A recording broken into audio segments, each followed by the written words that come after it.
And if I am looking at this correctly, barring a 49ers, no, they are set. It's going to be set because the Packers were the 7th seed. So we are looking at now a Rams. The final whistle has blown. The game is final. But we're not done yet. This is Green Bay Game Night, powered by ESPN Wisconsin. Live from the Gruber Law Office's One Call That's All studios in downtown Milwaukee. Alongside Packers Hall of Famer Mark Tauscher and former Badger and Packer Gary Ellerson, here's Emmy Award-winning Homer. Packers up 21-3 and half, outscored 28-6. There'll be no reason to have a discussion over should he be fired, because it'll be 105%. But more importantly, Mark Tauscher, the Packer Hall of Famer, with the opening statement. Just brutal. I think Packer fans, even at halftime, were feeling like, all right, if you needed to come out in the second half and get something going. I think after the first 3 and out, we all had that little sick feeling in our stomach, like, ugh, even with all of the stuff. And the Packers as a franchise right now, we just can't close up shop.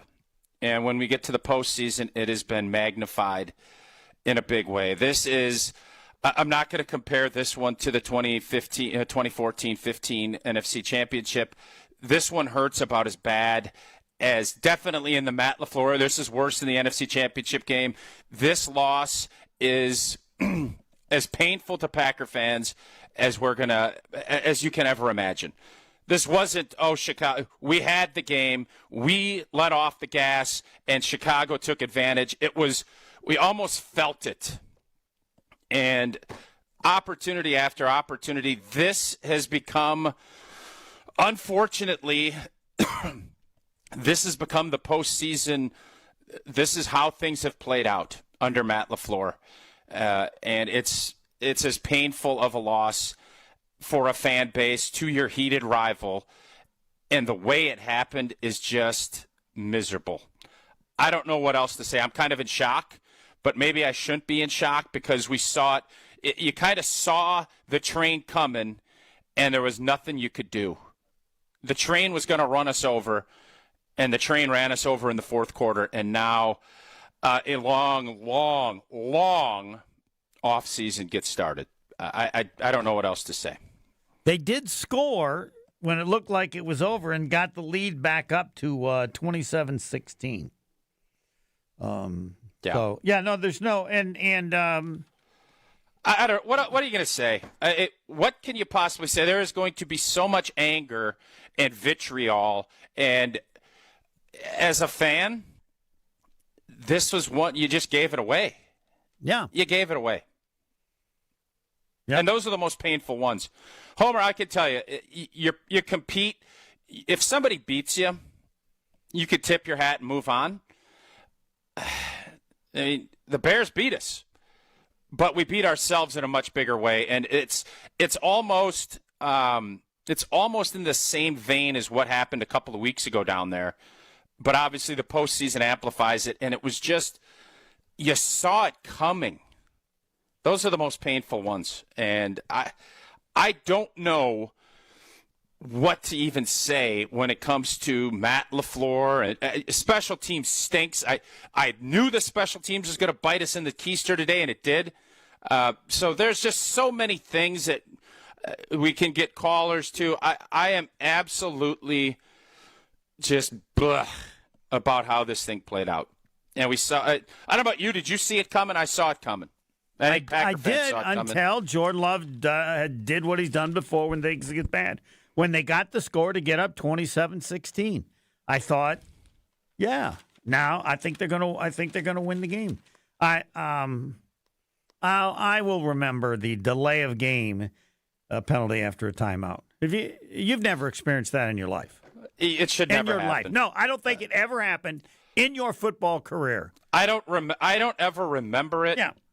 And I would hope if we did, we'd be punished in running gassers because it can't happen. And then could you have used the timeout? Would the field goal have been good for 39 yards? Well, Homer, first off, I mean, listen, we're going to delve into 100 things, and they're all bad. That's true. You don't use the timeout with 44 seconds. Hey, you don't use the timeout with 44 seconds there. You need to keep that so you can keep working in the middle of the field. Go spike it.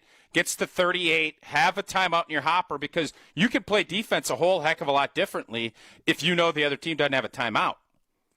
So that's a chair off the Titanic type of deal, but it was still in play because if you end up winning the game, there's going to still be a lot of things that we had to talk about, but it's getting to be really difficult as a Packer fan to figure out how many scars can we take? How many more can we take? Because it's been a painful 16 years. It's been a painful 16 years of postseason football. Yes. And you wouldn't have thought you'd ever have to Where does this, Homer, is this? I still think the 14 Seattle championship game is worse. This is right behind it, though. Well, no, that was significantly worse because it was a better team. Yeah. And the expectations of Super Bowl and healthy. I mean, I said this week they're going to get, if they win, they're going to be beaten by Seattle. But as far as the game, it's going to be influenced so much by the Bears and so much by what they did and the quarterback and all that stuff and the head coaches, that it's going to be emphasized probably as greater than it really is. But and Homer, the difference too, we were just bad the whole second half. Yes. At least in this, in some of these other games, we'd have some spells. What happened to the offense? Tell me. You're an offensive lineman. They score on every possession, and then they punt 3 and out. Homer. What happened? I think people will say they got super conservative, and I think maybe the first drive, but we just got out of rhythm. And I don't know if it was we wanted to just keep the pedal down and we were throwing it and it didn't work. That, my friend, is the question that everybody is going to try and answer. Like, what? The opposite of great halftime adjustments, whatever that was, is what happened in that locker room at Soldier Field, because that was the Dickens. This was the Dickens football game. It was the tale of two halves, and boy, was one great, and boy, did the other one stink on stink. And unfortunately, it was going into the game, Homer, I thought, how are we going to come out with, Jordan missing 2.5 games? How are we going to handle that? And it was the complete opposite. It was Seinfeld. It was Costanza. It was the opposite of what everybody thought was going to happen. And boy, it sucks. It absolutely sucks.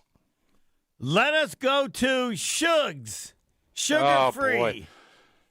I just go to him first because I'm not sure he'll be able to handle this. I don't know how Shug's good. Shug.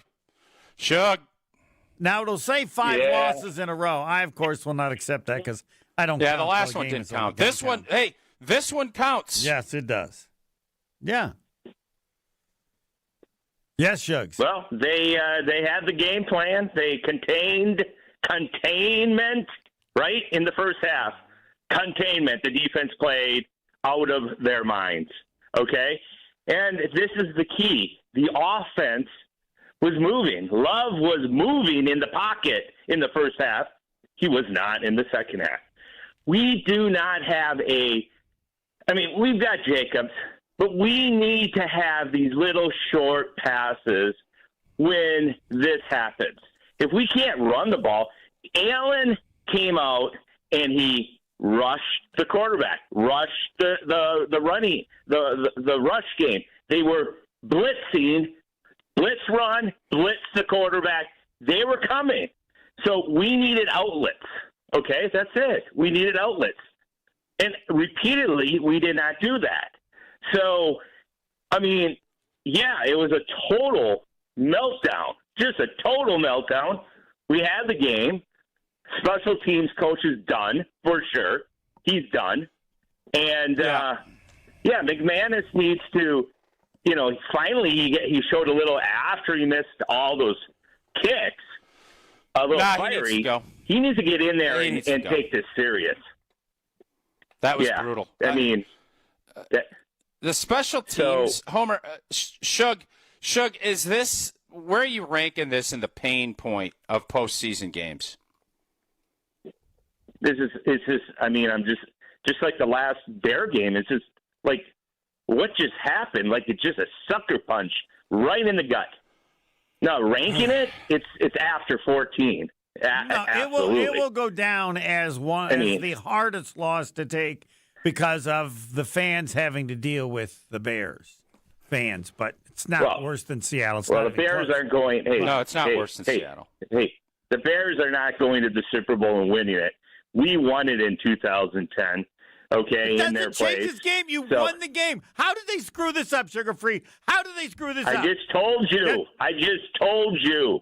It took more than that. That wasn't enough. That wasn't just the similarity to Seattle. That wasn't enough. It had to take that and top of that and on top of that. Come on. You get a delay of game after a turnover. You know what that is? That's like a coach who kicks a field goal when you're down 16-0 and not carrying. How can anybody have any confidence in Matt LaFleur as a coach in pressure situations? You tell me. Our line did not. I mean, how can we not run the ball? I mean, we were running the ball in the first half. It was 21-3 at half. The same team. How can you? I just told you. You tell me. No, you didn't tell me how you can go out on the field at the beginning of next season with him I told as your you. head coach. What did the Bears do? What did the Bears do differently? What? Oh, so then the Packers can't do anything? Then the only reason they were up 21-3 is because the Bears let them? Basically, okay, yeah. All right. Played zone, four-man front, never blitzed. Here's the only question that counts. Everything else is crap. Will Ed Policy and anybody else be able to walk out on the field with Matt LaFleur as the head coach? Now, Policy is the only one that counts. But can anybody else? Yes or no? Can you, Sugar Free? Are you okay looking at the Green Bay Packers next season with LaFleur as the head coach? Absolutely. You okay. want to tear it all apart? All right. What do you have to do? What are you going to do with a new coach? Who's the guy? Who's the guy, Homer? Tell me. I just want you to give me one name. Hold on. You really want Harbaugh? No. Really, Harbaugh? Yes, totally, and I would hire the guy who's in Cleveland, but that doesn't matter. It could get worse, but can you put that guy in charge of the team? Now it's going to be about policy and give him an extension. And your answer is yes. That's fine. It's not going to, I mean, we'll take a vote, but that's the only question that counts. Can you look out and have any real faith in how good the team can be? Okay. Injuries. All right. Okay. Injuries. Out of curiosity, what would had to have happened for you to, there's nothing that could have happened for you to have changed your thought on LaFleur? Because it couldn't get any worse than this. There's no replacement. Who are you going to go and get? I mean, fine. If you want to give him no contract and let him go into his last year because of this. You're willing to have him as the coach. That's fine. Thanks, Shugs. No.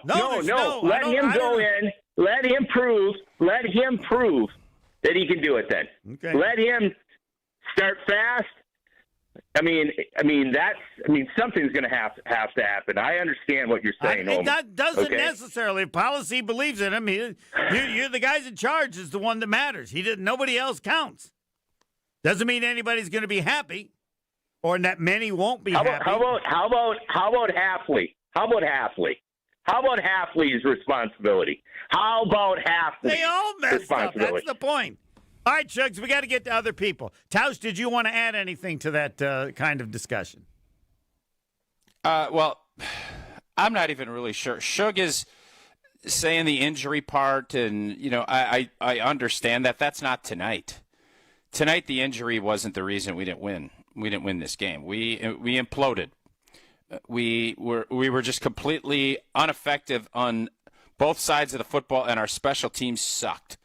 And with all the problems that we had, Jordan Love played a really good football game tonight. Do we agree? Yes. Oh, yeah. Matthew Golden emerged, Christian Watson, Romeo Dobbs. There's a lot. We couldn't run the football, and I think that would have helped Matt LaFleur salt the game away a little bit. But defensively, we got a 4th and 10. Caleb makes an unbelievable throw to Odunze. Like the Bears made some I want to plays. mention on that when Nixon got lost. Nixon was right there. He didn't know where the ball. All he had to do was turn around. Yeah, I don't know what happened. I don't know what happened to him. I couldn't believe he completed it because if he doesn't, game over. Correct. But they didn't. And so the Bears, I'm going to give the Bears some credit, but defensively and special teams in the second half were absolutely god-awful. They were. And there's no way. And by the way, the Packers caught a lot of breaks in the second half. Good point, yes. So this wasn't – so for all of us that are saying, oh, ref and all this other, we caught a ton of breaks and we still lost. And I don't know – there's going to be a lot of talk about Matt LaFleur. Homer, you're saying get rid of him, and I'm sure pretty much everybody that's going to – Oh, I thought you did. No, I'm saying that's all this is all – the policy has to decide. If I could get Stefanski, he's gone. Yeah. If I could get Harbaugh, he's gone. Or I would have given him a year. I don't know about Stefanski. I've given him, yes, if you can win in Cleveland with that owner, and mark my word, all the Bucs fans should realize. What? He didn't win. He's the only guy who got in the playoffs in the last 30 years. Listen, but anyway. The bottom line is, do you have belief that Matt LaFleur, we all know he can win in the regular season? Your Steve Mariucci commentary from 5 years ago, it's not getting less true. Right. The difference there is they got rid of Mariucci, and it would appear the Packers are going to give this Mariucci a little more time. We shall see. Yes, we shall see. And here's what I said I was going to give him a contract extension of 1 year before this game, so it would have no impact. And I still would have now. He wouldn't sign. Now he's not signing that. Well, okay, then he's not going to sign that. Fine. Then you coach next year as a lame duck. Fine. You think he wants to do that?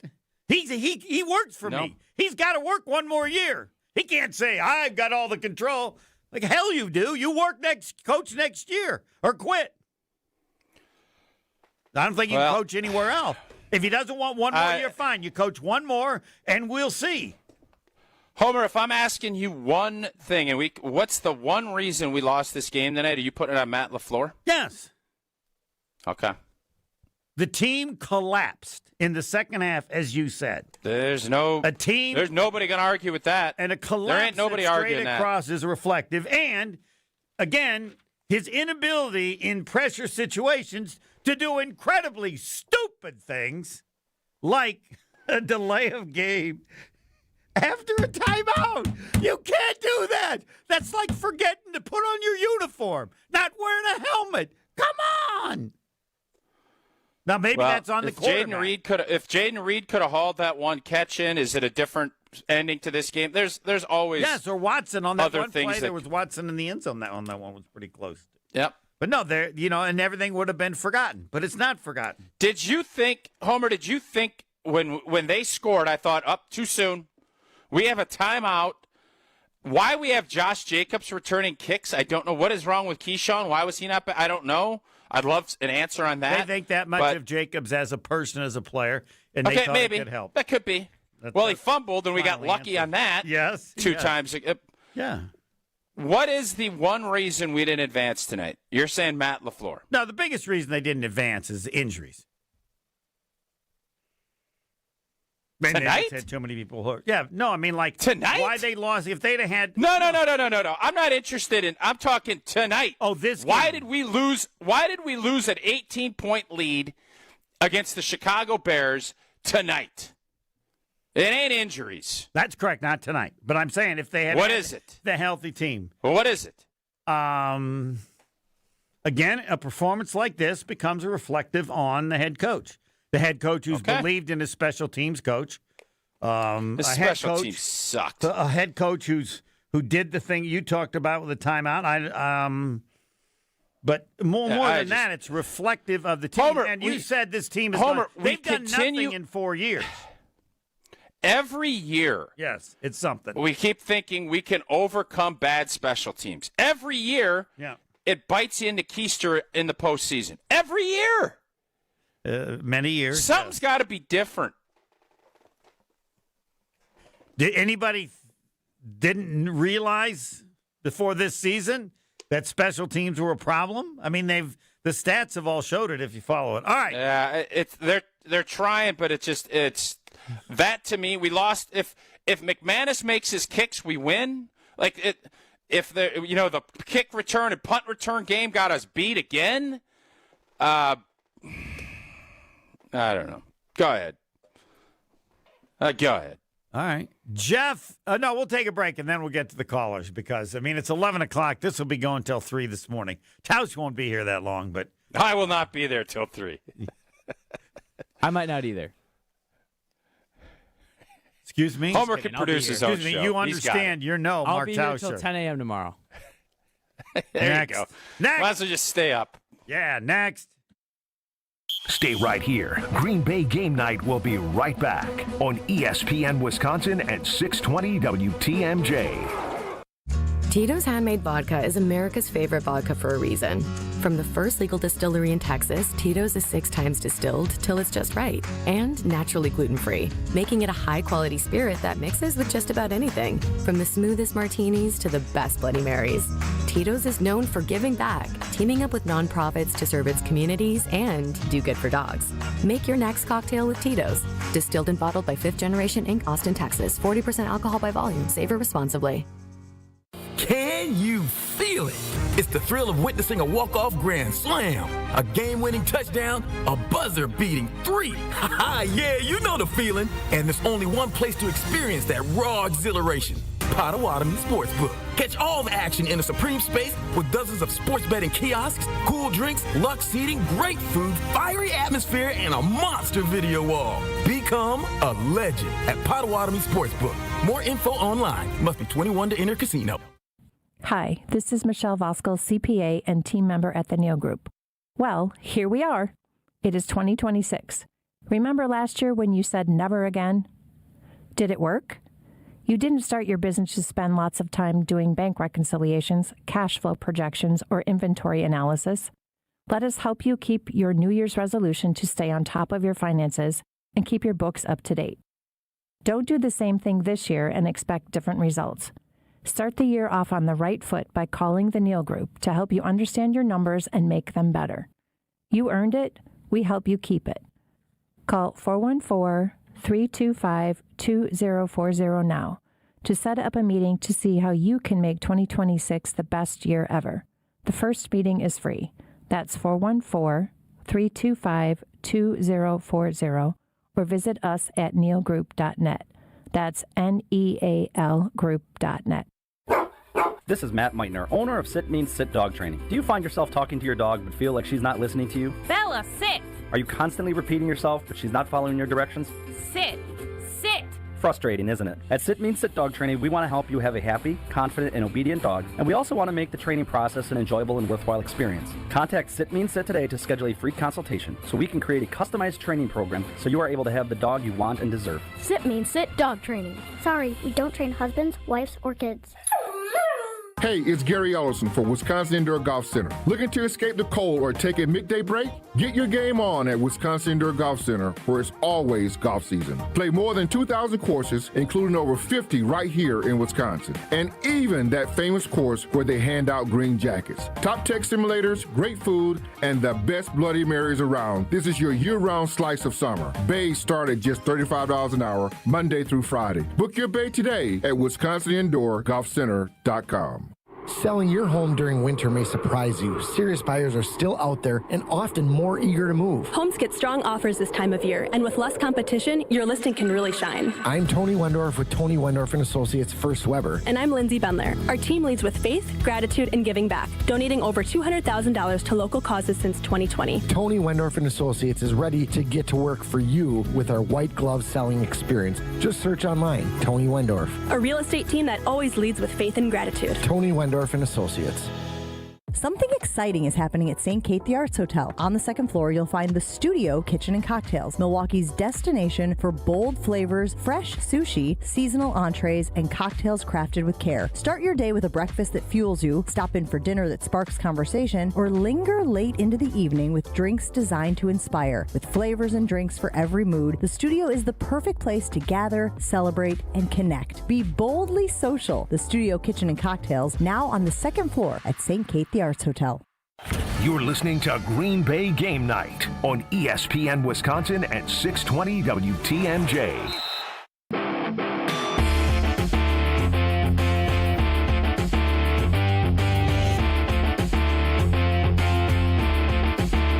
Yes, we will have flush it or flesh it. Should he be back as head coach?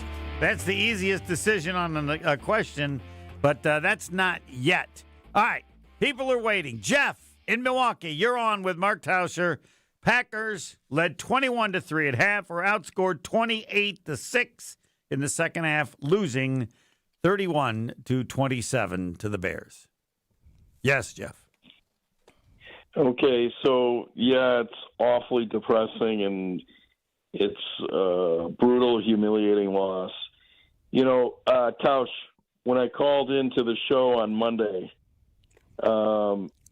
I don't know if you remember, but what did I tell you is my biggest concern about Matt LaFleur as a leader? Do you remember? What I know you got a busy week, you got tons of callers. Do you recall? Was it the game? No, it wasn't game management. What was? Remind me, Jeff. Oh, okay, I'm sorry.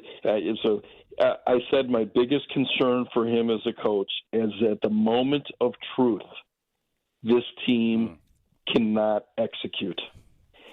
That, coupled with the fact that all year their inability to put teams away, those two things lead to the same thing. They lose games. They only played one game this year where they put a team away, and or function at the moment of truth, and that was against the Lions. They crimped against the Cowboys. They crimped against the Browns. They crimped against the Panthers. And I told you, I'm sorry, teams take on the identity of their coach. Tonight's game, each team fulfilled its identity. The Bears never give up, and they always figure out a way to win, and the Packers figure out a way to lose. And I'm sorry, I do blame Matt LaFleur. He gets tight, and his team plays tight. The only injury about tonight's game that I'm willing to give him a little bit of not a pass on, but it was huge when we lost Cooper, because he was a man possessed in the first half. Yeah, he was all over the. He was all. It's a great point. Yeah, but beyond that, Tausch, this is what his teams do. They can't figure out, like Homer said, getting a delay a game after a timeout. That's a team where the moment is too big for them. And that's how his teams have functioned. And I am sorry, they take on the identity of the coach. He gets tight, and they get tight.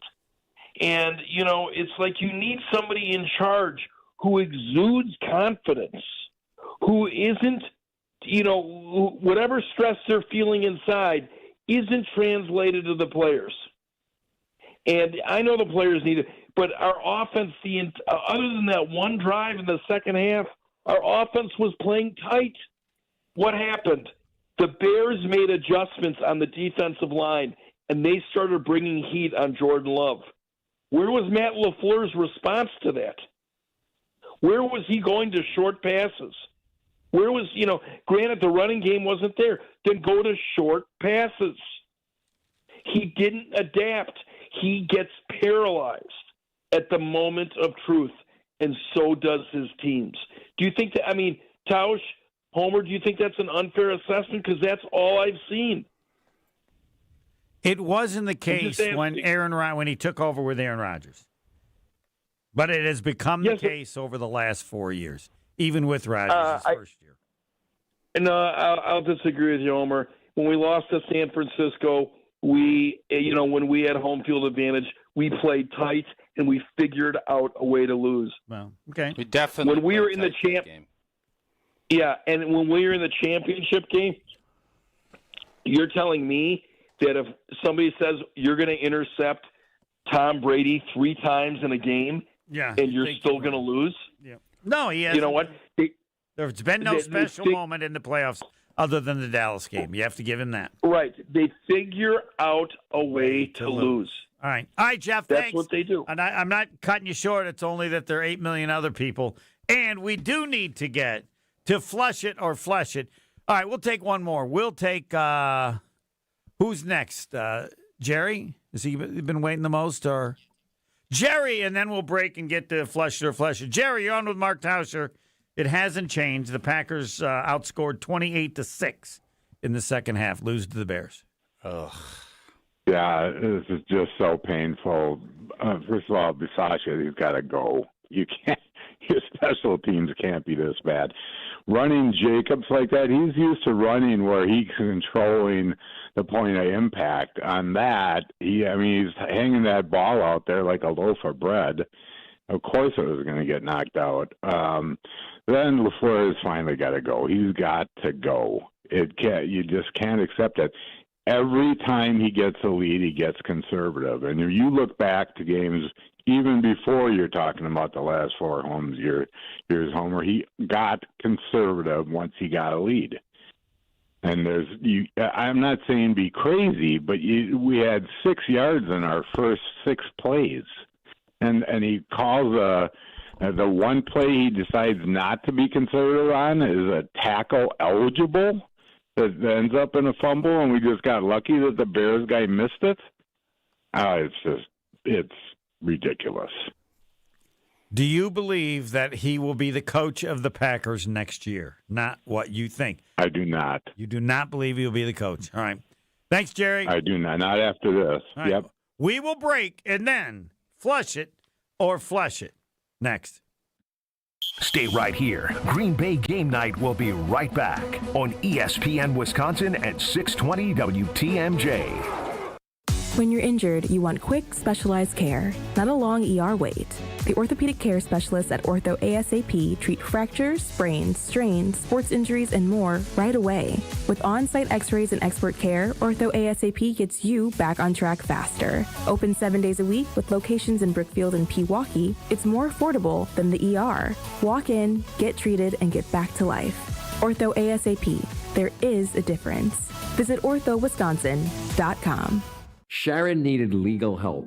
She needed Gruber Law Offices. When I think about Gruber Law Office, I think about how they took care of me, how they make sure that you get what you're supposed to get. Gruber Law Office. One call, that's all.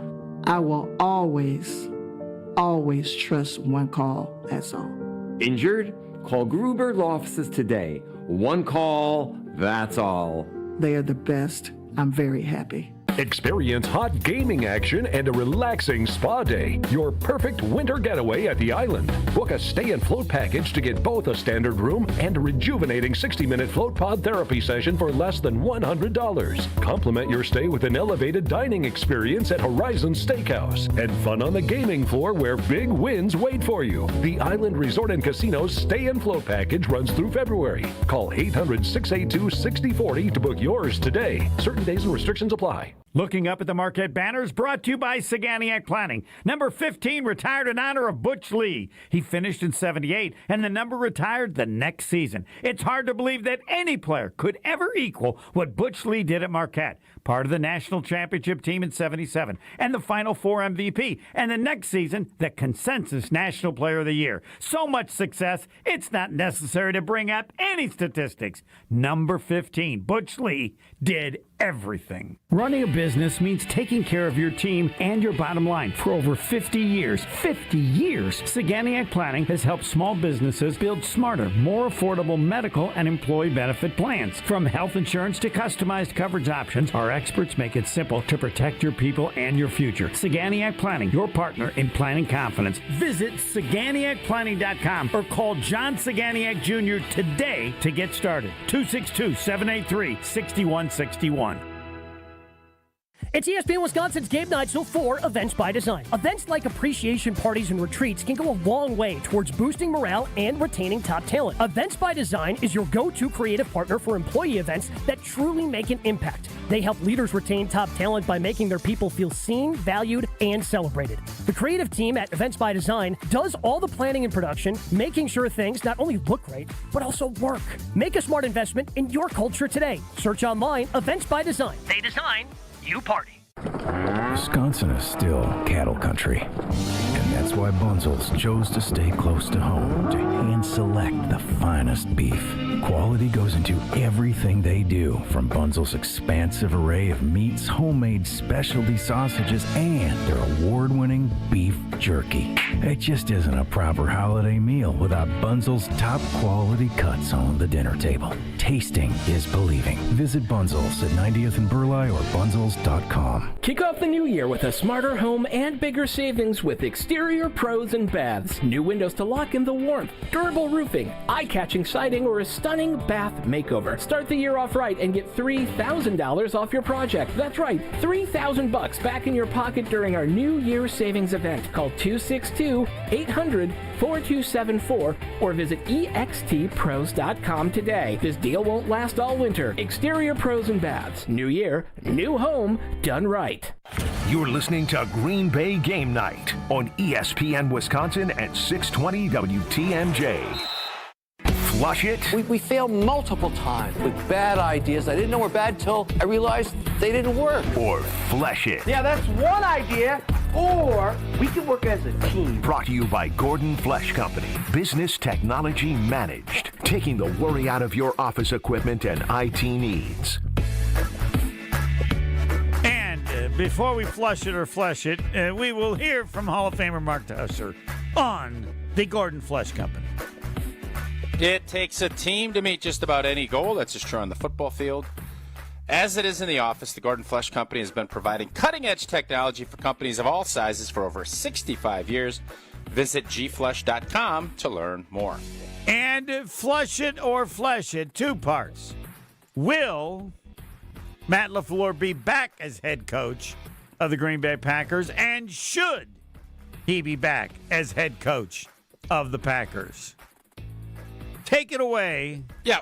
Mark Towson. We should definitely flush this out. Should he be back? I think we need to take the emotion. You don't ever want to make big decisions on a big emotion, right? And that has been the question I have for fans are going to say get rid of him tonight.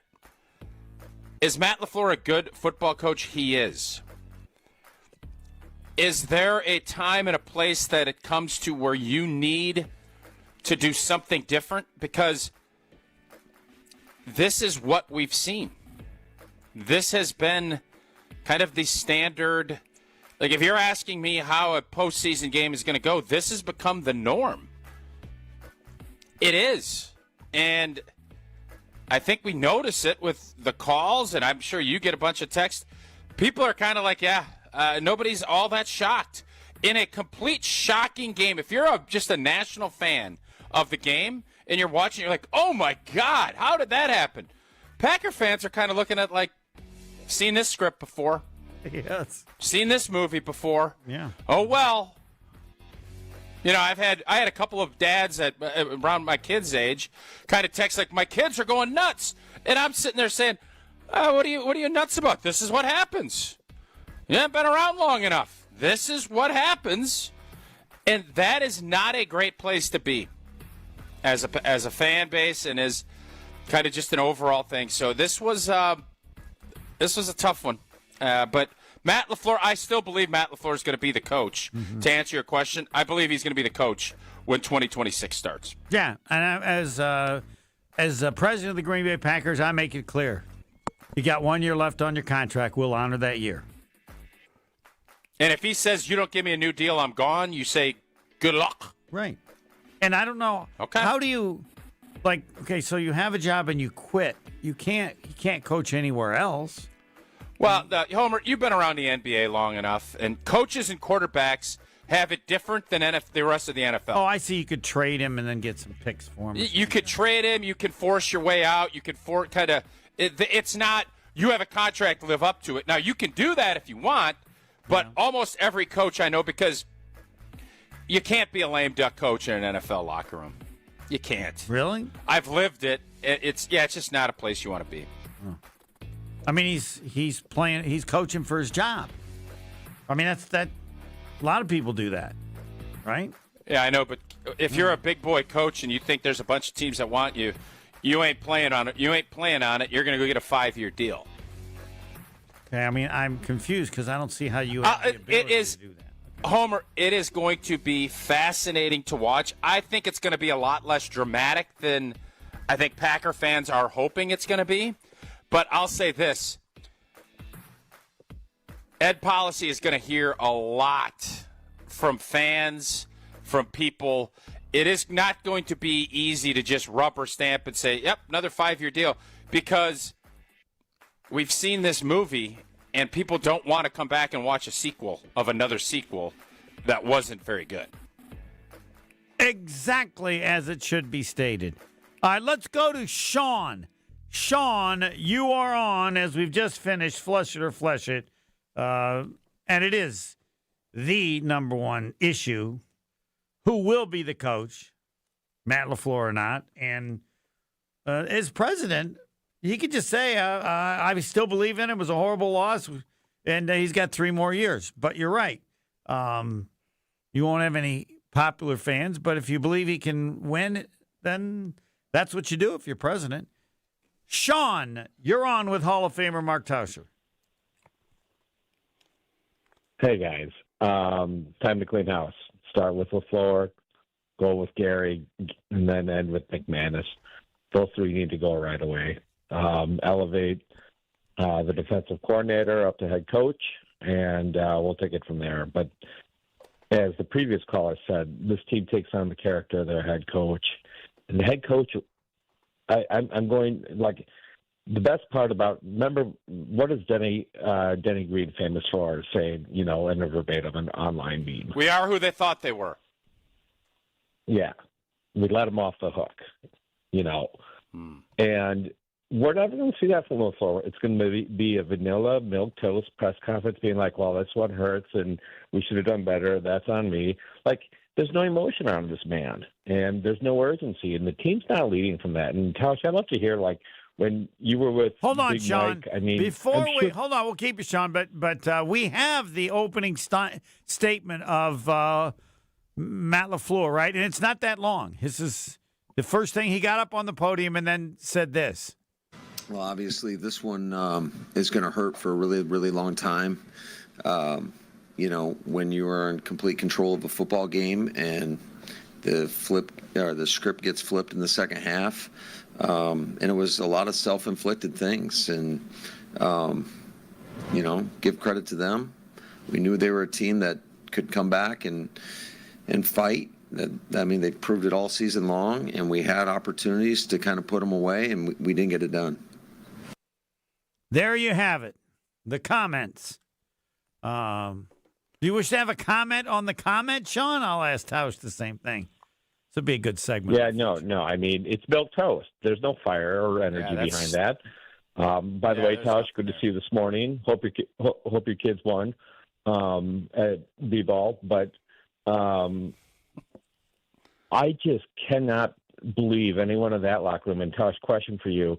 Big Mike had to, you wanted to walk through a wall of fire for that guy. And I'm sure he made you feel like that in the wins and in the losses.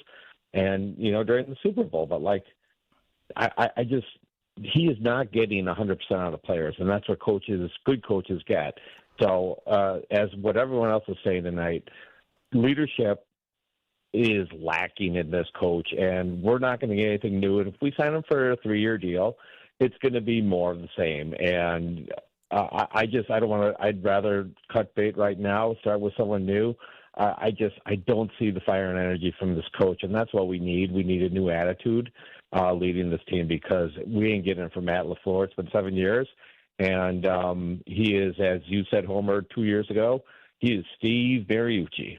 And Steve Mariucci's a nice guy, and he's great on TV, but he's not a great coach for the Green Bay Packers, and I hope that he is no longer the coach. Thanks for the call. You do have to be willing to risk that the person you bring in won't be as good.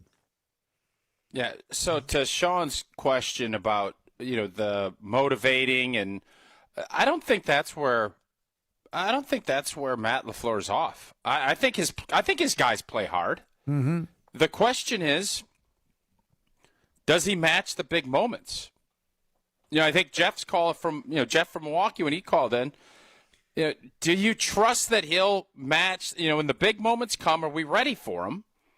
And the part of this season that was so frustrating was the NFL is built to be competitive and close games. So that's why I don't take a ton of stock in that. But we didn't have any games. Bad teams, it didn't matter. Like even the games we won against the Cardinals and the Giants, like we didn't step on their throats. We never could get to the point where we'd put people away because crazy stuff happens in the NFL. We see it all the time. You can't keep just hanging around. And I do think part of, for whatever reason, in the Matt LaFleur era, there have been parts of games where we have not stayed on it, and you let teams hang around, and you get your blank beat in the NFL when you do that. And unfortunately, it gets highlighted in the postseason because the margin is just not the same as when you're playing a team like Arizona or a team like the Giants. So should I go back to when I said it a long time ago? He's just soft. He's just soft. They're a soft team. They reflect soft. And then I said, no, he's really about smart. He wants to be smarter than the other guy and do it like that. But is that the... Well, Homer, was Ben Johnson smart in the first half tonight? No, I don't know what was he doing on those? He was desperate on desperate. He didn't think they could stop. Correct. Yes. Jordan Love. I agree 100%. And he was crazy. We actually, I think we'll look back at this game, and, Jordan Love did some really good things. But in the second half, we did need more. It's not fair to ask a quarterback to say you need to get us 40 points. But tonight, that's what we needed. We could have, if you go down and score one of those first two drives in the second half, you could suck the will right out of that team. But you didn't. Right. You let them hang around. And when you let teams hang around that have that cold blood, I want to emphasize the Bears only had 2 field goals in those first 3 possessions. They only added 6 points. It was 21-9. All we needed was one touchdown there to kind of just keep the doubt in them. They started believing when it got to be 21-16. Correct. But then the Packers scored right away to make it 27-16. Yeah. Yeah, none of it makes any sense. What makes sense is that we played how we play all year, and we did what we were in the postseason, what we were all throughout the regular season. A good team that couldn't put 4 quarters together, let teams hang around, and when you don't have Micah Parsons to clean up, like Micah Parsons would have been a big help to clean up shop and close up shop. When you don't have that, you allow a 4th and 10 to go. I don't know how. You allow, things to happen at the end of games that don't and shouldn't happen. And they had 4th and 3, and then they got a penalty, so they had to have 4th and 8. That's when Odunze had that catch for when there were 4 defensive backs around him when he had it for 27 yards. And then they had 3rd and 10, and they had a pass for 22 yards. When you look at it, you say it's not possible. All right, we'll take a break and then get to more of your calls. Again, Packers 21-3 in the first half. Bears 28-6 in the second half, so the Packers lose 31-27. And will LaFleur be the head coach for the Green Bay Packers next season? Next. Stay right here. Green Bay Game Night will be right back on ESPN Wisconsin at 620 WTMJ. Prizes, flyaways, even Cash money. You want it? We've got it. Find a list of all contests and official rules by visiting ESPNWisconsinContests.com. That's ESPNWisconsinContests.com. It's a new year, and everyone's talking resolutions. Eat better, move more, give up everything fun. Yeah, Carbless says you don't have to do that part, because when you reach for a Carbless, you're choosing a better-for-you cocktail. With 0 carbs, 0 sugar, only 100 calories, and full of flavor, you can stay on track with your New Year's resolutions without having to commit to dry January. Start 2026 with balance, not guilt. Your goals matter, and your fun does too. Carbless, your New Year's first good decision. People say buying a home in winter is tough. But fewer buyers means less competition, and motivated sellers can mean better opportunities. This is Tony Wendorf with Tony Wendorf & Associates First Weber. And I'm Lindsay Bendler. When the perfect home appears, our team at Tony Wendorf & Associates helps you move fast, even during the snow. Start your home journey today with our white glove service by simply searching online Tony Wendorf. A real estate team that always leads with faith and gratitude. Tony Wendorf & Associates. Hi, this is John Neal, CPA, best-selling author and founder of the Neal Group. Well, here we are. It's 2026. Remember last year when you said never again? Did it work?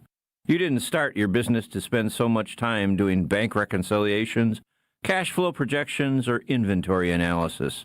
Let us help you keep your New Year resolution to stay on top of your finances and keep your books up to date. Don't do the same thing this year and expect different results.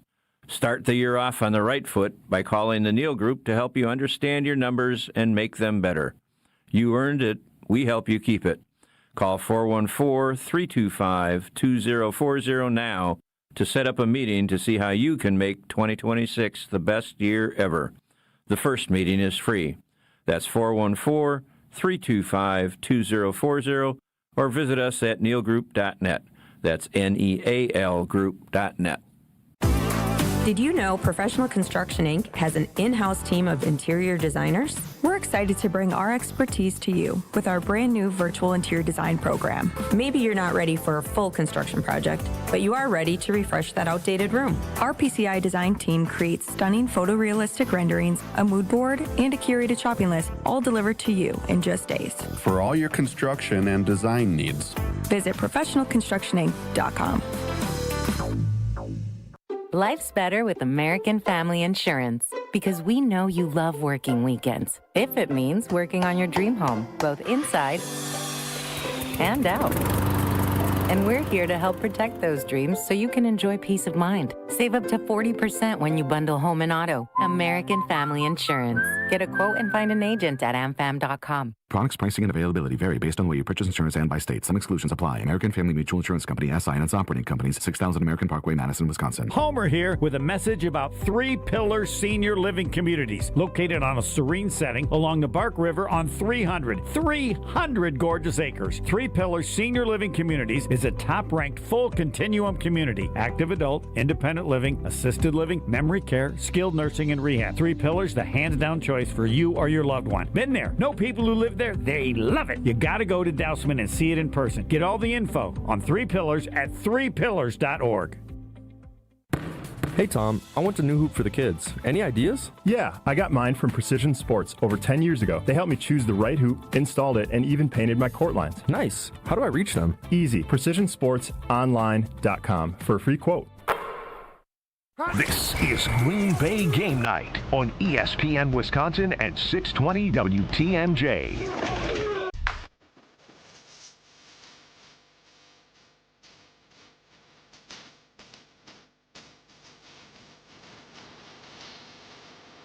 That'll be a great question to answer. How'd the Packers lose the game? How'd they lose the game? We'll first have a Tito's and then answer that, but I don't know what I would say. A total team collapse in the second half after leading 21-3, with additional comments about, like, guys, 4th down, and you get an interception 25 yards down the field. Come on, man! I get upset when NFL players do stuff that would upset me if I was a Pop Warner coach. Dude, it's 4th down! and there's no one near you. You know, if it's somebody's close, there wasn't anybody within 5 yards of him. So, but I don't know. So is that fair, Tausch? How did the Packers lose? Total collapse, and the Bears did what they've done to many teams this season? Or do you even add that part to it or not? It's supposed to be different in the playoffs. I mean, yeah. In order for a collapse, the other team has to rise up too. And the Bears played a great second half of football. They did. We allowed them to, and we didn't. Defensively, it was. I don't know why there was such a difference. You'd have to, ask Cooper. Jeff Hafley. Do you think is it Cooper? Yeah, but that was later. That was later in the game. But yeah, there was obviously they went from kicking field goals to scoring touchdowns. Yep. No pass rush, really whatsoever on Caleb, and if you're asking me, I am so down on special teams that's where I'll answer it. Right. But you can also say offensively.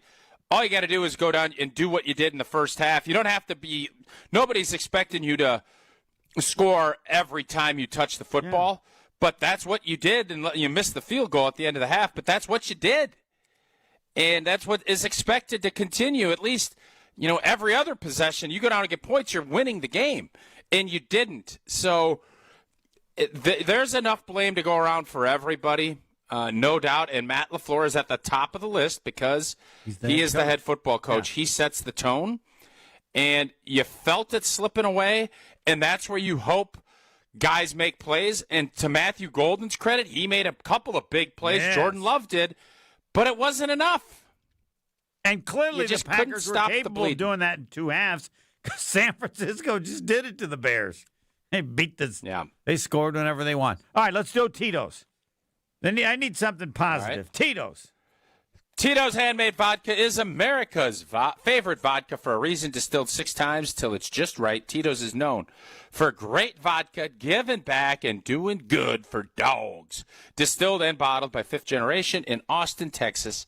Crafted to be savored responsibly. And make sure we're crafting it to be savored responsibly tonight because I know losses like this, you're going to have an extra Tito's. That is typically what happens. Yes.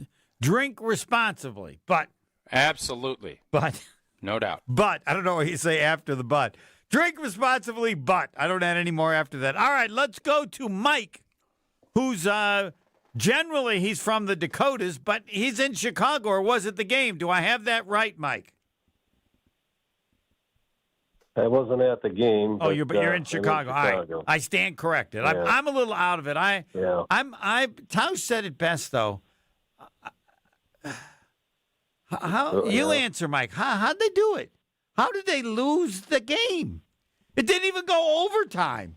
They were up 21-3, and at the end of the game, the Packers had to make the miracle to no. It's unbelievable. Yes. It's I'll go back to what Tosh said. It's back to the Cleveland game, losing that, not stepping on anybody's throat. It's back to the Carolina game. You can't go 5-3 at home. The Carolina game was a joke. I think they were more worried about going to Jordan Love's birthday party after the game. The Eagles game, at the end of the Eagles game, the Eagles were begging us to beat us.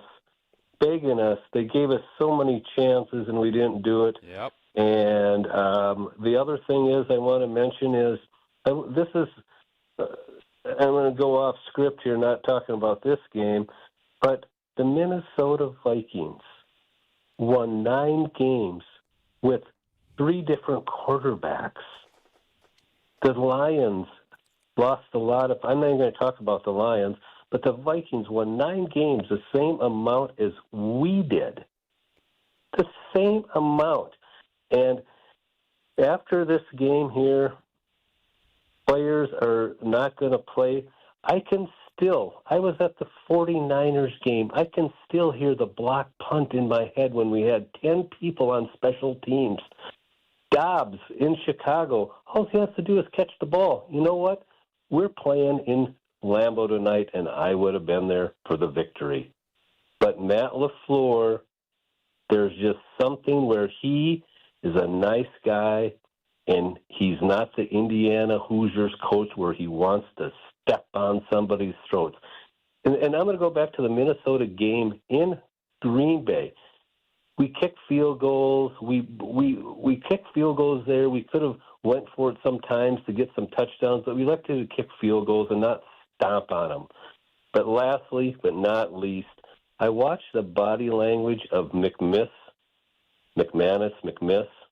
and last year in the Philadelphia game, I can almost see that miss when even in that Philadelphia game last year, I remember the announcer saying, I believe it was the start of the fourth quarter, and we were behind, I think, we behind by 7 points.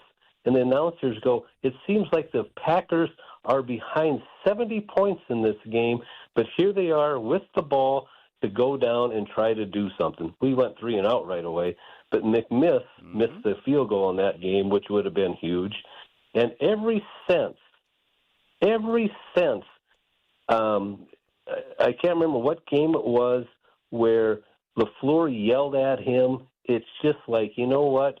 You yelled at me. You embarrassed me. You know what? When the big thing comes on, when the big show's here, you know what? I'm not going to do you any favors.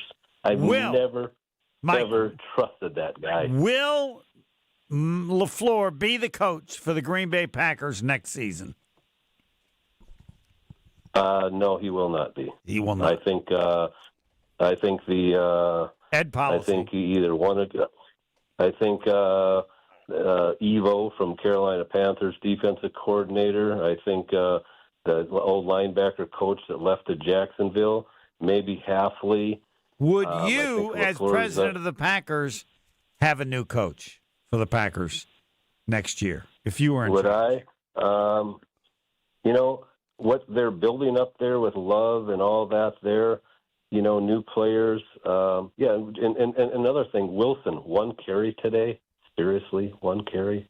Anyway, so to answer your question, he's a nice guy. Thanks a lot for a lot of wins, but you know what?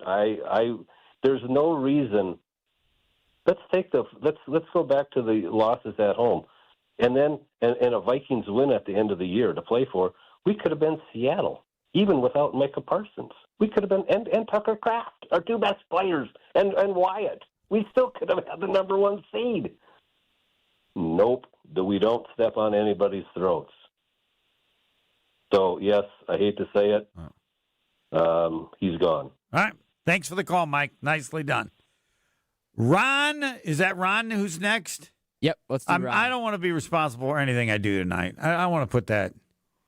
This is.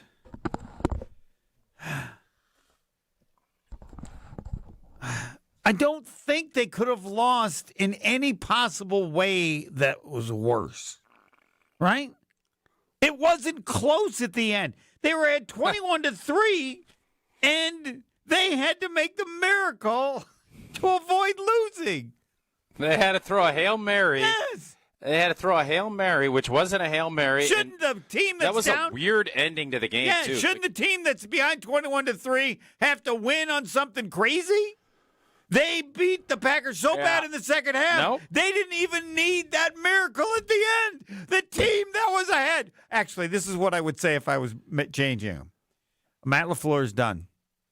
He's been a very good coach. But I can't continue when we're ahead 21-3 at half. And at the end of the game, we need the miracle. That is not acceptable ever in the playoffs if we're good. All right. We take a break here and then do sit, mean sit, or has somebody else been waiting forever? We get somebody over an hour here? Let's go to Ron. He's a little. Oh, yeah, Ron. Ron, you are on with Mark Tauscher. Let her fly. And you can start with everybody. How did they lose? How did they lose the game? You only get 1 sentence. Is this Ron in Rome? Yes. Yeah. Millions. Yes. Well, I think our main problem is the offensive line, and then LaFleur doesn't compensate for not having a good offensive line. But whose fault is it that we don't have a good offensive line? It's Gunthin's fault. Okay. All right. And so I think he deserves more heat. And we had a chance to have a GM who's currently ahead of a 14-3 team That would called be the Ron Patriots. Wolf's His name is kid. Elliott Wolf. Yes. But and so you I knew Elliott since he's a little kid, and everyone thought he was going to be the GM. Right. But you're watching right now. When you come on the show, I say, why did the Packers lose this game? You get one sense. You say because of the offensive line and too many 3-and-outs in the second Okay. half. All right. Same as all the other playoff games. Yeah. And even at the end of the game, when all we needed was a field goal, maybe get another 10 yards to get in field goal position, they go for the end zone, and that next to the last possession, we have an incomplete, and that's the end of the game. Well, Could have had field a goal kicker take make an the extra points point, when you you won't can have to get worry about them. that. Yeah, he should have made the Mike Holmgren always took the points. He missed two field goals and an extra point. Yeah, the first field goal, though, that's tough to be. Come on. And that's 55 yards. Well, their kicker didn't have a problem with it. No. But he did, yes. The second one, and maybe so, they just had to screw up so many things. You know? When we had Mike Now, Ron's Holmgren and Mike point- McCarthy, Ron's point. Go ahead, Tausch. Ron can wait. Tausch, go ahead. No, I was going to say Ron's point on the 3-and-outs, 100%. Yeah. But the special teams, you cough one up, you're fortunate to not get it or to get it back. You give up a bunch of yards on punt return and kick returns, and then you leave 7 points. Yeah, the one kick is tough. I'm not going to argue. He had 2 cracks at it.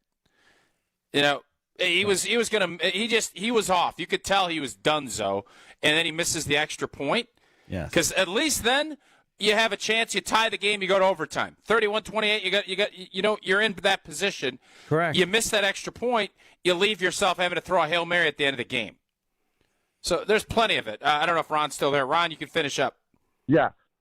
Well, we're not getting rid of Rich Bisaccia, it looks like, unless we get rid of LaFleur. So I say goodbye. And do you think? Oh, I don't know about that. You I don't know know about that. You He don't know. defends them all the time. Even when they had the miscommunication. When Yeah, you McManus can was defend all hurt. you want, but Ron, That- when the rubber hits the road and you have to do something to keep your job, you can't have special teams this bad every year. You have to at least try and show you're doing something different. Mm-hmm. Yep. But fired Bisaccia when he kept putting McManus in and said he was healthy, and then admitted to Troy Aikman that he wasn't healthy. That should have been the end of him right there. Yeah, listen, I know this. You ain't wrong. You ain't wrong. Thanks for the call. We will get to sit, meet, sit. It's getting worse, isn't it? It's getting worse for me. It's not better. Like a lot of times you talk through things. Yeah. There's always a finality of postseason football. And for players, I'm gutted for them because they put all this effort in. But I just saw this, and this is interesting. I knew it, but I didn't. It was a good reminder. The Packers, and this is from Rob Madadai. I don't know if I apologize if I'm mispronouncing your name. He's on Twitter. Packers were 9-3-1 with Micah Parsons this year. You know what they were in games he did not play or finish? Oh, and what? 0-5. Yep. 0-5. They win this game tonight if Micah Parsons is there. They win the game. Yeah, I'd say he could be the difference. They were doing pretty well he through would the have been first the half. difference. They were at 21-3. And I want to You emphasize, get a lead like that. You imagine getting a lead like that, And then Homer, going and after just the being able to go quarterback. hunt. Yeah. All right, we will break, and then it gets getting worse because you think of, oh yeah, and how about I'm just that glad. thing Yeah, they I'm screwed glad up? I got one oh, wait, segment I left. forgot about that one, and you know what, Homer? There.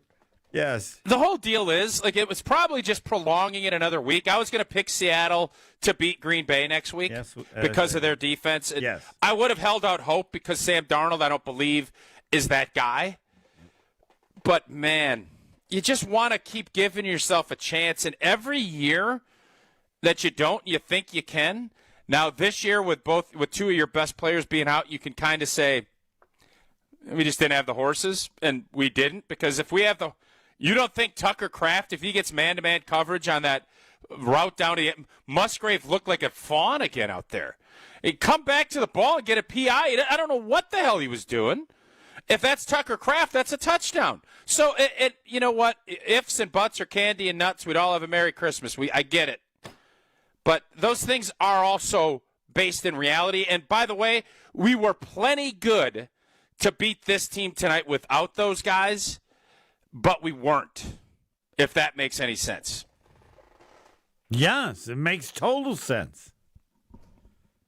The more That's good because after I said it, it didn't make any sense. But then I said, it keeps getting worse. The more I think, I feel worse. Did they lose? How did they Homer, lose? I feel worse about this than I did when I jumped on. I think I was kind of in a little bit of like, I can't believe that just happened, but I can because we've seen it. And now it's kind of setting in that the season's over, that there's a bunch. It's going to be I said Friday, selfishly from a media standpoint, media starts with me. I just didn't want to deal with Bears fans and Bear friends. And it's just because it's going to be annoying. And this is going to even make it more annoying. Right, because they don't have to make it up. And you know what else? We can all sit here and say, oh, we shoulda, coulda, woulda, like we did the last time we played. The bottom line is you have to condition yourself throughout the regular season. You can lose a couple of close games, but you have to condition yourself. I believe I can win. I believe that we'll find a way. Right. And this team this year just never, other than the Detroit Thanksgiving game, they never, what game do you think they came out of it thinking, yeah, we believe it. We believe we can do it. First 2 games of the year. That's what I said. But they smoked them. That wasn't the money's on the table. They had comfortable leads. There wasn't a one possession like we got to have it. You need to harden. You got those baby soft hands because you don't do any hard labor, Homer. But if you had like a maul and you're pounding you callus. Yes. You get those calluses. The regular season is for callusing. And unfortunately, if you don't callus up, you'll bleed out at the end of a game. You're sitting there, you don't have those hard calluses, and you're hammering a fence post, and you're hammering it in, and all of a sudden it gets to the fourth quarter, and your hand is ripped open because you ain't got no callus. This team never found its callus, and they bled out tonight in the fourth quarter. I'm not adding to that. Next, sit means sit. We're back with Green Bay Game Night after this on ESPN Wisconsin and 620 WTMJ. Tito's Handmade Vodka is America's favorite vodka for a reason. From the first legal distillery in Texas, Tito's is 6 times distilled till it's just right and naturally gluten-free, making it a high-quality spirit that mixes with just about anything, from the smoothest martinis to the best Bloody Marys. Tito's is known for giving back, teaming up with nonprofits to serve its communities and do good for dogs. Make your next cocktail with Tito's. Distilled and bottled by 5th Generation Inc., Austin, Texas. 40% alcohol by volume. Savor responsibly.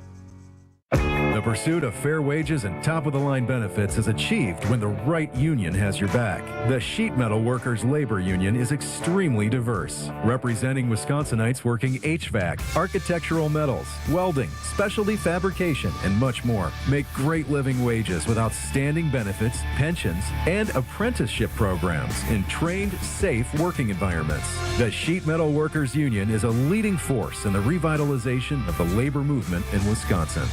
Experience hot gaming action and a relaxing spa day. Your perfect winter getaway at the island. Book a stay and float package to get both a standard room and a rejuvenating 60-minute float pod therapy session for less than $100. Complement your stay with an elevated dining experience at Horizon Steakhouse and fun on the gaming floor where big wins wait for you. The Island Resort and Casino's stay and float package runs through February. Call 800-682-6040 to book yours today. Certain days and restrictions apply. Hey, it's Gary Ellison for Wisconsin Indoor Golf Center. Looking to escape the cold or take a midday break? Get your game on at Wisconsin Indoor Golf Center, where it's always golf season. Play more than 2,000 courses, including over 50 right here in Wisconsin. And even that famous course where they hand out green jackets. Top tech simulators, great food, and the best Bloody Marys around. This is your year-round slice of summer. Bays start at just $35 an hour, Monday through Friday. Book your bay today at WisconsinIndoorGolfCenter.com.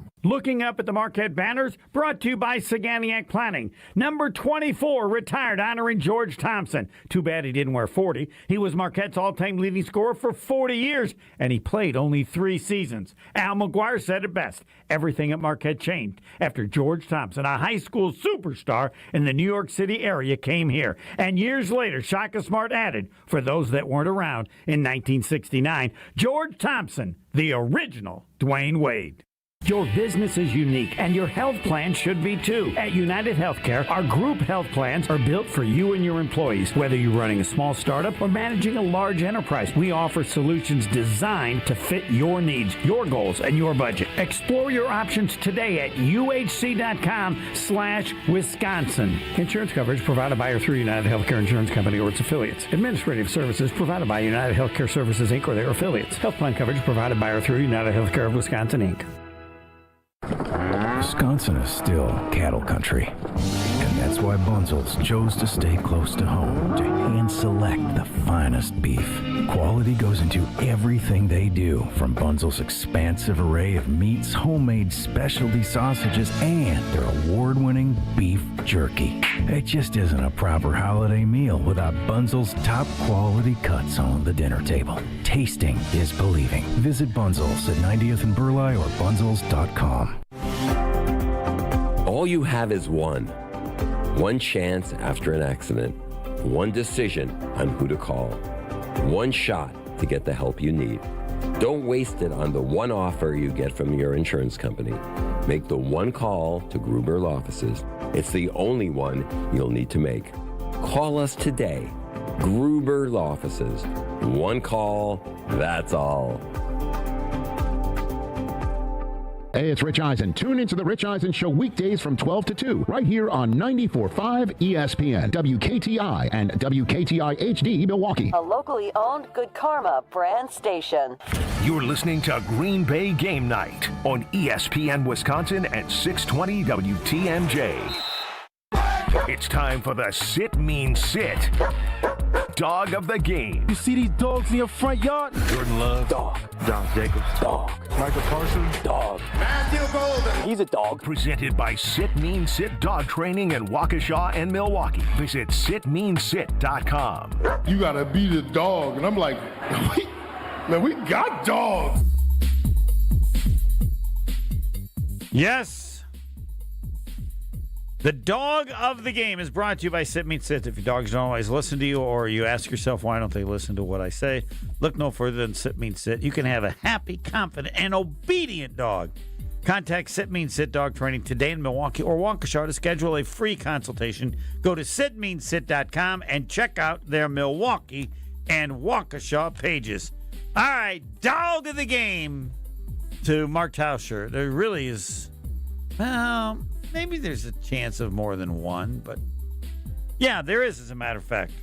Whoever you take, I got another one. Who are you going to go with, Taus? I kind of figured, and I know who you're going to take, and you should. The young fella had a heck of a night, kind of showcased himself.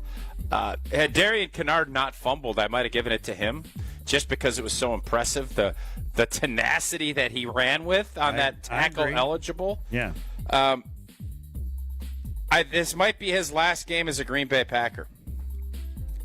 I'm giving it to Romeo Doubs. I agree. I thought he showed up. He showed up in a big way, caught everything. Yes. 8 catches, $124, a tutter, 11 targets. You can tell Jordan went to him a bunch. Maybe tonight's game will help soften the, I think there's going to be some hesitancy of the Packers giving him, a big boy deal. I hope he comes back. I think he has earned. I was incredibly skeptical of how his, when he left the team and did all that. He answered the bell this year in a big way. Thought he had a really good season. And he's not going to be a $30 million a year guy. I don't know what he's going to end up making. But he has a great rapport with Jordan. And Romeo Doubs tonight was an absolute dog. And that's why he is my dog of the game. That's what you need. That's what happens in playoffs, and those are the games you remember forever about a player. And I wanted to mention Golden, but it's not really because he's dog of the game. I didn't even think he was in the kennel anymore. I mean, he was They were like not playing him. They were playing anybody instead of him. They were playing Melton instead of him. Yeah, they Melton got hurt, and Wicks not being there. They didn't have anybody. Forced him into playing. It was either Golden or Homer. That's the only reason Golden played, and he looked good, real good. So did it kind of make you think maybe we should have got him out there a little bit earlier this year? Yes. I don't understand. I just think he had to be screwing up. You understand this. In order for players not to play, I just assume they must be horrible in practice, and the coaches lose total confidence that they're going to screw up. Is that a fair analysis of when everybody goes, why aren't they playing? I go, you can't even imagine how bad they must be in practice. I don't know all about that, Homer. I think coaches put players out on the field they trust. Correct. And how you gain trust is by playing good in games and by being consistent in practice, knowing where to line up. Not screwing up. Knowing where your route's supposed to be. And for whatever happened, I don't know, but I do know this. Nights like tonight will springboard him, get him confidence. He's going to be a dog next year. You can see the talent on that touchdown. Average players don't do that. Special talents do that, and he's a special talent. That, again, the dog of the game presented by Sit Means Sit. All right. I'm going to miss not doing Sit Means Sit, man. This has been a fun. I know we've done this a few years. This is fun. I know people are looking forward to it, and I really thought we'd get one more. Not more than one. I thought we'd get one out in Seattle. Not happening. I can't even think that. I can't even get there yet. I'm still under. Well, yeah. How the hell did they lose? Special teams is my answer. All right. Mine is a total team collapse. Oh, yeah. From 21-3. Yeah. Outscored 28-6. And I'm obsessed with this. And they were so bad, they needed the miracle at the end. After leading 21-3, all right, let me just let you know. You're not only going to be in trouble, you're going to need the miracle. They're going to kick your butt so bad in the second half, you're going to need the miracle. No. How can you get that far behind when we're this far ahead? Having watched the game, the Packers were in total domination of the first half in every aspect of the game. Correct, House? I mean, that is correct. There's nothing you could say that you wanted to do better. No, it was completely correct. All right. Their defense couldn't stop us. Yes. Their offense couldn't move the football. It was a TKO, but unfortunately, the bell never rang. I didn't hear no blanking bell, and the Bears didn't. And we let off. We sat in that stool for too long, and next thing you know, they came and just roped us. And every Bears fan will go, no problem. We come back in the second half. We'll do it. They didn't believe it, but they could say it. They would say it. They could say it now. Yes. They could say it now, but I could tell you at halftime they weren't feeling it. They were not feeling it. And so the crowd was a little iffy sometimes, it seemed like. Oh, for sure. When they had to kick that field goal and go, I think 21-9, they got stopped on that fourth down. But you know what, Homer? Nobody's going to give two rips about the crappy decisions that Ben Johnson made. That is and you always say this about playoff football. The great plays go to the barren wayside if you don't win. Nobody remembers jack. And that's same thing when you win and you have a bad play. Nobody will remember that either. Right, because you can argue and sell that aggressiveness set a tone, even though it didn't work. It set a tone on how we were going to after it. I don't agree with that. It set a tone of desperation. Yes. He basically is saying, hey, I was at the 49er game. We can't stop a nosebleed. Anybody. Yes. Yeah. So, we can't stop a nosebleed, so we got to be desperate. And I will say this. Go ahead. You would say this about coaches, too, because Alvarez said this, you can't flinch.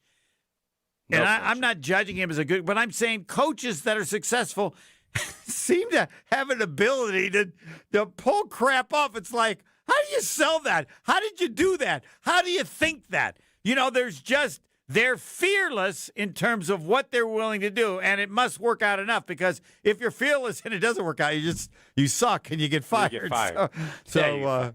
All right, we have Canada. Barry, I'd ask Alfie, what do you do if you have too many flinchers? And you say, well, you don't have a job. That's what happens. That's right. Yeah, you got to sell it. He said sometimes it's harder than others.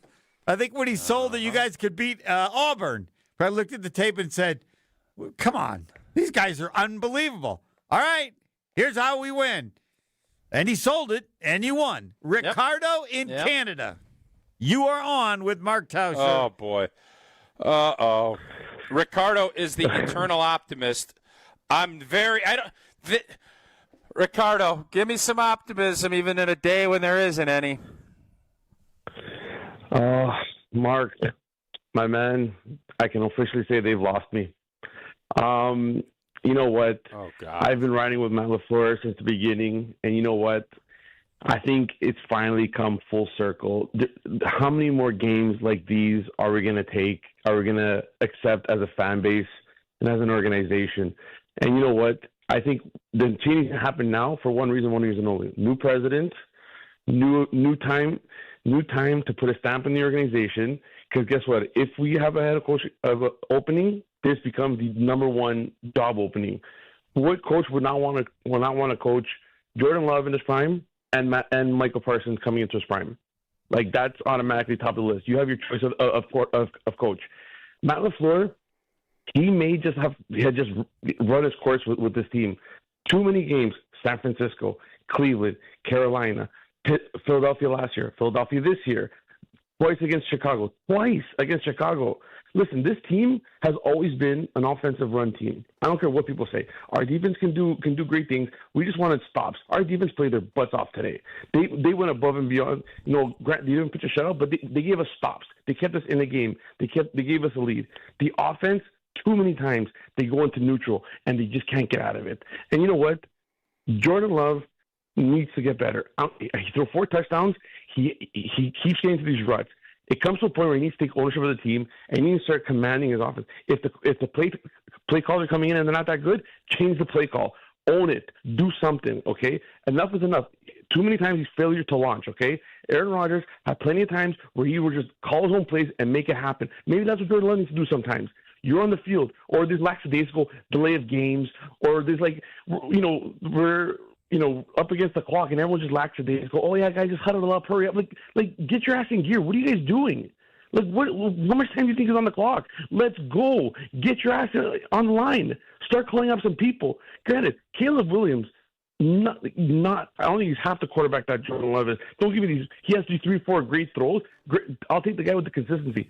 But that man has passion and fire. I'll give him that. Our guy, God bless him, but Jesus, reap somebody out. Tell your guys, get on the line. Stop dropping the balls and put them in your hands. Enough is enough. Game's on the line. And here's another thing I'll say. Matt LaFleur consistently has made bad decisions. One, Rich Versace is one. And two, Matthew Golden showed his ass off today. And guess what? The worst part about it is that if Bo Melton doesn't get hurt, we don't see Matthew Golden. True. If Dante Wilson doesn't get hurt, we don't see Matthew Golden. Yep. And where's Matthew Golden been all year? He's been doing this all year. You give him opportunity. He's been doing well. But no, in Green Bay, a first-round draft pick isn't a first-round draft pick. He needs to earn his stripes. He needs to go through bull crap, okay? Kid's talented. Put him on the field. Feature him. Make a change. Enough is enough of this crap, okay? Ricardo, do you feel better? No, not really. Oh, okay. I can't even go on Twitter because I don't want to list Bears fans and all this stuff. I'm not going to lie to you. I'm going to watch Landman and go to bed. All right. Well, because you got to take it. And however, whatever Bear fans say, it's true in terms of their ability to come back. And they did it to the Packers. How are you going to argue with them? You can't. That's right. Can't argue with them. Yes, that's the worst part. Sucks. Yes. Worst Homer, part. Thanks for the call, Ricardo. Awesome job. Ricardo is a rock star, man. He calls in every Monday. He is an optimist. And Homer, do you know how hard it is to lose a fan like Ricardo? You have to. You can't rip his heart out and stomp on it. Mm-hmm. You got to rip it out, stomp on it, throw it in a dumpster, wait 6 months, and come back and stomp on it again. And then again. You don't. Ricardo's got just a non-ending deal, and you finally tonight took the life out of Ricardo. Yeah. Yes, that's a good point. If you were a president, you would have a Ricardo that you kind of judge and say, "Hey, we can just redo it," and then when you know Ricardo, you go, "Nope, I can't." Ricardo's been an apologist. The people have said he's an apologist. He's crazy. He's too optimistic. He loves the team too much. And Ricardo, we just heard Ricardo. He's done. He wants to go watch Landman and call it a day. And I ain't going to lie to you. I'm with Ricardo. I'm going to go watch Landman and call it a day, too. You got a little more, but not much. Or how long? Can you stay for 5 more minutes? That's it. Or are you done? If you're done, you're done. I'll stay for 5 more. All right, we'll take a break, and then the final thought from Tausch, because now during this break, he's going to have to regroup and figure out. Though I think we could hear, I got nothing. Bye. Next. Stay right here. Green Bay Game Night will be right back on ESPN Wisconsin at 620 WTMJ. Can you feel it? It's the thrill of witnessing a walk-off grand slam, a game-winning touchdown, a buzzer-beating 3. Yeah, you know the feeling. And there's only one place to experience that raw exhilaration. Potawatomi Sportsbook. Catch all the action in a supreme space with dozens of sports betting kiosks, cool drinks, luxe seating, great food, fiery atmosphere, and a monster video wall. Become a legend at Potawatomi Sportsbook. More info online. Must be 21 to enter casino. Life's better with Drive My Way from American Family Insurance, because we know it's more than just a car. It's your escape pod, your adventure mobile, your memory maker. And we help protect the dreams that drive you. Personalize what you pay for auto insurance and you could save between 10 and 35%. American Family Insurance. Get a quote and find an agent at amfam.com. Products, pricing, and availability vary based on the way you purchase insurance and by state. Unsafe driving behaviors may increase your rate. American Family Mutual Insurance Company, SI, and its operating companies, 6000 American Parkway, Madison, Wisconsin. Kick off the new year with a smarter home and bigger savings with Exterior Pros and Baths. New windows to lock in the warmth, durable roofing, eye-catching siding, or a stunning bath makeover. Start the year off right and get $3,000 off your project. That's right, $3,000 back in your pocket during our New Year savings event. Call 262-800-4274 or visit extpros.com today. This deal won't last all winter. Exterior Pros and Baths. New year, new home, done right. Your New Year routine just got a major refresh thanks to Carbless. Staying mindful, Carbless has 0 sugar and 0 carbs. Watching calories? We've got you covered. Still want something bold and delicious? Well, that's our specialty at Carbless. Whether you're out celebrating or settling into post-holiday goals, Carbless keeps things light, fun, and completely guilt-free. Start your 2026 with flavor and no compromise. Celebrate the new year with bold flavor, 0 guilt, and a drink that keeps things light. Happy New Year from Carbless. Let's make your new year feel flawless. This is Eric Brown, owner of Siding Unlimited, letting you know that Siding Unlimited installs Pella windows and doors. That's right, Siding Unlimited installs windows, and we do it really well, earning the prestigious Pella Platinum Premier National Certified Contractor of the Year award 5 times. New windows, our expert team will deliver on a smooth, hassle-free installation, making you feel proud of calling Siding Unlimited for your window project. What's the next step? Call 262-567-4513 or go to sidingunlimited.com. It's ESPN Wisconsin's Game Night, so for Events by Design. Events like appreciation parties and retreats can go a long way towards boosting morale and retaining top talent. Events by Design is your go-to creative partner for employee events that truly make an impact. They help leaders retain top talent by making their people feel seen, valued, and celebrated. The creative team at Events by Design does all the planning and production, making sure things not only look great, but also work. Make a smart investment in your culture today. Search online, Events by Design. They design, you party. This is Matt Meitner, owner of Sit Means Sit Dog Training. Do you find yourself talking to your dog but feel like she's not listening to you? Bella, sit! Are you constantly repeating yourself but she's not following your directions? Sit! Sit! Frustrating, isn't it? At Sit Means Sit Dog Training, we want to help you have a happy, confident, and obedient dog, and we also want to make the training process an enjoyable and worthwhile experience. Contact Sit Means Sit today to schedule a free consultation so we can create a customized training program so you are able to have the dog you want and deserve. Sit Means Sit Dog Training. Sorry, we don't train husbands, wives, or kids. Big ideas deserve a big story and the right audience. At Saturn Lounge, we bring your marketing to life with branding, websites, digital marketing, and video storytelling that stands out from the crowd. Whether it's a TV spot, a campaign, or content built to connect, Saturn Lounge is where strategy meets creativity. From the first spark of an idea to the final cut, we're here to make your message shine across every platform. Ready to make your marketing a success? Step into the spotlight with Saturn Lounge, your launch pad for bigger, better marketing. To tell the world your story, visit SaturnLounge.com today. You're listening to Green Bay Game Night on ESPN Wisconsin at 620 WTMJ. React to the game by calling the Carbless Talk and Text line, 800-990-3776. 21-3 Packers first half, 28-6 Bears the second half.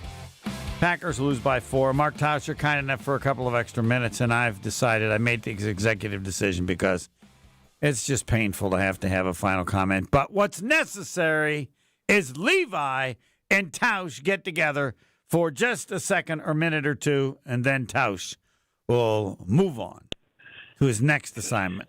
Yes, Levi, you are on with Mark Tauscher. Let her fly. Hey, guys. Hey, can you guys hear me? Yep. Nope, Got you, Levi. can't hear you at all. Well, at least I got my new headphones on with the mic, kind of like Tausch, but it's not connected. But anyway, I know I feel disappointed about the loss and the collapse. Don't get me wrong about that. But you got a butt? A butt? There's a butt? Oh, I got to Homer. hear this. Take it away, Tausch. What? Tausch? Hey. No, go ahead, Levi. No, just give us your butt. I want to hear the butt, and then he can respond. This is his segment. Okay. It's just that I know I don't like the Bears, period, but they wanted it more in the fourth quarter. They wanted more, and they came right back and scored 25 points in the fourth quarter. What can I say? It's just that they just wanted more. And I know Bear fans are very happy tonight. Let them be happy all they want, and they control what they want. But I'm keeping my emotions intact because football is just a game. But I know you guys, if you want to criticize me for that, that's fine. I'm just saying it's just a game, but it's just great that this rivalry is back on track, man. Just can't wait to. I hope that both the Bears and Packers play in the playoffs more often, and we can have both fan bases have fun, though. You know, that's my take for it. And what were you going to say, Tausch? Well, Levi, appreciate you calling in every week on the post game and on our show. You bet. Thanks for calling in. We appreciate you, and we'll I'm sure talk to you soon. You bet, man. Here's what I would say to Levi. I'm not interested in the Bears rivalry. I'm not interested in the Bears fans feeling good. I'm sick about what happened. I think all Packer fans feel that way. And, all of the other stuff, what happened, what is going to happen moving forward, those are kind of going to be the next storylines. But tonight is just a sad day as a Packer fan. This one's a really tough pill for everybody to swallow because you kind of saw it coming again. That's the hard part. We saw it coming. This movie, unfortunately, you go to the drive-in and it gets to be January. It's cold out, but it's not cold enough. You can't keep watching this movie. This movie, the endings change a little bit, but they all would be under the horror genre of playoff football. There's always a way that this thing, and it can be ugly, it can be painful, and it can be a gut punch like tonight was, but it always, for whatever reason, the last 15 years, they've ended badly. And that is the final comment of Mark Tauscher.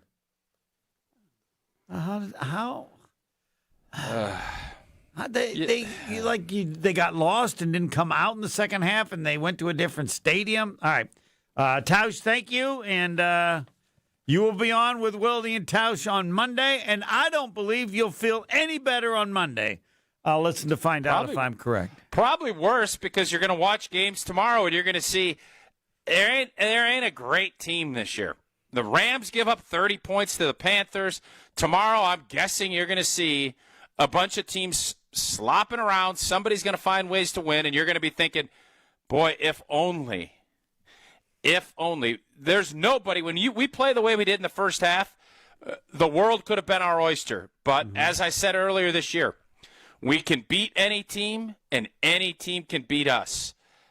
And that happened first half, and unfortunately the second half reared its ugly head. So I might watch some of these playoff games, too, and also think, wow, wonder how the Packers would have to screw things up to lose to this team. How can we blow It's almost like a pick your adventure. How can we blow this lead? Yeah. Well, let's throw a pick. I agree with you. Do you know what everybody would start with? Everybody starts with special teams. I don't know what else is going to happen, but special teams will contribute to that loss.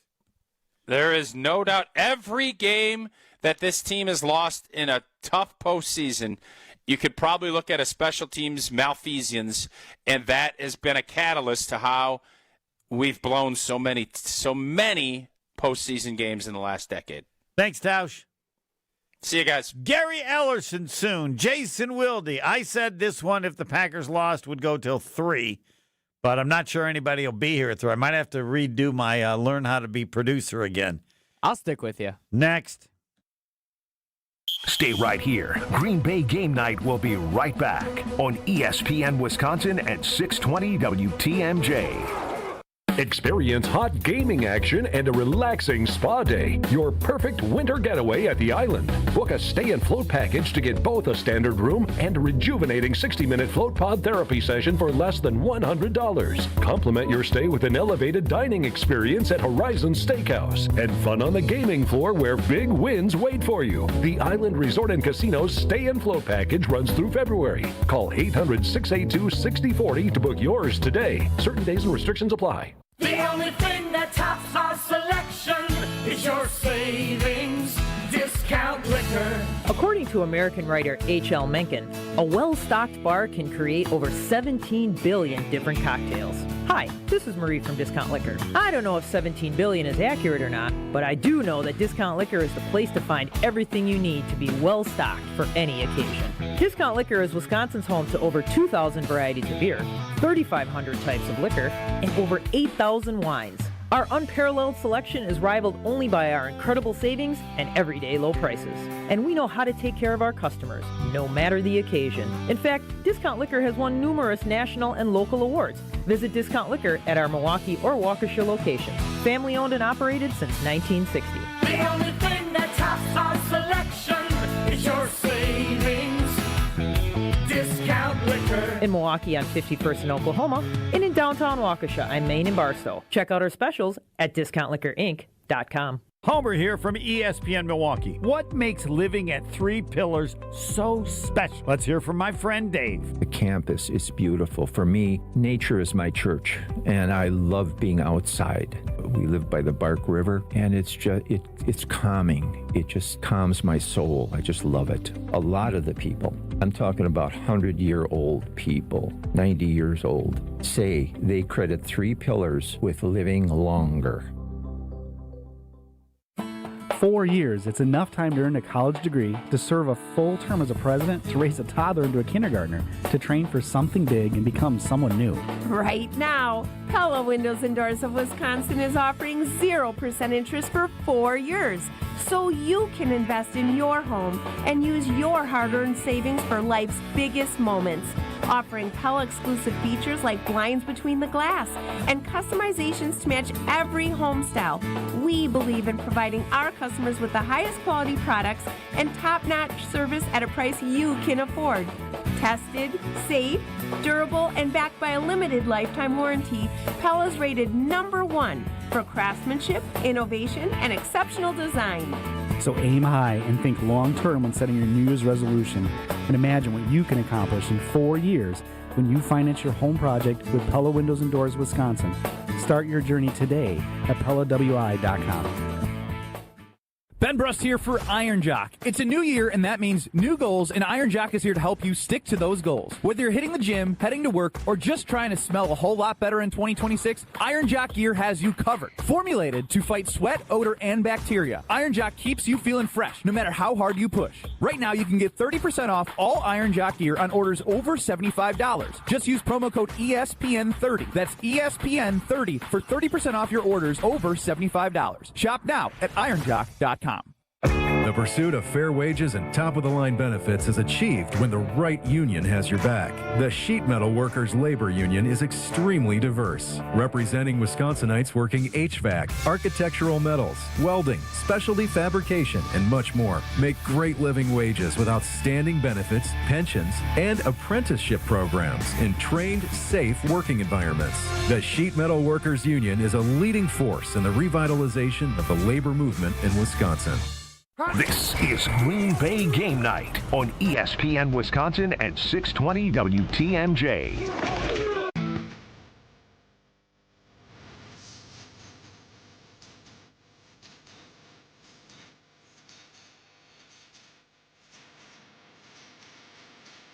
How did it happen? How did it happen? The Packers led 21-3 at half. They outscored 28-6. And it was actually a 25-6. So most of the scoring occurred in the fourth quarter. There was only a field goal in the third quarter. What? How? Joining us now is Gary Ellerson. He likes to wait until Monday when he does the show at Potawatomi with Greg Matzik, so you can kind of let it sit and simmer for a little bit. I'm not sure it's going to change much by Monday night. But joining us now is Gary Ellerson. Morning. Good morning, Homer. Take it away. Good, better, best. Never let it rest. I don't really know what that means. But that's your producer. Okay. Here's the question. How did it happen? 21-3 at half, outscored 28-6 in the second half. How did it happen?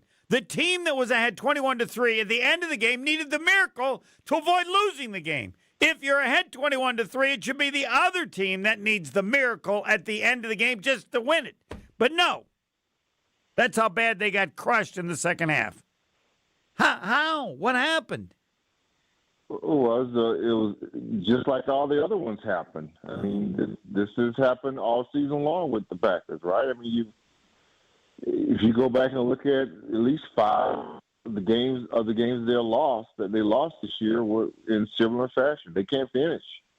There's a team that just can't finish. They can't close the door. And I don't, and I'm not going with this that they're too young or they're the youngest team in the NFL, but forget all that. They have probably more playoff experience than the Bears did in this game. And sure. They just, Matt LaFleur's got to figure out some way to get these guys to play with a killer instinct. No, I think it's worse only because it was a playoff game.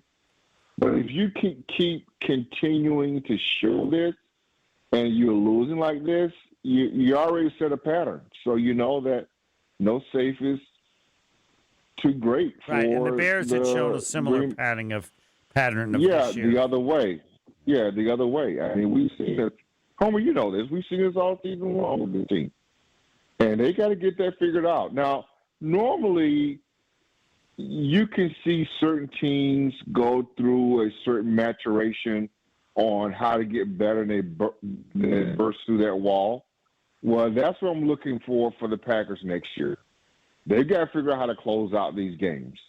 Now, I will say this, and they had 2 closers, and I think Tucker Kraft, closer, Micah Parsons, closer.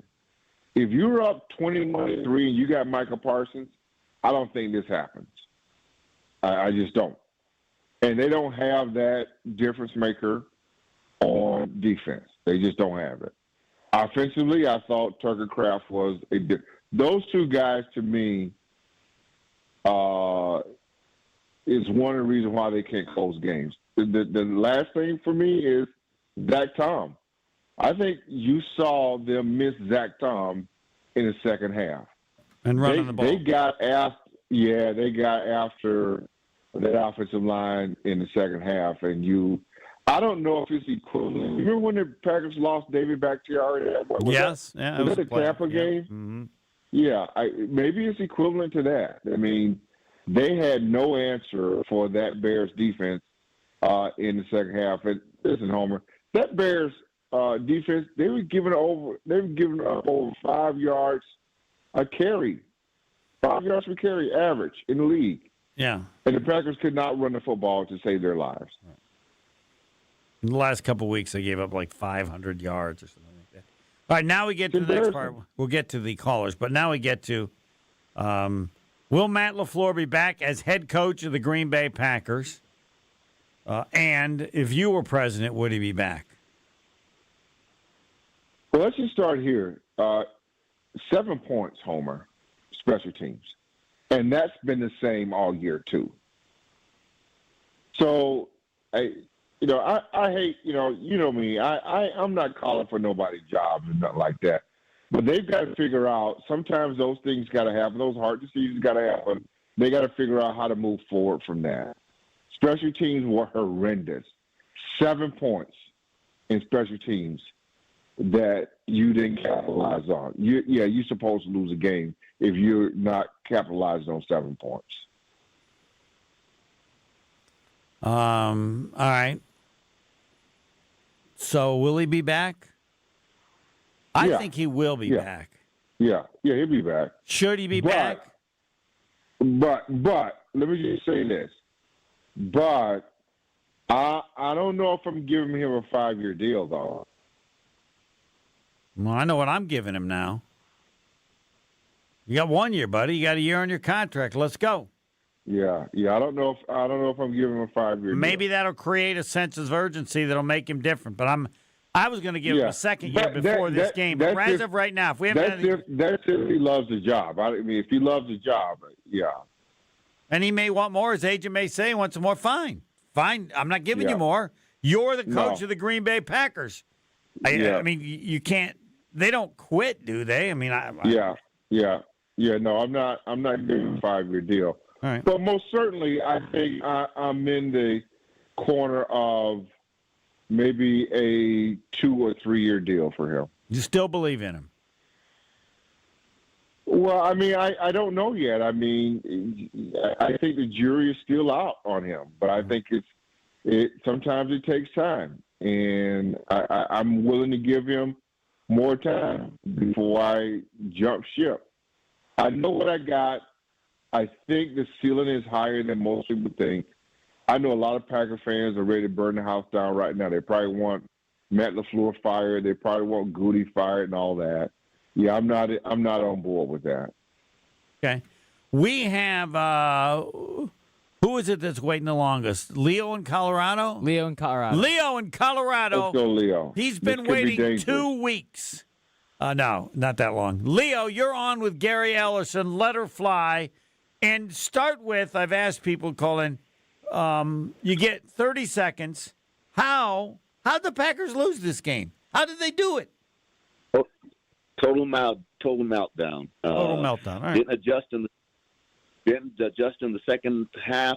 When they started getting pressure, they didn't get Love out on the edges, taking more advantage of his legs.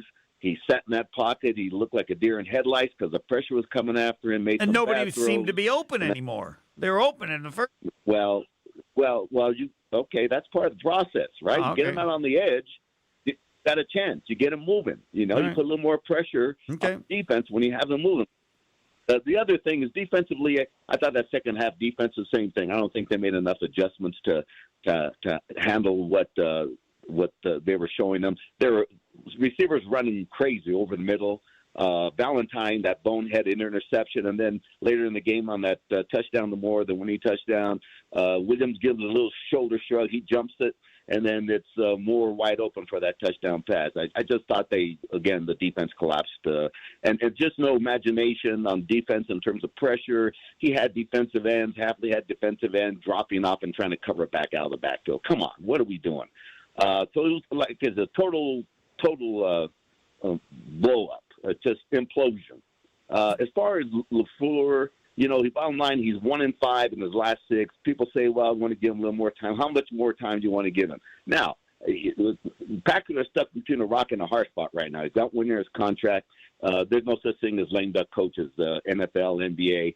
That's not going to happen. Now, they could offer him a contract, but there could be some conditions. For example, I think he has a hard time, just totally immersed in that offense and trying to run that team as a head coach.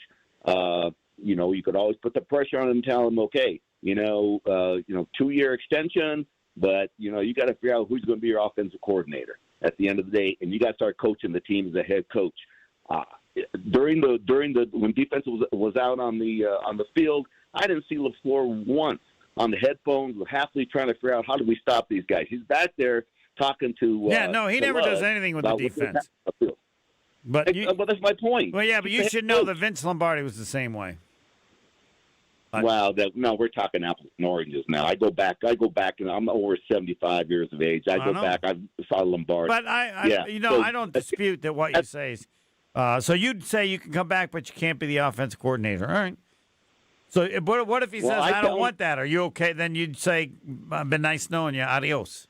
Yeah, that's not going to happen. Well, I mean, that's not going to happen. What's not going to happen?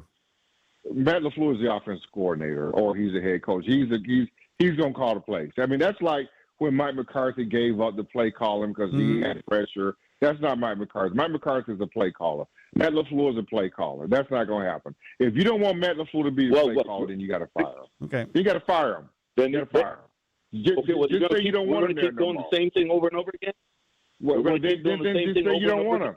Then say you don't want him. Then say you don't want him. Because that's not what he does. Well, Matt LaFleur he's a play caller. He's the offensive coordinator. If you don't want him to do that, then say you want him gone. Then who's the head coach? That's not what who's running the ship? Well, who's running the ship? You want to run who's running the ship? Well, he runs the ship.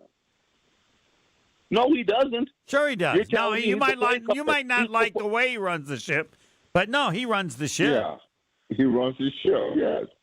Well, okay, he runs the ship, and he's 1-5 in his last 6 playoff games, and I don't see it getting any better. No, then you'd be willing to make a move. That's fine. The issue you want to make a move? Yes. Yeah. So then, if you're saying that there's no way they're gonna give him that choice of being the head coach and giving up the play calling duties, then I say then move on. Yeah. Okay. Yeah, that's not going to happen. Because who wants to tolerate this mess? For another 6-7 years. I tell you right now, if they decide to move on, he's the next head coach of the Miami Dolphins.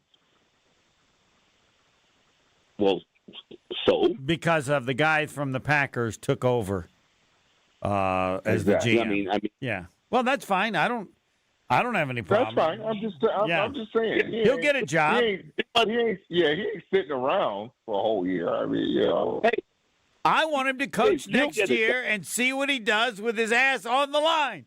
Maybe that'll change. But can you make him coach, Gary? He's got a contract. Can't you make him coach the last year of his contract? No, you're not going to have a lame duck coach. Why not? Maybe a lame duck would be good for him.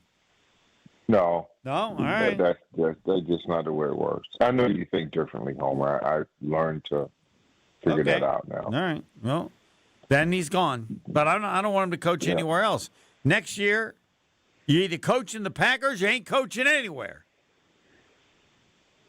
But you that's not how it works, huh? All right. No, it's not. Yeah. Okay. Yeah. Okay. Did you at any point in the game think they were going to lose? I never did until the Bears got ahead on their final score. Yeah. No, I thought they were going to lose. Was it the missed field goal in the second half or the extra point? One of those two things happened. I go, they're not winning this.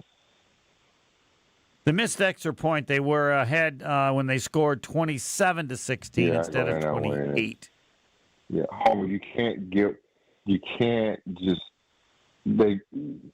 7 points. That's a big deficit. You just in special teams, and that's been their bugaboo all year long. That just can't happen. 7 points. I mean, if you make those 7 points, don't you win the game? I've got to look. I don't know.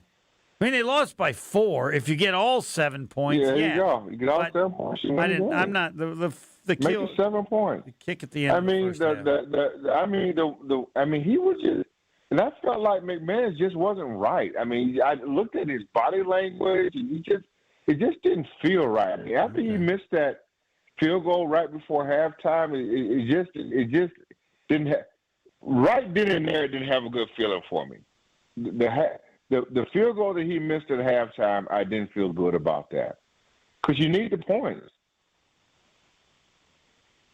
And then when he missed the extra point, I go, it's over. We're not winning it. No. All right, let's get to Chuck in New Jersey. What Chuck saying? Let's find out what Chuck says. Chuck, why'd they lose the game? You got 30 seconds. Why did they lose the damn game? They're up 21-3 at half. Come on. So I would say 7 points off of special teams, but I would also say conservative play calling in the second half. But I'm going to add it on and say that Edrin Cooper's injury was huge when he went down. Because if he's in, I don't think they give up 25 points in the fourth quarter. Yeah. Well, so I would say 3 things. All right. Because he was having a really, really good first half. He really was. Now, agreed. And I think, and with the LaFleur question, do I want him back? I think that it's run its course after 6 years. But do I think he's going to be back? Yes. But I also think that Bisaccia has to go. I don't, Homer, I called you 2 weeks ago on this. Why do we keep beating ourselves? Why? Why what? Why does this happen? About special teams. Why do we keep on beating ourselves? Every week, it's just this like we. Well, to me, that's on the head coach. Special teams has been a disaster for Green Bay. Well, yeah, I mean, special teams has been a disaster for Green Bay for what, the better part of a decade. We've had trauma with special teams, and we never get this right. I don't understand. It's almost like we should, like, Rich Bisaccia should be wanted for theft because all he does is steal money from this organization. I don't understand it. We put in Josh Jacobs, who's never returned a kick in his career, back there, he's still hurt. You could see it towards the end of the game. He was still hurt. And I get it. Yeah, but I thought it was a great move. He wanted to help. A great move. They like him. He wanted to help. I thought it was a great move. No, not even that, Homer. All hands on deck. I thought it was a great move. That was a great move. But if it's all hands on deck, then I mean, wouldn't you want to put a wide receiver back there instead of a running back? But I mean, maybe right now, make a difference. Right now, the way the kickoffs are, you need more of a runner back than a receiver on kickoff returns because you don't get a running start anymore. So it's all about blocking schemes. You said about blocking. Yeah, it's all about blocking schemes now. Now, see, neither of you brought this up. I thought that was great. What I'm going to remember is a delay of game after a timeout. Awful. I don't believe that you have ever seen that in your life, Gary Ellison. I don't believe in any. Yeah, I have. I've seen it. No, I have. Yeah. You've seen it? But it's awful. High school? Yeah. What? Awful. Pop Warner? I've seen it pro ball too. It's awful. And that's the tough part about Matt LaFleur too, is that, like, you know, he's such a talented play caller and he's such a great schemer. You know, I really don't think a lot of other coaches would have helped rebuild Malik Willis's career like Matt LaFleur did. And Jordan Love played such a great 100%. game. And 100%, bro. It's just so sad that, like, this is where we're at right now. And, like, we have 100%. a DC who's about to walk to be a head coach somewhere. Like, we had it all lined up. See, but what happened? Like I said, I called you. Just me, Worthy, I hope not. Jeff Halfley. Yeah, I hope not. Jeff Halfley. I would love to have him back. But I don't see it. I really don't see it. I really don't. I don't see it. But how many jobs are open, Homer? Is it 7, 8 jobs open? Yes. I think there's 8 now. 7 jobs. 7, yeah. I mean, I'm willing to gamble. Right. Because you you're that kind of guy. You get worse. No, I don't. I mean, I told you what I want to do. I want to give him 1 year. I want to see his butt on the line and see how he reacts to that. Yeah, no, nobody's doing that. I guess not. The lame. That's gonna be a tough one. I mean, I think that this is just it's tough because we've had so many chances since he took over from McCarthy. I mean, 2020, guys, 2021, we had one of the greatest offenses in NFL history. Like, I mean, it's one thing after another, and it's getting tougher and tougher to watch. Yeah, you want something different. You'll take you want to win, but you'll take losing, but you want a different kind of losing. I mean, like, my last point is that, like, I'm 36, so I mean, I've been around long enough that I've seen I was very young when we won Super Bowl in '96. I was in college when we won in 2010. I see the highs and the lows. I mean, what's been the constant with the Green Bay Packers is when we had Aaron, it was defense. Now it's still defense, but now it's a bigger focus on special teams. Outside of the Bostic debacle in 2014, it's every year it's special teams. I don't understand why we keep on doing this. Like, it's 7 points, Homer. That's a touchdown, man. Yes, it is. But when you're ahead 21-3, you have a 21-3. You know why you have a 21-3 lead? So you have a little cushion. So that something like that happens, 7 points, you're not worried. No, you cannot give up 7 points in a playoff. Yeah, you can. When you're up 21-3, you can. On the road, no, you can't. Right. Not on the road. You can't give up 7 points on the road in a playoff game. Can't do it. All right. Thanks for the call. We will continue on. Millions are listening. Millions are watching. Millions have phone calls. And that's all with Gary Ellison. And later on, it will be with Jason Wilde. And will we make it to 3 in the morning? Got a chance next. Stay right here. Green Bay Game Night will be right back on ESPN Wisconsin at 620 WTMJ. Tito's Handmade Vodka is America's favorite vodka for a reason. From the first legal distillery in Texas, Tito's is 6 times distilled till it's just right and naturally gluten-free, making it a high-quality spirit that mixes with just about anything, from the smoothest martinis to the best Bloody Marys. Tito's is known for giving back, teaming up with nonprofits to serve its communities and do good for dogs. Make your next cocktail with Tito's. Distilled and bottled by 5th Generation Inc., Austin, Texas. 40% alcohol by volume. Savor responsibly. I've been to my fair share of green and gold games, and the best way to get there is with AccuTrans Group. At Good Karma Brands and ESPN Milwaukee, we use AccuTrans Group to get our partners to and from Green Bay, and it's always first class. From stadiums to concerts and tailgates, your game day fun starts the moment you step on board. Sit back, relax, and let their professional chauffeurs handle the traffic while you enjoy the ride. AccuTrans Group is Milwaukee's premier ground transportation, available 24/7 with sedans, SUVs, limos, vans, and buses. Book today at AccuTransGroup.com. It's ESPN Wisconsin's Game Night, so for Events by Design. Events like appreciation parties and retreats can go a long way towards boosting morale and retaining top talent. Events by Design is your go-to creative partner for employee events that truly make an impact. They help leaders retain top talent by making their people feel seen, valued, and celebrated. The creative team at Events by Design does all the planning and production, making sure things not only look great, but also work. Make a smart investment in your culture today. Search online, Events by Design. They design, you party. Get ready for kickoff with great deals on football party favorites all this week at Sendik's. Check out Sendik's Natural Black Angus Ground Sirloin for just $5.99 per pound. Perfect for chili, burgers, and even upscale nachos. 2-pound bags of large cooked or raw clean 31 to 40 count shrimp are just $17.99 per bag. That's less than $10 per pound. And don't miss Sendik's homemade taco dip trays for just $6.99 per pound. Let Sendik's help you score big at your game day party. Sendik's, your trusted local grocer. Experience, knowledge, results. That's what really matters when you need help after a serious truck accident. You'll need a lawyer experienced in fighting and winning for people just like you. Gruber Law Offices has the resources, strong track record of success, and a team of experienced lawyers to take care of your needs. We've successfully helped people injured in big truck accidents for more than 35 years. Gruber Law Offices.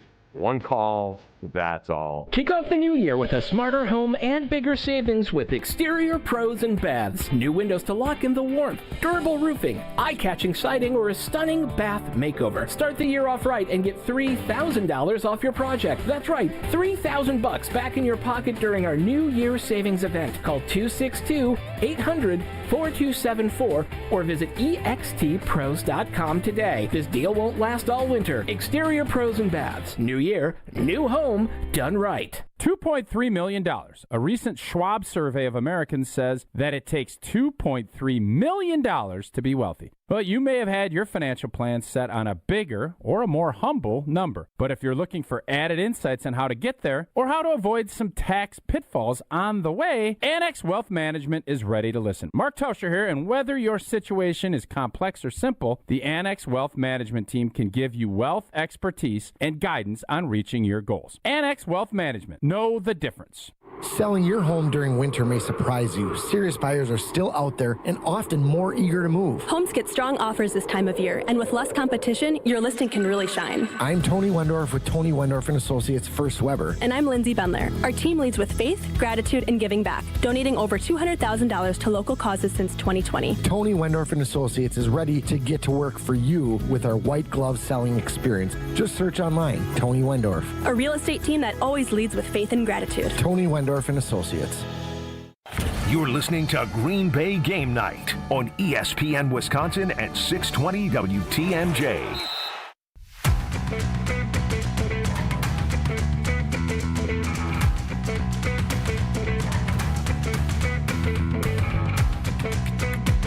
This is Green Bay Game Night / morning.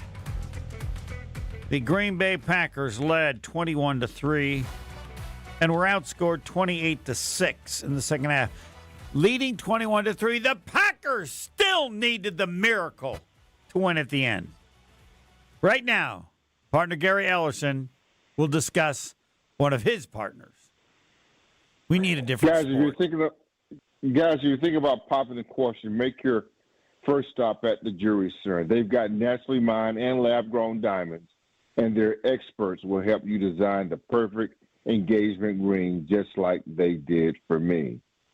Guys, you can find that perfect time to find something special for anyone on your list. Necklaces, watches, earrings, you name it. Check out shoptjc.com or stop by Greenfield, Brookfield, Burlington, and now their new location in Mequon, the Jewelry Center, where Wisconsin gets engaged. Gary Ellerson, the world, thousands, millions watching, listening. Ryan, you are on with Gary Ellerson. Let her fly. Hey, can you guys hear me? Yeah. Hey, what's up, y'all? Packers fan out of Chicago. I lost my voice on that golden touchdown. That was pretty exciting. But wow. Yeah. We lost that. Yeah. We lost that game on. Hey, Gary, I've been loving your takes all season. You've been reasonable. You've been level-headed. Yep, big fan. But I've been on the Matt LaFleur train the entire season. But today showed that his leadership lost this game. And hey, Homer, are you a tennis player? I know you're a tennis fan. Yes. I'm a tennis player. Oftentimes you win the first set, and then you start playing scared. You start playing not to lose, and that's exactly what happened. We played not to lose. You got to keep you got to keep your foot on their throats, and you got to finish the game. And Hold on for a second, Ryan. Hold on for a second. I'll let you finish, but I want to hear what Gary. What are you thinking when you hear that? Do you think there's any credibility to that or not? Oh, yes. He's 100% true. Game plan changed in the second half for the most part. It was conservative. It wasn't the same thing that we saw in the first half. Those first two possessions in the second half were not like what we were getting in the first half. 100%. Now, I don't know who that is on. I don't know if it's on Matt LaFleur or is it on Jordan Love, but the sense of urgency didn't feel the same in the second half. Well, it is true. In the second half, I believe it was 3 and out, and then 3 and out again, and then they did get a first down, but it was pretty close to that. Then the Packers were able to get a touchdown after 4 problems. Punt, punt, punt, punt. Actually, they punted the first 4 times. After they scored the first 4 times in the first half. Touchdown, touchdown, touchdown. Oh, then they missed the field goal. Gary, that just doesn't happen. Forget Packers. No team goes from that good to that bad. To that. And you can say what you want. They made adjustments. I just think they dialed back. I think Matt LaFleur has he did not have a good scheme in the second half. Wasn't ready. And then when they all of a sudden the Bears got close, they go down and score a touchdown and wasn't ready. Yeah. All right. Ryan, come back. Ryan, now what? I just wanted him to address that. So, Ryan, do you have anything else? No, thank you. Yeah, no, I mean, the only other thing is the question is that on the offensive line in the second half because we couldn't get the run game going, or should Matt that was throwing the ball on first down? First down, we kept running it. I mean, I get it. You want to milk the clock. You want to trust Josh Jacobs. We could have run the damn ball. No, they couldn't run the ball. And thanks for your phone call. I told Homer this. They were giving for over 5 yards per carry, and we couldn't run the ball. And that's happened with the Packers in various times, even with Jacobs. Yes, it sure has. I thought without Zach Tom, that would explain that. They missed him a lot in the second half. They had no idea what the hell was going on. Potawatomi Sportsbook in Milwaukee has dozens of self-serve kiosks and over 2,000 square foot video wall. Man, I can't imagine what it would have been like watching this game on that great screen. Yeah. Seating for over 200, full restaurant and bar, VIP deck, and more. It's a sports betting paradise. I like to tell you, no, it's a sports paradise. They got everything figured out so that you can enjoy it and all the parts that are with it. Bet above the rest. More calls and a couple thoughts from Gary Ellerson. Next. We're going to go till 3. We're back with Green Bay Game Night after this on ESPN Wisconsin and 620 WTMJ.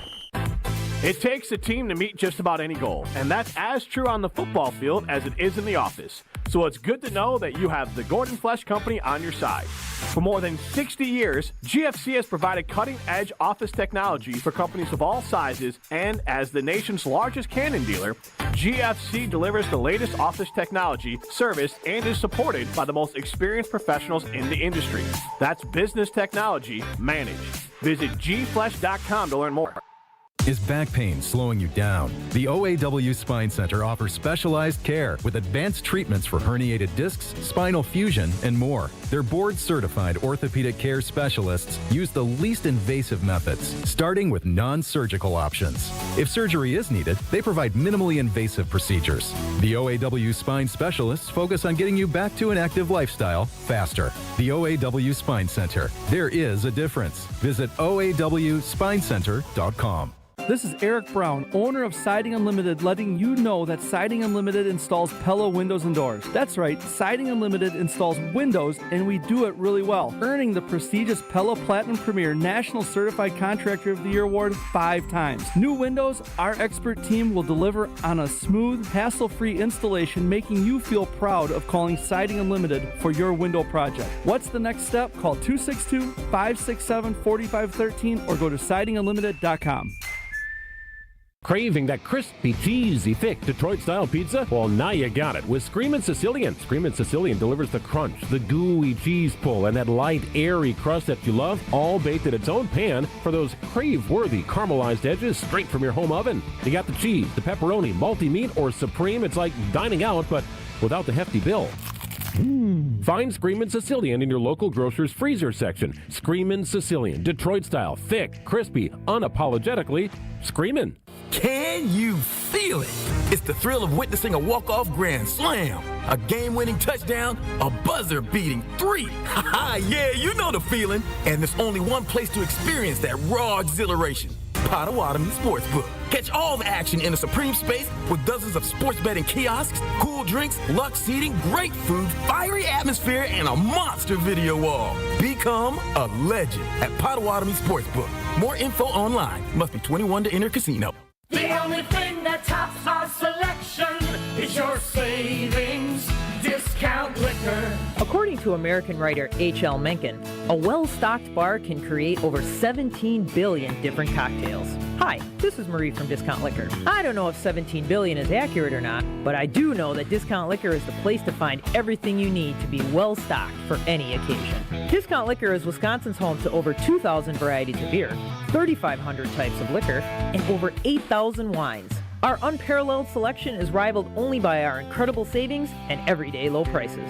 And we know how to take care of our customers, no matter the occasion. In fact, Discount Liquor has won numerous national and local awards. Visit Discount Liquor at our Milwaukee or Waukesha locations. Family owned and operated since 1960. The only thing that tops our selection is your savings discount liquor. In Milwaukee on 51st in Oklahoma, and in downtown Waukesha on Main and Barstow. Check out our specials at discountliquorinc.com. Homer here with a message about Three Pillars Senior Living Communities, located on a serene setting along the Bark River on 300 gorgeous acres. Three Pillars Senior Living Communities is a top-ranked full continuum community. Active adult, independent living, assisted living, memory care, skilled nursing, and rehab. Three Pillars, the hands-down choice for you or your loved one. Been there. Know people who live there. They love it. You got to go to Dousman and see it in person. Get all the info on Three Pillars at threepillars.org.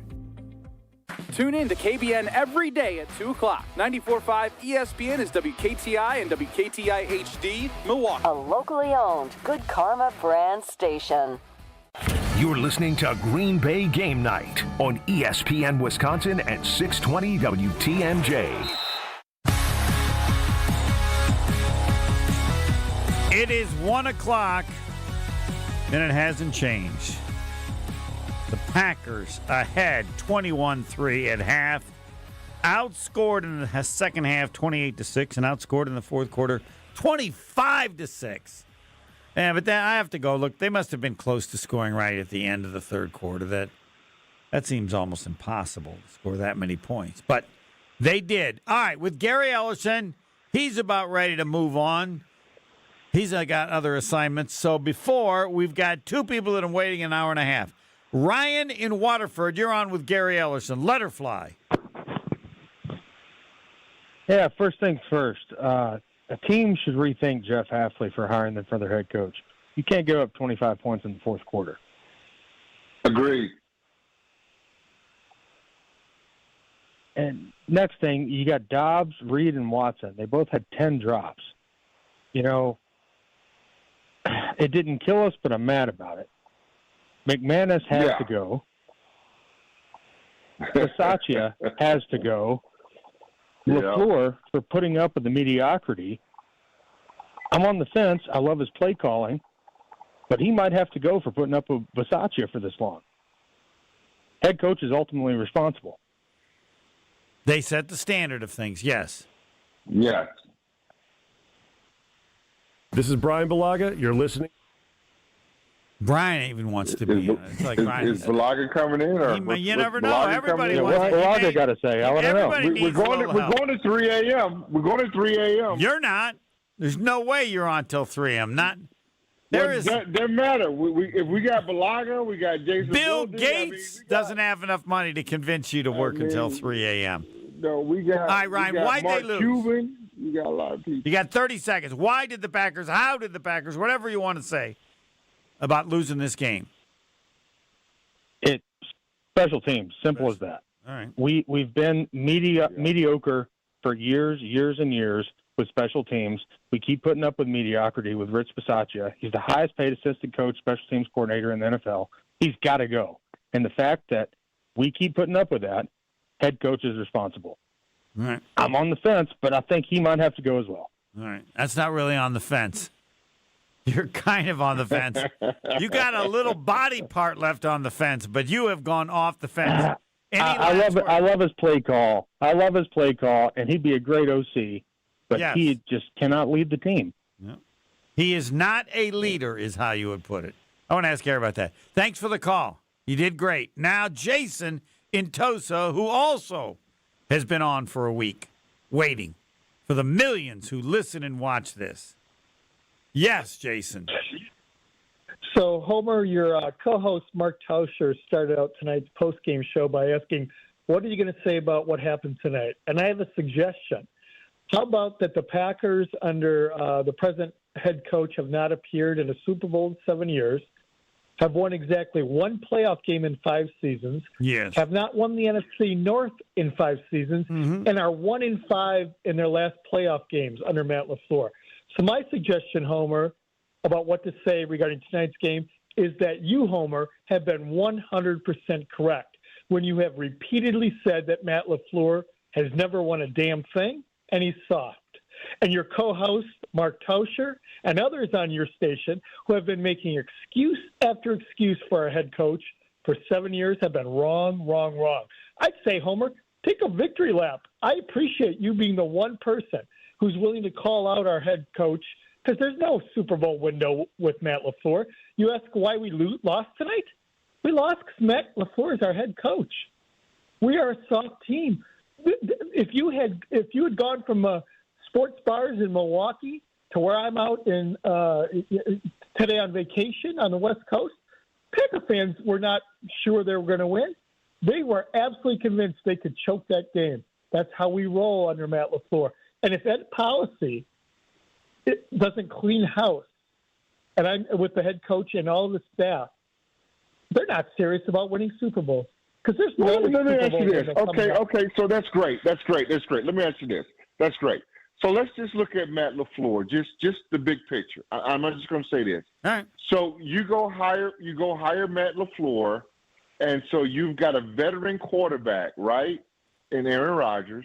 Correct. And so you're bringing in your system, and Aaron Rodgers got to learn the system, right? Your system. Then Rodgers says, no, you know what? I still want to run Mike McCarthy's system, even though I ran Mike McCarthy out because his system was antiquated, but I want half of Mike McCarthy's system in with your system. Don't you think that takes time to get to know the first year? Gary, I think that the hybrid system that went on, the first couple of years with Matt LaFleur did a great job of dealing with Aaron Rodgers. I think the success with the back-to-back MVP is more about number 12 than it is about Matt LaFleur. I think Jordan Love is a very good quarterback. I love Jordan Love. Just stop. Just stop right there. Okay, so we agree on that. So so when they hired Matt LaFleur, there was like a process that we had to go through. And did you really think that they were going to win a Super Bowl in Matt LaFleur's first year with Rodgers? 2020. The first year with Rodgers. 2019 was his first year. And did you not think, at all. Did you think no? They were 13-3. So did you think they were going to win one in the? Okay. So did you think they were going to win one in the second year with Rodgers? Absolutely. We had home field advantage throughout. It was the COVID year. It was awesome. Rodgers got to play on the road with no fans, and we got beat because we had poor special teams, and he had a defensive coordinator who screwed up, and he did not go for it. And in 2021, we had 100%. Home field advantage throughout, and 100%. Had poor special teams. 100%. And the defensive coordinator was who? Was Mike Pettin, who the organization thrust on Matt LaFleur. So this is the game we play. 100%. Okay, so stop. Okay, so now we're going to move to the third year with Rodgers, right? Did we have 3 years, Rodgers? Yep. No, we had 4. So did you think the third year was also good? It was this last year. They lost to San Francisco after his third year. They lost to Tampa Bay after his second year. I'm just saying all this to say this before we get to 6 years here. Right. I think if you just stop and relax and take your time and think about the stages of this rebuild, not rebuild with Matt LaFleur, I think you would think a little different. Matt, or Gary, I completely disagree. We are in year 4 after Rodgers left. We have won the NFC North. Not at all. No, every other NFC North team has won. You're in year 3 of Jordan Love, correct? Yes. They were 8 and 9.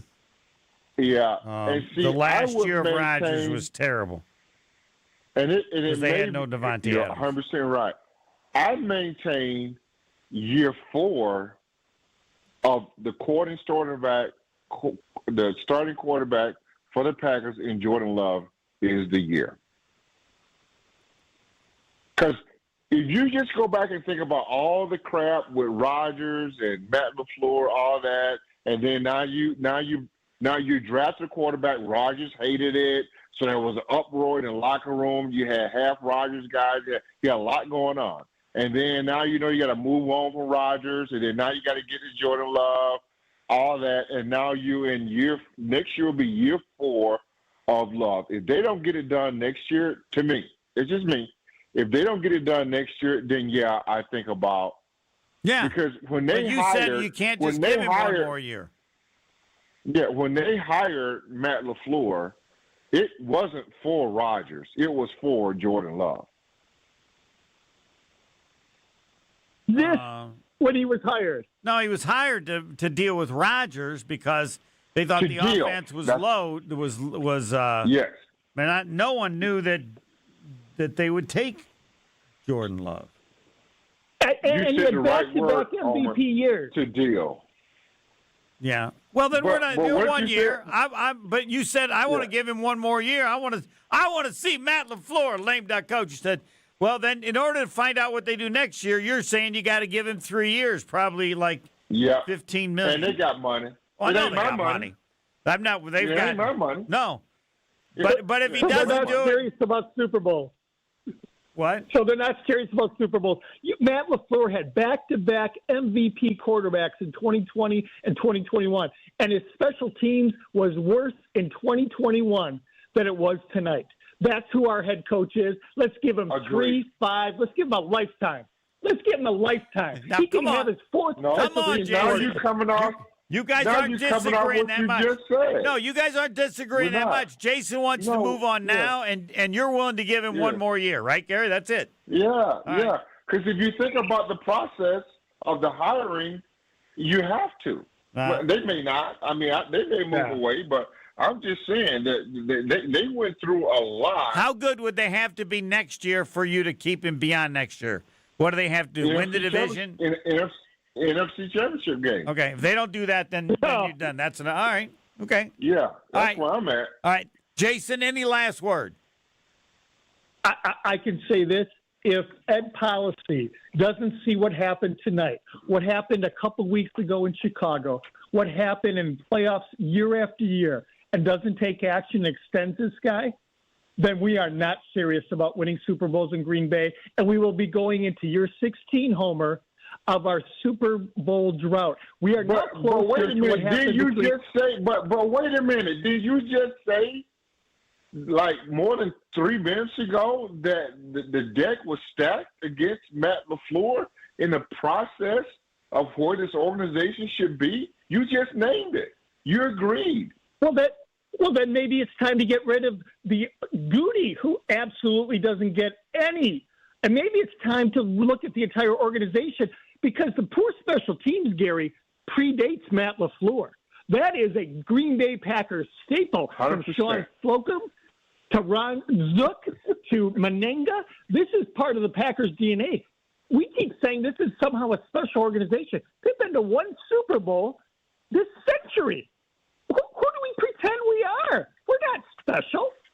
There's nothing special about this franchise. 1 Super Bowl this century appearance.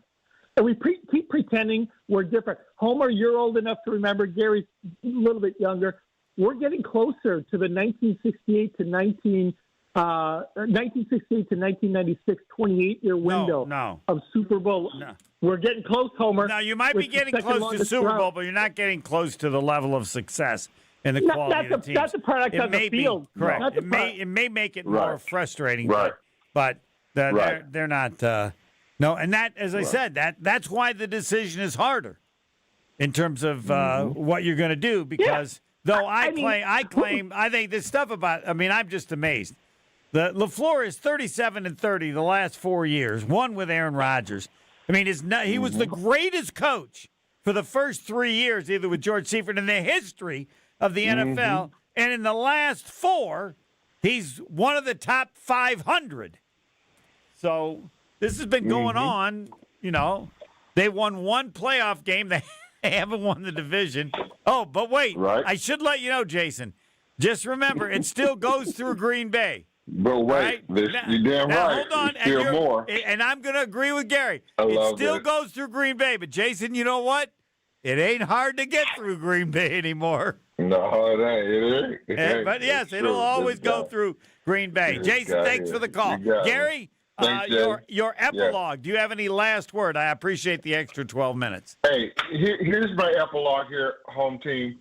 I'm giving Matt LaFleur, Brian Gutekunst, at least one more year. Give him a 3-year deal. It ain't my money. I don't care. Yeah, we're not worried about the money. That's why you want him to be around. But I think it's what we talked about, what people need to understand. In the process of moving along from Rodgers, getting a new quarterback, I think all that takes time. And I think we're in this year of it. Now, if we just want to go back to this game, 7 points on special teams you can't have. They've got to figure out stuff on special teams. Because to me, that's what lost. We've got it all figured out. Stuff. There's only one thing everybody agrees on. You got to get a new special teams coach, right? Yeah. No one argues that. that. Fine. Yeah. I'll let you say that. Yeah. I'll let you say that. But that's got to happen. And because you got to get better there. They can't. Special teams got to be special. They can't cost you a game. In my opinion, tonight, special teams cost you the game. Can't happen. All right. And Homer, I can't believe the season went so fast. I had an awesome time with you this whole season. Hopefully we can do it again next year. And, folks, yes, Monday night, Potawatomi, I will be there with my good friend Greg Masick from 6 to 8 o'clock, and we'll talk about it as you set on it for a day or two. I believe you'll feel the same way then as you do now, which isn't normally the case. Right. I mean, you have to admit, we all have to agree on one thing. Even though we saw it, we really can't believe they lost. You really can't. We can't. No, I mean, I can't. had made a bet with somebody. I'd already spent the money. Now I got 2 debts. I can't. I mean, I saw it. And what I can't believe is, I actually can't believe that you could get a. I think it happened to Brett Favre when he was with the Vikings at the very end when they lost to him, where they had a delay of game after taking a timeout. I think it was right at the end before he threw that famous interception that cost him the game. Oh my God! But yeah. I can't. The Packers, the team that was at 21-3 at half, had to make the miracle to win at the end. You can't be that far behind. Can't make that up, man. That game when you lose a 21-3 lead, the other team has to do something great late in the game, right? Yeah. To steal it Can't from make it up. And they got their butts kicked so bad. All right, we were up 21-3. Now we got to have a miracle finish. What? Can't make it up. Yeah. No, you can't be that bad. And they were. Yeah, I can't. And they were. And then all these other things happened that were embarrassing as well and stuff. All right. Yeah. Monday from 6 to 8 at Potawatomi. Thanks. Yep. Sounds good, buddy. That's only a day away because this is officially now Sunday. We're getting close to the end. I might be getting an 8th wind. We'll break. And what time do we have Jason Wilde? Jason Wilde at 1:30. At 1:30. So we'll break. And then we'll get to the calls. We have Todd left, and there are other people you can get on now. There was no way to get on earlier. Now, 1-800-990-3776 with Todd before Jason Wilde. Next. Stay right here. Green Bay Game Night will be right back on ESPN Wisconsin at 620 WTMJ. Hi, this is Michelle Voskel, CPA and team member at the Neal Group. Well, you made it. 2025 is in the books. Or is it? Are your books ready for 2026? Have you been able to plan for 2026 growth? If you feel like you are running your business on a wing and a prayer, let us help you make sense of your numbers and get your business in financial shape to move forward in 2026. Don't be stuck in the past trying to clean up your books. Get a head start on making 2026 your best year yet. Make the new tax laws work for you to put more money in your pocket. Call us now to see what your business can do. The first meeting is free. Call 414-325-2040 now. You earned it. We help you keep it. That's 414-325-2040. Or visit us at nealgroup.net. That's NEAL group.net. The only thing that tops our selection is your savings discount liquor. According to American writer H.L. Mencken, a well-stocked bar can create over 17 billion different cocktails. Hi, this is Marie from Discount Liquor. I don't know if 17 billion is accurate or not, but I do know that Discount Liquor is the place to find everything you need to be well-stocked for any occasion. Discount Liquor is Wisconsin's home to over 2,000 varieties of beer, 3,500 types of liquor, and over 8,000 wines. Our unparalleled selection is rivaled only by our incredible savings and everyday low prices. And we know how to take care of our customers, no matter the occasion. In fact, Discount Liquor has won numerous national and local awards. Visit Discount Liquor at our Milwaukee or Waukesha locations. Family owned and operated since 1960. The only thing that tops our selection is your savings discount liquor. In Milwaukee on 51st in Oklahoma, and in downtown Waukesha on Main and Barstow. Check out our specials at discountliquorinc.com. Homer here from ESPN Milwaukee. What makes living at Three Pillars so special? Let's hear from my friend Dave. The campus is beautiful. For me, nature is my church, and I love being outside. We live by the Bark River, and it's just it's calming. It just calms my soul. I just love it. A lot of the people, I'm talking about 100-year-old people, 90 years old, say they credit Three Pillars with living longer. 4 years, it's enough time to earn a college degree, to serve a full term as a president, to raise a toddler into a kindergartner, to train for something big and become someone new. Right now, Pella Windows and Doors of Wisconsin is offering 0% interest for 4 years, so you can invest in your home and use your hard-earned savings for life's biggest moments. Offering Pella exclusive features like blinds between the glass and customizations to match every home style. We believe in providing our customers with the highest quality products and top-notch service at a price you can afford.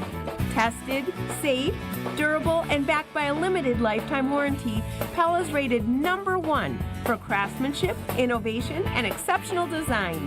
So aim high and think long-term when setting your New Year's resolution. And imagine what you can accomplish in 4 years when you finance your home project with Pella Windows and Doors Wisconsin.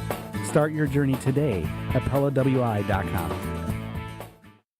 I'm very familiar with Gruber Law Offices because they're always out in the community. Gruber Law Offices are known to be honest, hardworking. They're always involved in our neighborhoods. Gruber Law Offices make our community a better place. They are the best. For nearly 40 years, Gruber Law Offices has helped people throughout Wisconsin. If you're injured, we're here to help.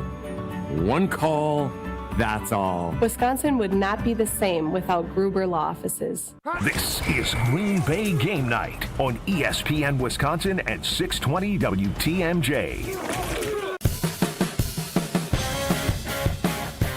Are we going to make it till 3 a.m.? This is Green Bay game morning, and I still don't understand how they lost it. I don't. I've said before, but more than that, I don't understand how they could be ahead, and yet it was the Packers that needed the miracle finish to keep the game going. Todd, who's been waiting? Todd been waiting the longest, right? Todd, you're on Green Bay game morning, 1:20. Will we make it to 3 a.m.? Morning, Homer. Morning. I'm just going to run through a few things here. Okay. One, Rashawn Gary, way too much money, no impact. Lucas Van Ness, try hard, first-round pick. He's a bust. Keyshawn Nixon draws a 15-yard penalty like a moron jumping on the pile. And then on that fourth down play, Williams is rolling to his left. The only place he can throw it is to the sideline, and somehow he lets the guy get behind him. Game's over if he makes that play. Valentine on the touchdown to Moore, the cornerbacks are trying to play hero ball. Just do your job. Don't let them get behind you. That was probably the easiest throw that Williams had all night, was that last touchdown. McKinney, true. Does he even play on the Packers? Didn't hear his name called, not one time. Play calling the last drive. Crucial. Touchdown ends the game. Second down, end zone pass to Musgrave, who makes no adjustment on the ball whatsoever. Yeah, to come back to the ball, and he would have got an offensive. He would have got a defensive pass interference if he'd done that. Yeah. Well, right, and then third down, the play had no chance to Dobbs. You've got 6'4" Watson. You're not even looking in the middle of the field. Love is throwing these two balls in the end zone when you didn't need that. You needed a touchdown. You needed to work the clock. I don't understand the play calling. I don't understand this fixation on, we're going to look at the key plays for Chicago were just little dinks and dunks. Everyone loves Halfley. I'm so sick of him. Oh, he's going to be the next head coach. You know what? How about you cover Loveland, the only guy who was killing you on every offense? play? You Yes, play Walker on him. Play after play after play. I don't know what you can do. I'll defer to a defensive guy, but yes, it was like you say we're going to make you. Or the guy they always credit is Belichick. He would take away whatever you do, and you'd have to beat him with something else. Well, clearly that was not the attempt tonight because, it appeared they threw to him 10 times. No, it wasn't 10. I don't know, 3 or 4.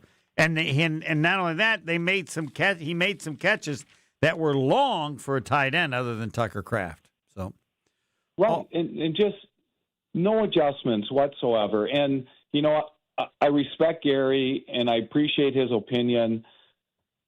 Life is about managing expectations. What are your expectations? And the expectations is, and everybody said this, and it's true, and that's why. You have to win the division. Why? You win the division to make it easier in the playoffs. When the Packers won it in 2010, they were not a 7 seed. 7 seeds didn't get in. They were a 6 seed, which was the biggest one. The reason you win the division is because it gives you a much better seed. Now, they've blown those seeds, but that's what's made it impossible the last 4 years because they haven't won the division, and so therefore you're a 6, 7 seed, and your chances of doing anything are slim and none. So, and who's to blame for letting the contract for LaFleur get to this point where you go into next year as potentially a lame duck? Someone that's malfeasance on the front office. No, I don't think it is because I think they wonder whether he's worth an extension. The last 4 years they've done nothing. Right now, the new guys may want to do something, but he had historically one of the greatest first 3 years ever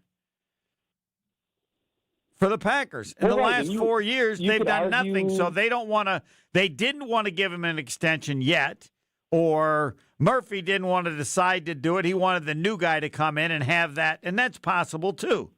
He knew when he was leaving, look, I'm not going to make this decision for you. Now, I don't get that at all because he's in the organization and you could talk to him and decide that, did he believe in LaFleur? Then give him the extension. Do you know what I mean? Murphy can easily talk to the next guy. He knows who's going to run the show. So policy. So, hey, should I do this or not? It puts policy in a horrible position because if he gives the extension – everyone knows it's next year is the year anyway. So I agree with you, and it's not a popular opinion. Let them run out. Let's see what you got. Yes. You want to. And right, and if you want to run it back with LaFleur and think all of a sudden he's going to magically not lock up, and I was at a work party, and we're laughing at the timeout or the delay of game after delay timeout. Of game after a timeout. Yeah, 3rd and 10, and again you can. The field goal might have been good from 39. Now it's hard to say that for sure because he might have kicked it differently. It was 5 yards less, but. Then Tausch talked about, the timeout they called with 44 seconds left. There was another timeout, I think. Will said this, and I'm sure that he called it because the defense only had 10 players. But, I mean, those were the timeouts. There's some of them that they needed. Right. There was that guy on defense running off. Yes, I that think was he one was of worried those. about. Yeah. Yes. But how many times does that have to happen to the Packers where someone says this guy just doesn't know how to coach in end of game situations? That's all I'm saying. I'm sure he's a great guy. He is just, if you want to run it back, I mean, look at all the money. I think people love Jacobs. I think he's not the guy either. If you have a big hole, well, I can run through a big hole. You need a guy to get the tough yards. You need to listen to Bulaga. But Brian Bulaga talks about that. He thinks a lot of it is the blocking schemes that they do. So, all right, thanks for the call. Okay. Appreciate it. Make sure to listen to see if we make it till 3. We can do it, Will. We can do it. I believe. You don't want to do it, though. You don't want to go to 3. It came to my attention that there may or may not be a case of Diet Cokes upstairs, which I'm sure could fuel us until 3 a.m. Yeah. Yes, it could. All right, who's the next one you want me to get to? Let's hit Dan in Chicago. Dan, because Jason Wildes are going to be ready in a little bit. He was driving back. They got to be back by now. No, he's just leaving. Just leaving. Dan, you are on Green Bay, the final one, game night, game morning. So tell us, and you get 30 seconds. How the hell did they lose that game, huh? It was easy. The Packers, I was at the game. Yeah. Packers were playing single high safety the entire game, forcing Caleb to beat him from the pocket. It took Ben Johnson 3 quarters to realize he wasn't going to be able to run the ball. And guess what? Caleb beat him from the pocket. And when push comes to shove, Jordan Love, minute 43, 1 timeout. Plenty of time. So you blame that on him, on Love? I mean, I'm not disagreeing. Not being able to get that done? Not being able to get that done. When he had just earlier, they had scored when they needed to. When the Bears cut it to 21-16. Sure. That's when they scored. The next time they moved the ball. I'm not saying the whole game is on Love. Yeah. I'm not saying the whole game is on Love here. Okay? That's not what I'm saying. But what I'm saying is, he didn't. They answered after the Bears. Yep. They answered after the Bears scored. Mm-hmm. But you know what? They didn't answer again. That's correct. And if that was Rodgers in his prime, do they score? Well, why couldn't the Packers defense adjust to what the Bears did? Well, like I said, the Packers. You had a caller earlier. There was some conversation about, or a comparison with Belichick taking something away. Well, yes, the Packers wanted to take away the run. Okay. Yeah, I'm sorry. The Packers wanted to take away the run. That's what they did. They wanted to take away the run, so they were playing, 10 people in the box the entire game. And Johnson finally, I was in the north end zone. Okay, I saw the whole time the Packers had 10 guys in the box. I'm surprised that it took Johnson 3 quarters to actually finally let Caleb just throw the ball. Because when they started to do that, now that he had some misses, that's when they were able to get a bunch of chunk yardage. Wow. Second half of the third quarter. Right, they scored their last what sort of adjustments do you? Yeah, what sort of adjustments do you want? Right? They took away the run. That's what the game plan was to shut down the run, which they did. Make Correct. Caleb beat you. And they gave up only field goals. Who? Packers. The first 3 scores the Bears had were all field goals. And the last 3 times. No, but I'm saying then the last 3, the Bears got touchdowns. So clearly something had changed. Well, yeah, it changed from the Bears' perspective. Right. Well, the Packers didn't do anything different. Well, at some point you do. Well, I mean, the reality is that you probably just got beat by a better quarterback. I mean, is it possible? No. The better quarterback for the game. It's not possible. No, I think Jordan Love is a better quarterback for the game. No, Williams made the plays at the end, but no, I think he was over a better the course quarterback of the in the second half. There, would it matter? Well, the whole game matters.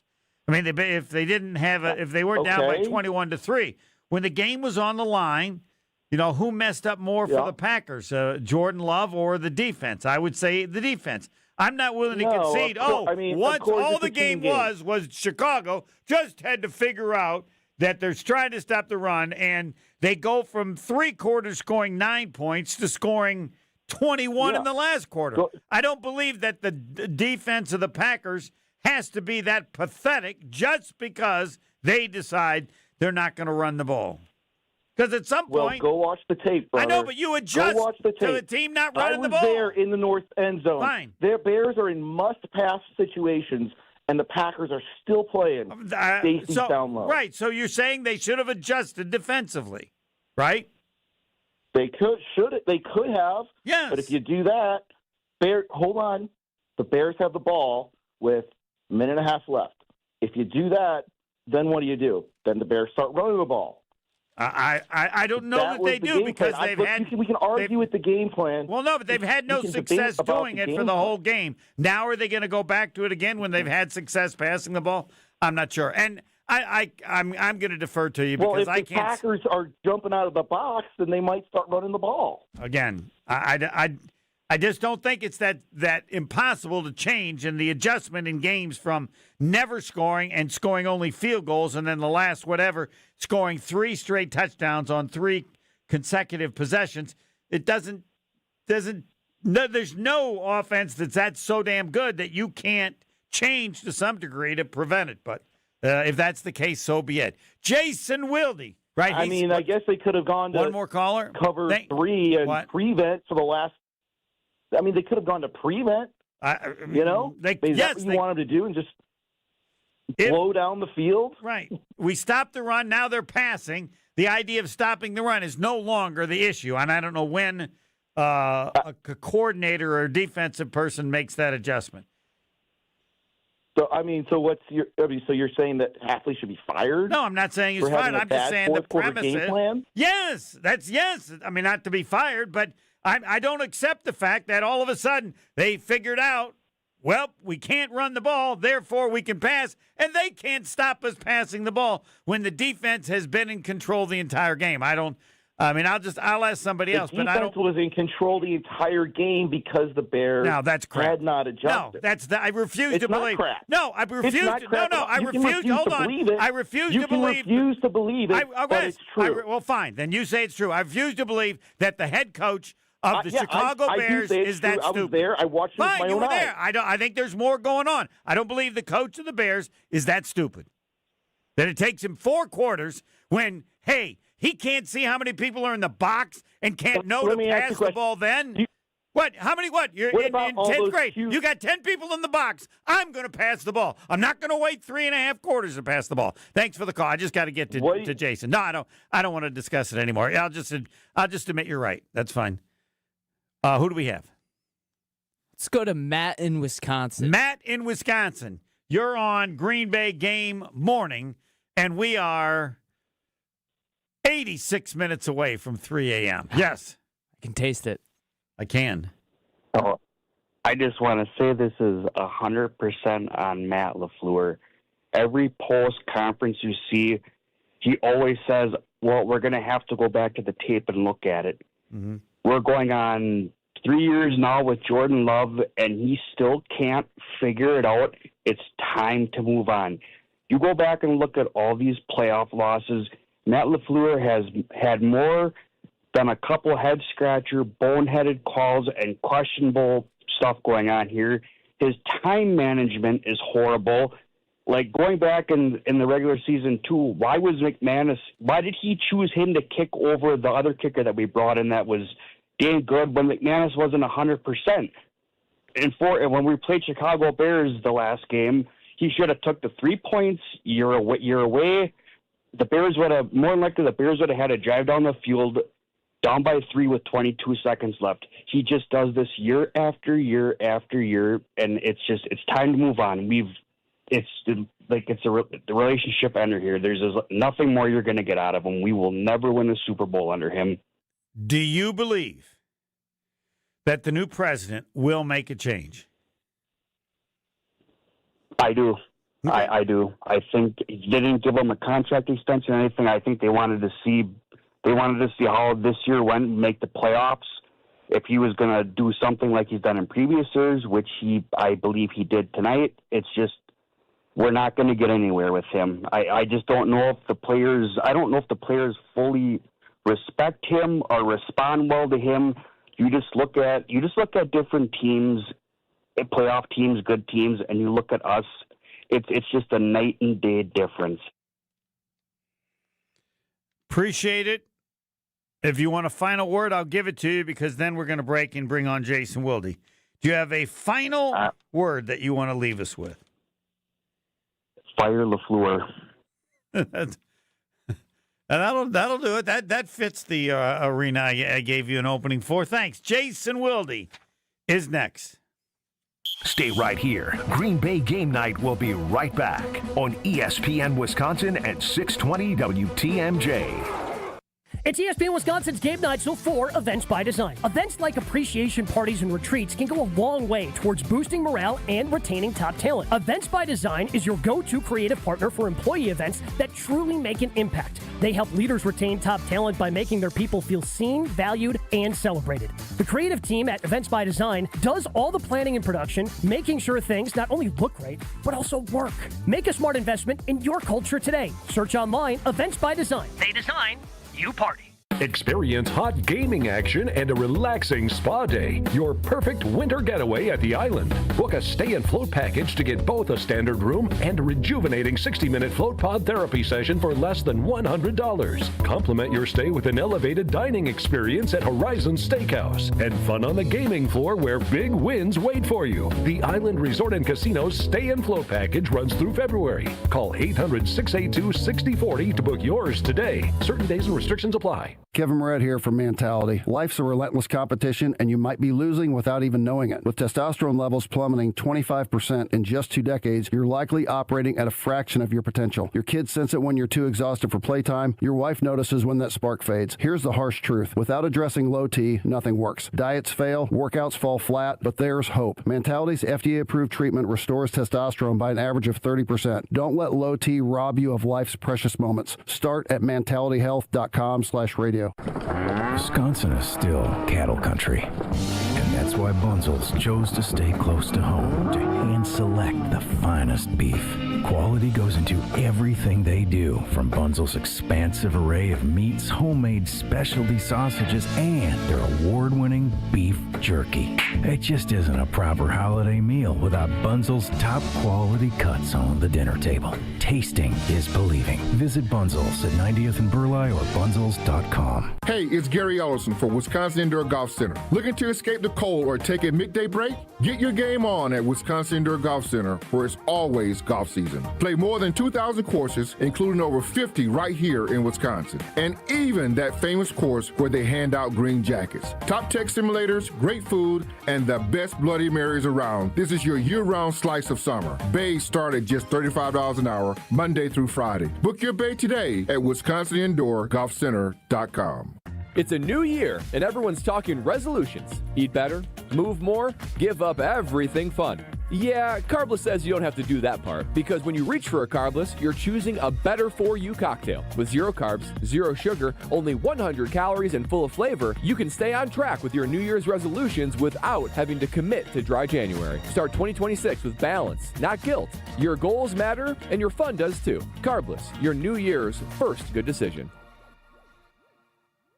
The pursuit of fair wages and top-of-the-line benefits is achieved when the right union has your back. The Sheet Metal Workers Labor Union is extremely diverse, representing Wisconsinites working HVAC, architectural metals, welding, specialty fabrication, and much more. Make great living wages with outstanding benefits, pensions, and apprenticeship programs in trained, safe working environments. The Sheet Metal Workers Union is a leading force in the revitalization of the labor movement in Wisconsin. Life's better with American Family Insurance because we know you love working weekends. If it means working on your dream home, both inside and out.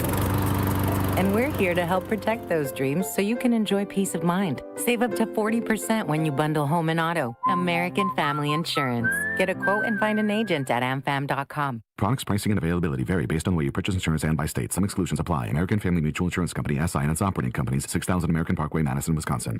You're listening to Green Bay Game Night on ESPN Wisconsin at 620 WTMJ.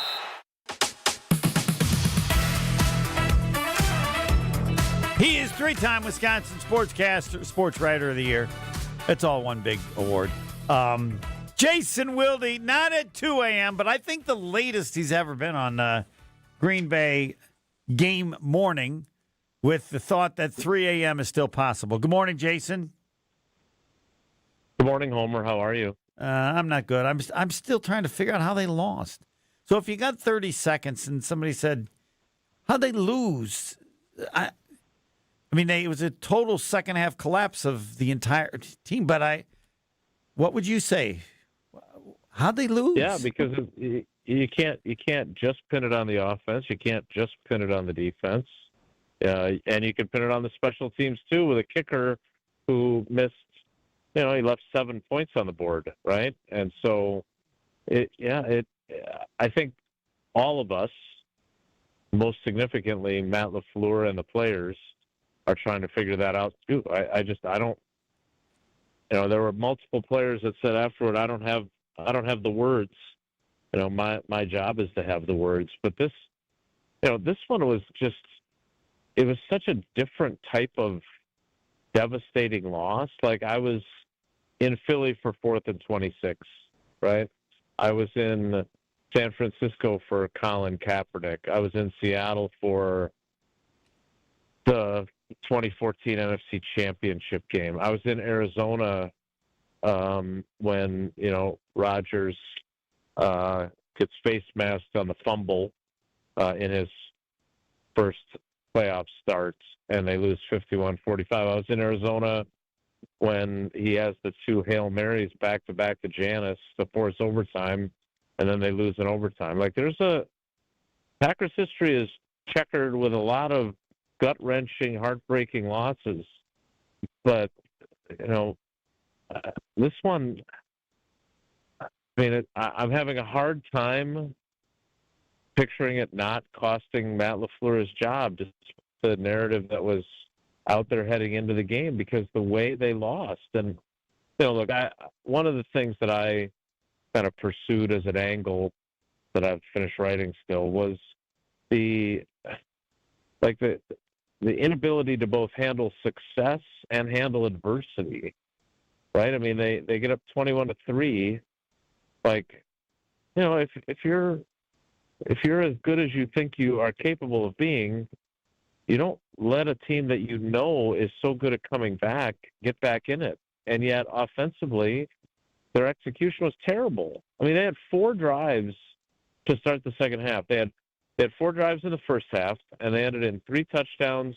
And then the one that was like 30-some seconds, they still got in position for McManus to kick a field goal, which he made the first time and then missed the second.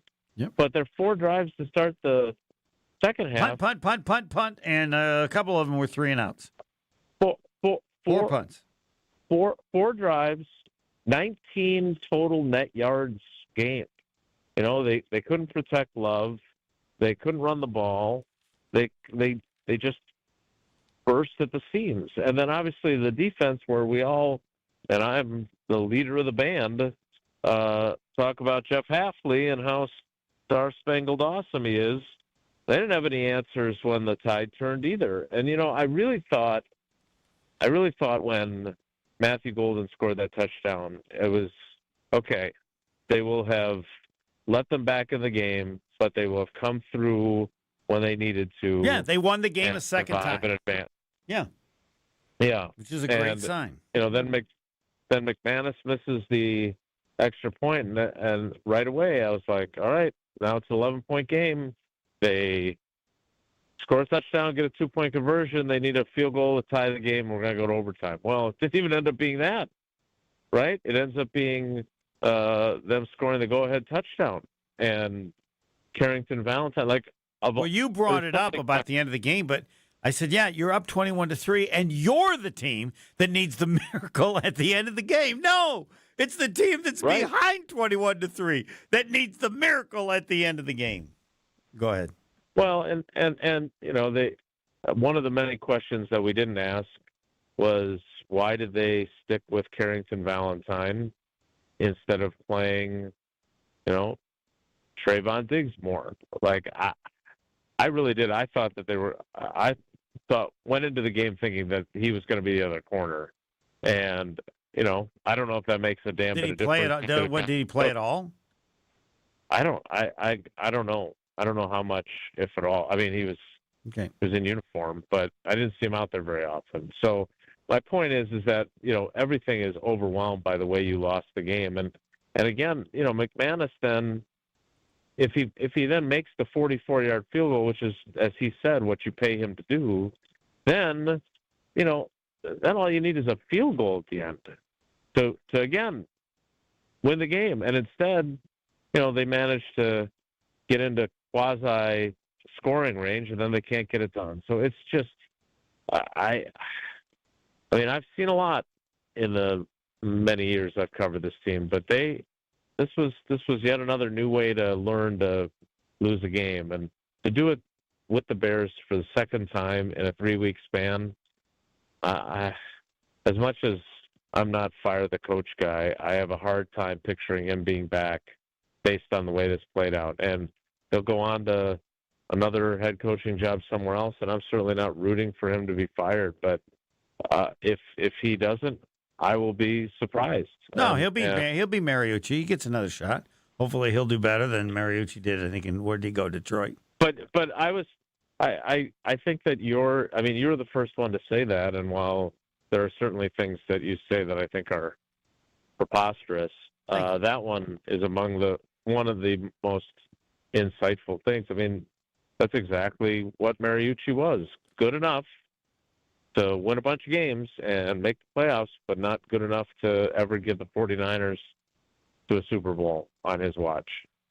I saw this on Twitter because they mentioned about the questions you asked of LaFleur, and I haven't had a chance to listen to it, but I liked it because you were talking about the last couple plays, because the Packers were so easily moving down, and Tausch even brought up he didn't understand the timeout with 44 seconds left. He said you always want to leave a timeout so you can play in the middle of the field. But yeah, I didn't understand that at all either. I thought that was that was a run up to the line and spike the ball, stop the clock. Because they seem to be having no difficulty moving the ball. And they made mention of it that they were playing against who's number 6. Wherever he was, they were throwing the ball. But I got the feeling on that drive after a while, let's say 45 seconds, they're at midfield, they could score. But yeah, I did too. I mean, I think obviously Love was under siege in that second half, and they didn't do a great job protecting him. But Jordan Love has a long and prosperous career still ahead of him. I have a really hard time picturing Brett Favre. I can picture Brett Favre throwing a game-clinching interception because Lord knows I saw that plenty of times.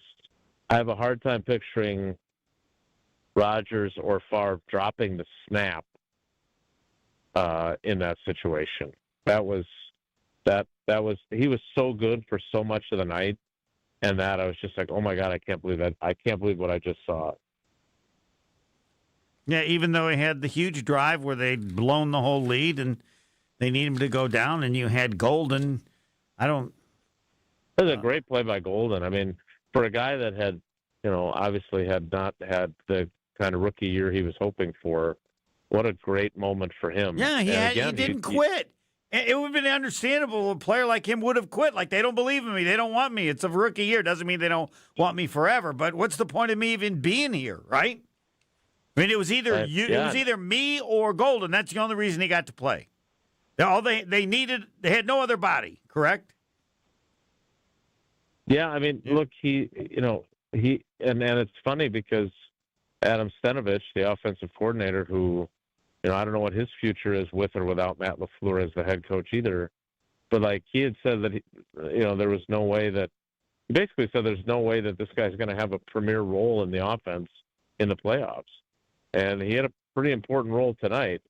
He had multiple catches that were pretty important. So again, now comes the really fascinating, but also potentially, very difficult for some people part of this story. And coming down here, I never thought that they could find a way to blow another game to these guys. I just find it so hard to believe that the Bears are that much better than them. And they certainly didn't look like it for most of the game. And then the thing just flipped. And I will say this, and I don't know, I haven't listened back or read the transcript from Ben Johnson, but I do find myself thinking, he clearly made the adjustments, right? And Matt LaFleur, when his quarterback was getting snowed under by pressure, he did not. And neither did Jeff Hafley. He couldn't find anything that worked either. And that to me is where coaches really make their money. It's great that you can, Tausch has said this a bunch of times. It's great. You can have a great plan, but wasn't it Mike Tyson that said until you get punched in the mouth? They were getting punched a lot in the mouth on both sides of the ball in the second half, and they didn't have any answers. I think people want more from Matt LaFleur in the post game of games like this. Without the specifics. Yeah, I mean, look. Go ahead. Yeah, he's in a tough spot, right? I mean, I don't know who it was. I couldn't see him. He was obscured by a television camera. But one of the, I think, younger TV guys asked him how, and it was a brilliant question. I don't know what prompted him to ask this, but he said, how much does this job mean to you? And it was almost like a funeral. Yeah. Like his answer, talking about how he'd let all these people down. Like it was just. Well, no, that he'll have an answer for when he does get fired, right? I mean, that's a question. The answer can be used in the future if you lose your job. Yeah. It was really hard for Matt LaFleur because he really loves the job. Yeah, that's looking ahead. He does. It's a tough look. I mean, look, to end the season the way they did, right? 5 consecutive losses. Mm-hmm. This type of a loss, this type of loss to the Bears 3 weeks earlier. Like, I don't know. Like, I'm not on board with the idea that he deserves to lose his job. I just have a hard time picturing it not working out that way. And again, maybe Ed Policy. The problem with this whole thing, no one knows. And I keep saying this: is no one knows what he was sitting, 5 seats down from me, but it's not like he was going to lean over and say, "Hey, no matter what, we're keeping the coach." No, like we have no idea. And these reports that we've seen over the last several days came before they lost the game they lost tonight, and they were all kind of couched in a way that left the reporters an out to say, well, this is what changed. I mean, didn't the Miami Dolphins say Mike McDaniel was coming back next year? And then they fired him, right? And then they hired their new GM, and they got Troy Aikman involved. Like, it doesn't matter what they say. It matters what they do. And we'll have to wait and see what they do with Matt LaFleur. Yes, and he's been in the organization for so long, but I don't know that he's ever, he said a little. I don't think he's, how old does anybody know him? Who would you say knows him the best? Yeah, I mean, I don't know if any of us does. And, like, I don't know, like, Goody is sitting next to him in the press box down the row from us, and I'm not saying that Goody deserves to be fired by any means. I do think some of his personnel moves and whatever else aren't scrutinized sufficiently. So, he's sitting next to the team president at every game. The coach is down there on the field coaching. That's a different dynamic between the two. And I know Rob Domofsky had reported that he expects there to be a changing of the structure or whatever, that Goody would have more sway or more power. And I'll say this: if you're planning, if that is what Ed Policy intends to do, then it feels to me like you do that with a new coach. Yeah. Because I still think it's hard to do that with a guy that is on the same line of the organizational flow chart, and then suddenly you tell him he's not anymore. Yeah. And then this was one, James Jones, I don't know what he was on, but he said, I don't know how you let Matt LaFleur walk back in the room. Speaking of, I guess, the locker room or whatever. Yeah, I mean, I don't. I mean, my answer to that is easy because we all live it. Like, there's a boss. If the boss walks in and says, "Look, I still believe in LaFleur. He's going to get 2 years," and you adjust accordingly. Yeah. Why? Because he's the boss. You can't. Then you could say, "Fine, I'm leaving." Okay, then go leave. This is, that's what, to me, that's what bosses get judged on, and you got to have the guts to, if it would be. If you wanted to give him an extension, I don't think this was so bad given not the game itself, but all the other injuries and all the factors. You can find enough factors to justify bringing him back if you want to bring him back. Yeah, I would agree with that. And the fans are going to be mad. So what? When we start winning, they'll be fine. I don't want a president ever to tell me any decision was made based on the fans. You don't have to tell them that if you don't want them mad, but, you win, everybody will love you. If you lose, it was a bad decision. And, that's where he is. He's won early, and I can see him. I mean, everybody's told me you can't do it this way. I'd love to see LaFleur in a lame duck year to see how it affected him. Because maybe it'd make him better. But they say nobody does that anymore, so I'm wrong on that. If we're clipping social media content, I think we need to clip what you said there, because I think what you said. I think you're 1,000% right. If Ed Policy were to say, you know what, I still think he's the right guy, and I'm going to give him a 2-year extension, I think you could make an argument for that, and I think Packers fans, a large part of the fan base, would be pissed and say, no, you can't. But if he goes and wins a Super Bowl in 2 years, which I don't know if he's capable of or not, those same people that'll be, it's just like Ted Thompson. I mean, how many times did people want to get him fired until he won a Super Bowl? And then, by the way, he got 1 year, and then they wanted him fired again a few years later. Yes. Right? So, Policy, he's putting his butt on the line. That's what you get decided on. Yeah. Absolutely. I mean, he's got, presidents don't go anywhere. They just work in the job until they're 70. So I don't think there's a lot of concern about him ever facing job insecurity. It's always about the coach, and then to some degree it's the GM. But again, the coaches are always and look, we talked to Josh Jacobs, we talked to Evan Williams, we talked to Jordan Love, and of course they all said they want Matt LaFleur back as the coach, and I don't know what else they would say, but I thought it was interesting that Josh Jacobs' point was basically, look, I don't understand why fans feel as strongly against him as they do. Like, they don't understand how much he cares about us. Of course, that's all the stuff he's going to say, but that doesn't mean that it's not true either. And maybe Ed Policy, who clearly has been watching all along since probably before he ascended to the throne, maybe he has a different opinion. Maybe. I mean, I don't know him well enough, and I certainly haven't had enough conversations with him to be able to say, okay, this is definitely what's going to happen. Yeah, I think my advice would be you Matt, for the people that will hate you, they'll give you a little smile if you get rid of your special teams guy. But that's your decision if you're the somebody's Well, the head coach. and look, let's be honest. Maybe that is what Matt LaFleur needs is a shakeup of his staff that will challenge him and bring in new ideas.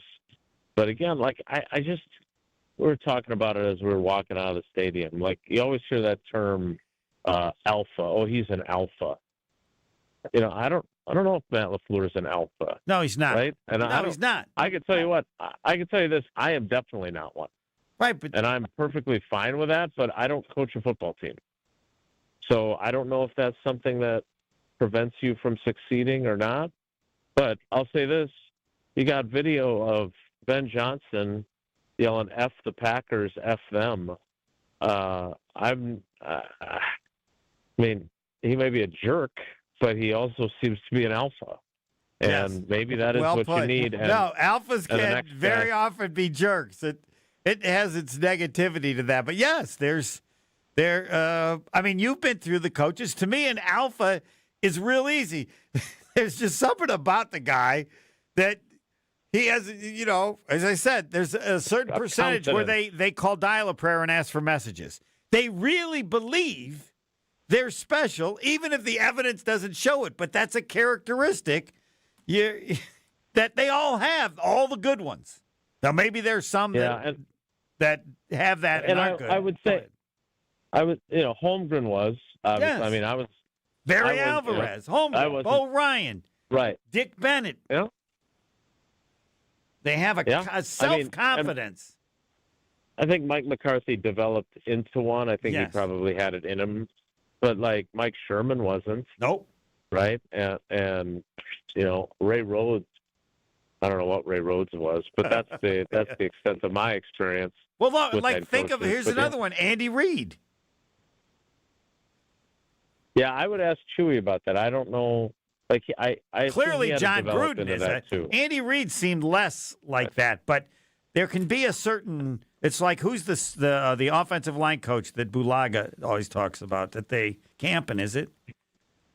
Yeah, James Campen. Like even but he clearly has that, even if it's just as the offensive line coach. All right, I want to ask you about those plays.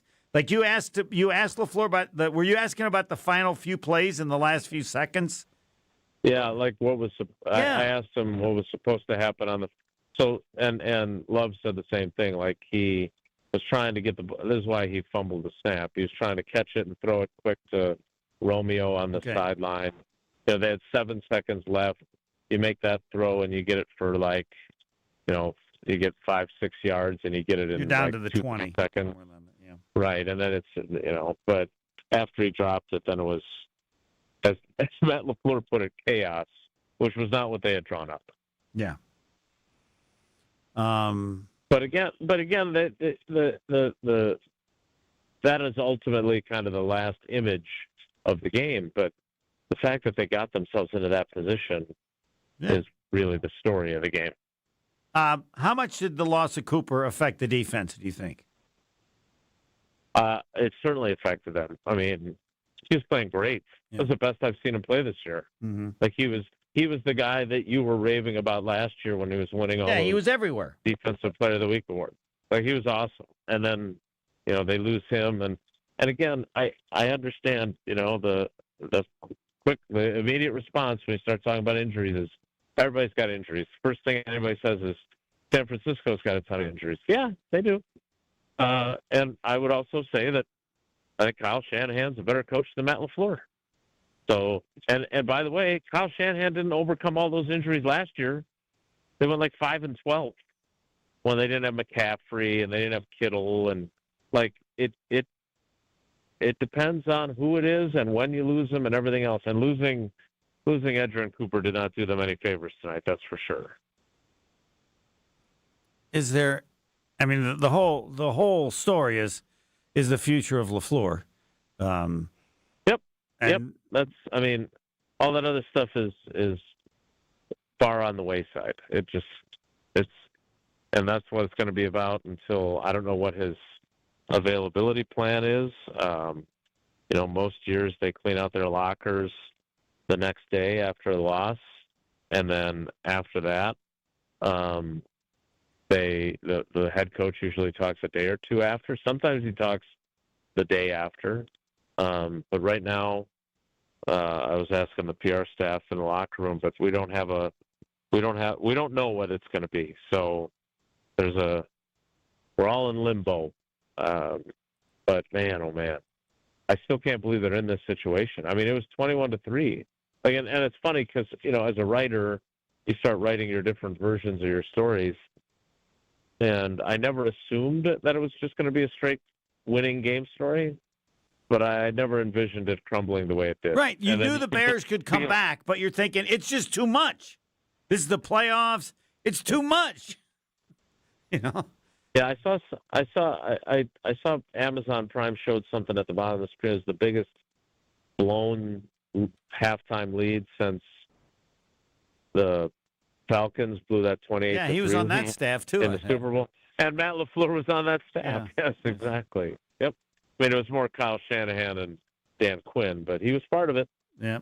Thanks, Jason. All right, Homer. Good night. Good morning. Good night and good everything. Yes. 2:06. Do want to mention Window Nation. This is the earliest morning I've ever done in Window Nation. If you're cold in your home, even with the heat on, your old windows are the problem, but it can be done. I call Window Nation right now. That's what they pride in. We can get it done, not now, but right now.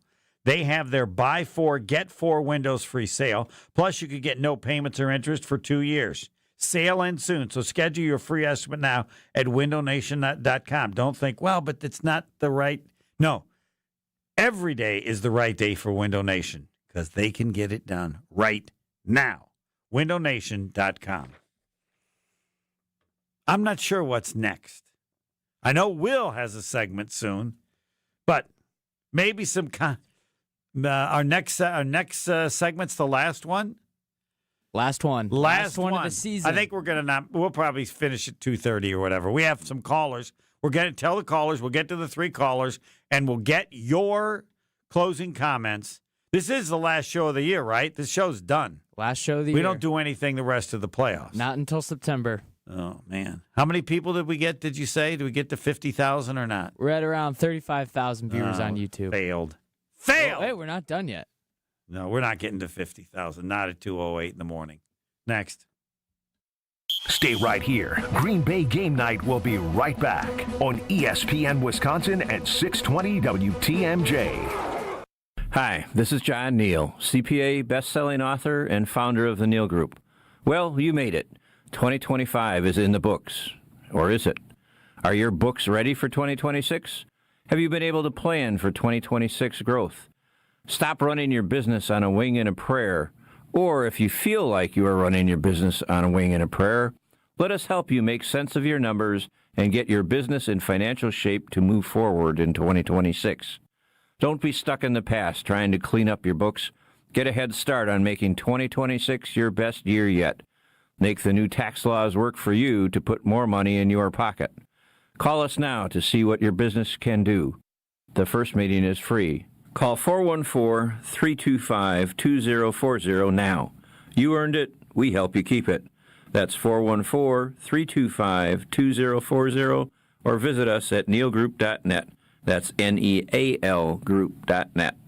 Dinner chaos? Not tonight. Not when you got Screamin' Sicilian Detroit-style pizza on the table. It's got a thick and airy crust, that crispy, caramelized edge, tons of toppings baked into perfection right in its own pan. Available in cheese. You got the pepperoni, the multi-meat. Supreme is fantastic, all delicious. Every bite brings a little peace and harmony to the table. It's Screamin' Sicilian Detroit-style. Dinner drama diffused. Find it in your local grocer's freezer section. $2.3 million.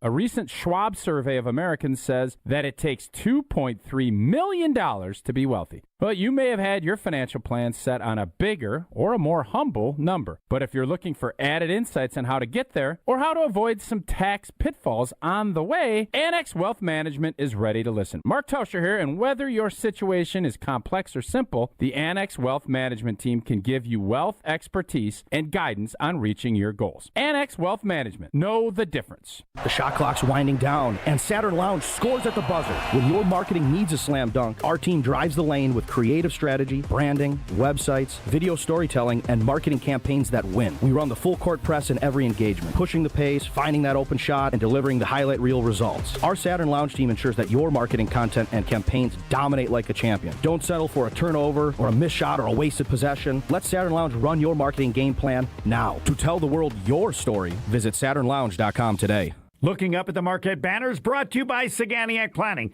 Number 15 retired in honor of Butch Lee. He finished in 78, and the number retired the next season. It's hard to believe that any player could ever equal what Butch Lee did at Marquette. Part of the national championship team in 77, and the Final Four MVP, and the next season, the consensus National Player of the Year. So much success, it's not necessary to bring up any statistics. Number 15, Butch Lee, did everything. Running a business means taking care of your team and your bottom line. For over 50 years, Saganiac Planning has helped small businesses build smarter, more affordable medical and employee benefit plans. From health insurance to customized coverage options, our experts make it simple to protect your people and your future. Saganiac Planning, your partner in planning confidence. Visit SaganiacPlanning.com or call John Saganiac Jr. today to get started. 262-783-6161. People say buying a home in winter is tough. But fewer buyers means less competition, and motivated sellers can mean better opportunities.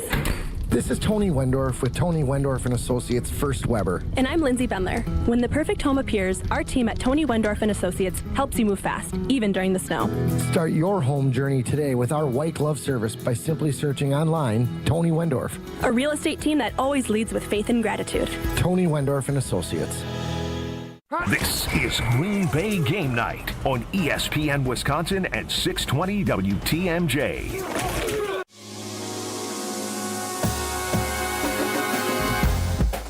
The final segment of the final segment is Will with his thoughts. We've done it every show, right? When you filled in, or I don't know, do you do the show or you're not a fill-in? How many shows have you not done? Oh, I've done every single one. Have you really? We've done 18 together. All of them? No, I didn't do one. And you assumed I was still a fill-in? I don't know. You missed one. Yeah, I did. I'm more regular than you are. Okay, fine. That's true. Guilty as charged. Just remember, when someone's old, that is an excuse for everything. Yes. If I thought it was nice to meet you, Will, this is the first time we've ever met. Because Reggie, you're on Green Bay game morning. I still can't believe they lost, and I don't. How do they do it, Reggie? How? Well, how did they do it, Homer? That's a great question. First of all, you lost to a coach who was coaching the first half like he was on death row. He was a maniac, Ben Johnson. Yes, his fourth down stuff. Yeah, yes. He gambled. Yeah. And I thought Tauscher said it best, and I thought the same. He, based on the recent two games, had no belief in his defense and was willing to take those risks because he felt they were necessary. I don't think he even thought they could win, given where they were entering the second half, given the gambles that he took. But, yeah, 100%. And he has that good coaches, to me, often have that confidence. Like, I know everybody thinks I'm crazy. I don't care. This is what we're doing, and this is why I think we're doing it, even if they don't go public with that. And that had to be it, right? The defense of the Bears had been horrific the last 2 weeks, and so he's thinking there's not really a risk, because if we don't execute some of these, we got no chance of winning because they're going to score X number of points. His defense probably did better than he could have dreamed of in the second half. But go ahead. Well, great points, one and all, but still in his interview coming off of the half, or just going into the locker room at halftime, he said, well, if we don't get some stops, we have to limit their possessions. Well, they did limit their possessions. The Packers had 4 possessions first half, 3 touchdowns, missed field goal. Second half, if you want to talk about coaching, Dennis Allen, with an inferior defense, made the adjustments. And it was the Bears that stopped the Packers. Now, a couple of what adjustments did he make? I wouldn't have thought there were any. I know he put more pressure, but I wouldn't have thought there were any he could make because the receivers were all wide open in the first half. It was easy. Well, okay, right, and what often happens in the NFL is these schemes Players are out of position, and the offensive players are running around free. The scheme breakdowns. If you notice, one of my biggest issues with LaFleur aren't the plays he calls. It's the players that he calls the plays for. Like that fade that he threw to Dobbs. Now, when you have a 6'4" best athlete on the field, that's a ball Watson should get, the slot fade. Mm-hmm. Watson can take the ball and run with it. You don't want Watson in an area where there's a lot of traffic. If he's a better athlete than anyone else on the field, you want those talents maximized. He should be wide and in positions where he's on man on coverage. Also, something very late in the game that happened that fell through the cracks. When Sean Ryan got hurt, they had a 10-second runoff. Correct. The offense was flying at that point. Yes, they were. Not only did you lose your center, right, for the one play. It was bad luck. They also lost seconds, which was huge. Huge. Yes. Now, something that was pretty impressive that fell through the cracks as well was how many snaps Lucas Van Ness had, not only as a defensive end, but as a defensive tackle. He was in there. He played his heart out. He really did. Well, that's good to know. He played a great. He didn't have a lot of stats wise, but he played a great game. I thought, jumping in there at 270, taking on those monsters inside as a defensive tackle. Will, Brad, because we've got other calls I get to. Will LaFleur be the coach of the Green Bay Packers next season? Oh, sorry. I think he just hung up or got disconnected. All right, that's all right. We can go. I mean, it's 2:16. We can do whatever we want. We really can. Yeah. Mike in Chicago, you're on the latest that this show has ever gone. I believe this is the record. I guess since Will's been doing it every week, he would know. Week two, the Thursday night game, I wrote it down. I think we went to 2:30, or we had a caller at 2:30. All right. Mike, oh, Mike, this is Homer. Yes. Homer, what's going on? Nothing. Absolutely nothing. I usually do a show from 2 to 2:30 a.m. every Sunday morning just to kind of get the church thing going. And it's My Football Faith with Homer and Pip. But thanks for asking. Hopefully the Diet Coke's keeping you up. Yeah. Well, I'm telling you, 28 years I've been tortured by the Green Bay Packers. 28 years I've not had one single positive memory in my life. Aaron Rodgers has been burned into my brain and has affected my daily thinking in life. Wait a minute. They won the Super Bowl in 2010. That was 15 years ago. No. I'm a Bears fan, Homer. Oh. How'd Nothing this but happen? grief. Well, I don't know. Should we let him keep going? Yeah, it's okay. Yeah. They earned it. I mean, just keep it clean, Mike. No, I just think the part that we can't discuss and don't want to is you have to give Williams a lot of credit. Like, it wasn't like this is the first time he's ever done this. He's done this many times. And so I don't know what it is that makes it so hard to stop or why he's so bad early in the game. But halves. What? It's a story of two halves. I mean, Love had the better first half, but Caleb just came through clutch yet again. I think it just know. proves, It doesn't make any sense. He's going to be the – well, I think it's LaFleur. You should have known after the 2020 NFC Championship game. This guy was a part of the 28-3 Falcons staff, and now he's a part of the 21-3. He led that Green Bay Packers team by being soft. You've been on it since the beginning, Homer. I can now that the LaFleur's going to – I'm just a bitter man because I was not attractive growing up, and he clearly was, so – I hold no. My last thought. The reason I said that LaFleur was soft was because of what Ben Bruss did with the jersey, where he had a Aaron Rodgers jersey. He's not an alpha. Why? He's not an alpha. You don't have to be an alpha. You got to have a heart. Like, what do you mean signing the damn jersey? No, I'm not doing that.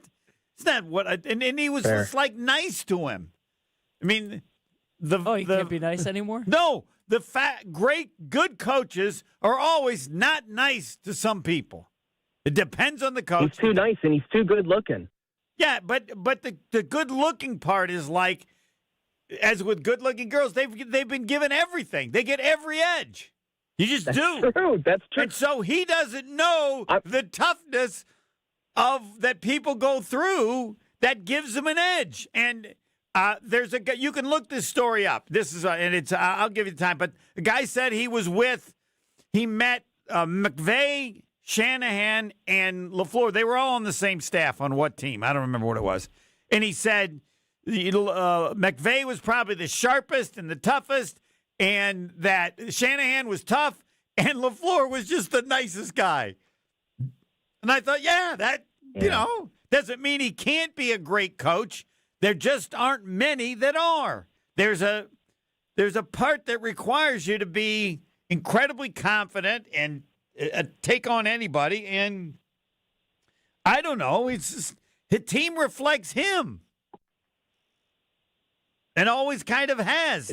They've added some tough players, and my complaint with them is when you're not tough, you have to understand the need for tough, so you got to hire some crazy maniac as the defensive coordinator. But he always likes smart better than tough. Like, I think Pettin was kind of tough. And I think that's probably why they crossed paths, because Pettin probably said, yeah, wuss. Come on. Anyway, so, all right. Do you anything else to add, or is he gone? I never know when they're gone. You just took him. Is he still there? No, I'm here. I'm here. Right. So you got it. You go say something, because I've interrupted, but I really wanted to tell that story. I don't know which show I heard it on, where a guy was going like they met, you know, he heard him 15 years ago, and I think you would analyze those three as a head coach in exactly that way. It makes sense. My final thing, LaFleur, he doesn't embody Green Bay. And now we got Ben Johnson, and that guy just breathes Chicago. He's ripping his shirt off in the locker room. You guys need someone that embodies Green Bay. I don't know what embody Green Bay. Mike McCarthy. Well, you have a tractor. Nobody embodies Green Bay, because Green Bay shouldn't have a team. What they have to be from a town, from the it's like, it's Door County's beautiful though. What? Green Bay's not Door beautiful, County. Though. Las Vegas is nice. It's not Green Bay. You can't, Milwaukee's nice. Yeah, fine. It's not Green Bay. Green Bay has nothing. It's the most amazing thing in the world that Green Bay has a professional sports town. Yeah, well, it's not title town anymore. Come on. Since Lombardi left, they've won, 2 titles? They were a title town with Lombardi. 7-seed town. Yes. Yeah, 7-seed town. Playoff. Let's be honest. Yeah, Chicago's probably not going to be a title town either, but I'm just happy to be here. I don't know. I would probably bet against it, but the quarterback seems to have that something special. He screws up so much some of the time that may make it difficult to be that special. But you just can't deny what you saw in terms of how bad they were and how good they were. And if he hadn't done it in any other game, you would say it's on the Packers. But we don't want to discuss it now. But this was an indication of, again, his some way ability to just do nothing, and then all of a sudden, all right, there's a quarter left. Let's score 30 points. It's you can't deny it. He's going to be a top 5 quarterback. What? If he figures out consistency, Caleb's going to be a top 5 quarterback for 10 years. Yeah, and my answer is if you can come from behind as other quarterbacks, as far as that way, you can screw up in other games, and you still there's a benefit to it. As players talked about it creates a certain confidence level that a team has, and I'm sure they're down 21-3, and they're going, yeah, we're in trouble, but we could come back and get this. With this guy, we can do anything. And now they've got one more to add. Thanks for the call. Thanks. 224. Now we have, who do we have left? Tom? Do we have Tom left? Yeah, let's go, Tom. Tom is the last call before we get the final segment comments from Will. Do you have some good stuff today? I got some good stuff. You got some good stuff. All right. Yes, Tom. Okay, so thank you for doing this show. If without the show, I'd even feel worse. So this helps us. Thank you for all the listeners out there. I thank you for doing this show. Before we get on to LaFleur, which I really want to talk about, and maybe you did this on your show once before, Mike McCarthy has an NFL coaching record that I think part of his coaching thing that will never be broken. Do you know the record Mike McCarthy has? I do not. 0-4 in playoff overtime games. I predict that record will never be broken. No, it'll be broken. It'll take a while. Yeah, it'll take a while, but it'll definitely get broken. Oh yeah. maybe in 200 years when you and I are not here. Oh, no. Will I be dead before it's broken? Yes, I will. I would agree with you on there. I mean, it took 56 years to break Lou Gehrig's. I think McCarthy's record will last longer than that. Could be. That wasn't your question. Was will it ever be broken? And I'm pretty comfortable. It's just like all the people that quote their version of the Bible that the end of the world is coming. I've always said no, it's not, and I'm undefeated to this point. So for many years, people said no one's going to beat Lou Gehrig's record, and it only took 56 years. But, correct. This will take maybe more than 56 years, but yes. Okay. All right, LaFleur. I have to go back to your old broadcasting partner, George Thompson. Mm-hmm. There's a game in the 80s with Marquette. They played a really sloppy game, a lot of turnovers. Were behind by 12 in the game, came back and won the game by 2 points. Do you remember what George Thompson said about success? I do not. Not exactly the way you presented it, but I'd love to hear it again. His quote was, "Nothing succeeds like success." Yes, that's true. Yes. And so my quote for LaFleur is, "Nothing fails like failure." Yeah. 1 in 5. 1 in 5 in his last games. He's not going to win a Super Bowl. There's no way he's going to win a Super Bowl. You could say, well, he could. Marvin Harrison, 7 division titles, 0-7 in playoff games. That's what we have with LaFleur now. 1 in 5 in his last playoff games. He's not going to win a Super Bowl. I would tend to agree with that. I've said that for some time. I didn't think he maybe would ever even get to one. But now we wait to see what Ed Policy believes. I think he's going to have him for one more year. He might give him the 2-year extension, but he's not going to make the NFC Championship game. And here's what I can say. If Policy could get Harbaugh, and I think Harbaugh would be great in Green Bay. I think he's the perfect transition from what LaFleur is to what Harbaugh is. But the stories I've seen says he wants $20 million. He wants to be in charge of the GM. That's not going to happen, and I wouldn't give him to him that. If he wants all that, he can go somewhere else. I would take Stefanski. I would have taken the guy who was, isn't that his name, the guy that was in Cleveland? People have to understand, and they're going to because he's one of the owners of the Bucs now. He's arguably one of the worst owners in the history of sports. And so to do what he did in Cleveland under that owner is amazing. And if he can do what he did in Cleveland, he can win anywhere. So I'd like to give him a shot. Those would be the two. Harbaugh, I just think would be perfect for a change, just like when they got Gruden after Tony Dungy. Tony Dungy was a very good quarterback. Gruden was the perfect response to him, won a title the next year.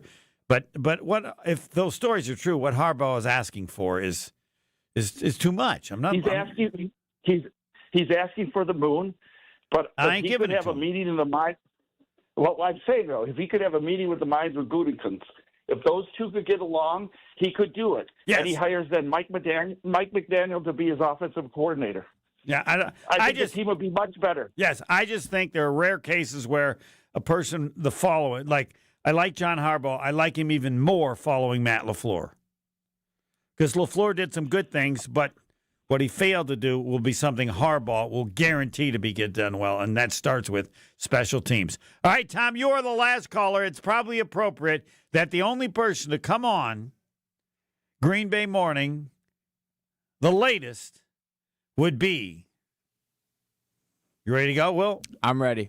You ready? We don't even have any opening or soundbite or anything for this. It's just we finished with. We're just wheeling and dealing. No, I'm recognizing you've come up with stuff. I never asked you to come up with stuff, and it's been good. So we don't need any intro. This stands on its own. What do you got? All right, let's get the ugly stuff out of the way first. Packers, how many games did they lose this year? Final record 9-8-1. Not true. Just want to let you know. Sorry, is there a homer record? Yeah, it's a homer record. 9-7-1. I don't count that last game. Okay, I do not say they lost 5 in a row. They lost 4 in a row. Okay. And all the stats for the year and the regular season, I don't want to include that last game. But go ahead. Cover your ears to this. Packers led by 10 in Cleveland, led by 13 in Dallas, led by 9 in Denver, led by 10 in Chicago, led by 18 in Chicago, part 2. They won none of those games. I think, who was it that mentioned that? Gary Allison, he's right. We shouldn't have been surprised. Not only did this happen to the Bears, but the Bears have a quarterback who has done this an incredible number of times this season. Well, here's the thing about the Bears. They've done it so many times before, but they have never done it to that magnitude. They were deader than dead after the first half. Right, well, they always need to win the turnovers by 2. They lost it by 2. No team has ever been more dead than the Bears. You know the Bears' record this season when they score 7 points in the first half? Not the first quarter, the first half. They're 10-1. 10-1 when they score 7 points in the first half. They didn't do that and still won. They were 1-5, scoring under 7 points in the first half coming into today. Yeah. Like it was the most improbable of improbable wins for them. They've had so many this year, but this one takes the cake. This takes the cake. Wow. They played well because even in the first showing, or the second showing of the year, the first one at Soldier Field, the Bears were still moving the ball a lot better. Right. Like I think it was week 17. The Bears were still moving the ball and getting stops on Jordan Love. There was none of that in the first I wasn't saying this relative to the Packer games at all. I just thought there were enough other games in the season where they had comebacks that were just as amazing. Oh, yeah. It was probably Washington last year. But this one, they literally came out of the casket. Yeah.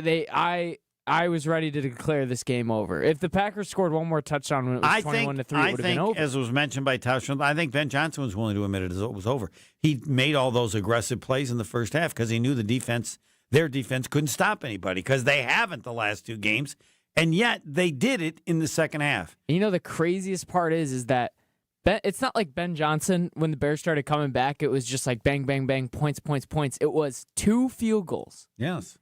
2 field goals. Matt LaFleur, like Ben Johnson left the door open for the Packers to put them away. Yeah. And Matt LaFleur just did not do anything with it. No, in Chicago's first 3 possessions in the second half, field goal, the interception on downs, and the field goal, all right? Yeah. Then the last 3 possessions, 3 touchdowns, and a 2-point conversion. 25 points in the fourth quarter is improbable. And it is fair, the person said they passed all the time. Okay, so fine, the Packers' defense was stopping the run. Well, but when you're that far ahead late in the second half, what do you think the other team's going to do? I think they might pass the ball. So it's not even like they were running the ball that well either. They were way more dominant the second time they played. And this just goes on and on in terms of just being how surprising. So now the Bears have come back to 21-16 from 21-3. What do the Packers do? Right down the field, score. I feel like I watched this entire Packers season in that one game.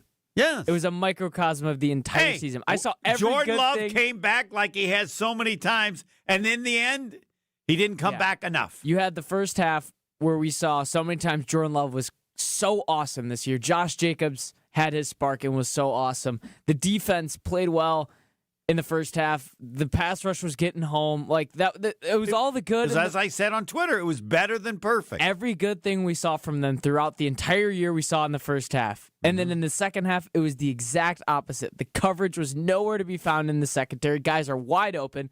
Caleb Williams has all day to throw because Keyshawn Nixon does something stupid again. Keyshawn Nixon does something stupid.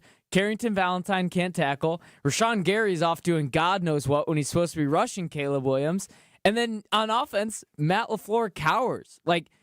There was that one drive where the Bears started that comeback. It was a big third down, and Jordan Love, it might have been second down, took a big shot to Dobbs. He had that incredible one-handed catch. And it was why don't you just do that? Why do you have to run and play scared and play not to lose? This was on the drive when the Bears got to within 21-16. This is on the drive the Packers scored on. Dobbs had 2 incredible catches, one for 9 and one for 22 yards. And then he had another one for 9 yards before the touchdown to Golden. So he had 3. And I'm thinking, we're gonna talk about this. Yeah. They've lost the game and now won it again with this incredible drive and all the plays by Dobbs and then the catch by Golden, which was fantastic as well. That's the one thing in this game. So, like I said, this whole game was a microcosm of the Packers. And then season. 4th and 8. Yes, the Bears had a penalty. Now it's 4th and 8, and Nixon lost track of where Odunze was. Yeah. I don't know where he was doing. It was like he was going in line to get a Coke or something. He was right in the area, and if he'd have looked back, he would have stopped it totally. What? And then they had a 3rd and 10 after that. where they got, 22 yards thrown to the running back? You know what's crazier than everything you're saying right now is calling it, getting a delay game out of a timeout. Yes. Getting a delay game out of a timeout and having to call a timeout with 2 minutes and 7 seconds left, right before the 2-minute warning. The clock's running. The Bears might not even snap the ball. They might just let the clock run out. And those are 2 timeouts you could have used when you had the ball at the end of the game. And Matt LaFleur has to call a timeout with 2 minutes and 7 seconds. Because there weren't enough players. Because the so-called next great American head coach has 10 guys on the field. I don't know if it's his fault. I don't know who controls the personnel. No, it's totally his fault. Well, he's in the box, so I don't know if he's down there. All right, we'll blame Jeff Halfley. Of course. He blew it. There's just everything that could have gone wrong. And then they got unlucky with it. You actually can't say that. You can't say everything that went wrong could have gone. Everything that could have gone wrong did go wrong. And, I mean, then the injury to the center, and then it cost them 10 seconds. Last thing I want to finish with, the offensive lineman playing, getting involved in some skill plays today was awesome. You had Kennard on the little screen pass that he kicked like 15 yards forward out of bounds. It was a hilarious visual. And then the Bears, Theo Benedict, the backup left tackle. Do you see that? Who's playing wide receiver? He just randomly was running a go route, running at full speed. That made me laugh a lot. So if any Packers fans are having a downtime. See, that's where I say, like, these coaches, what are you doing? What's the point? It's like they just want to prove they can do it. No, there's nothing for the hell of it because you can't. But, like, you realize that doesn't make any sense. Shut up.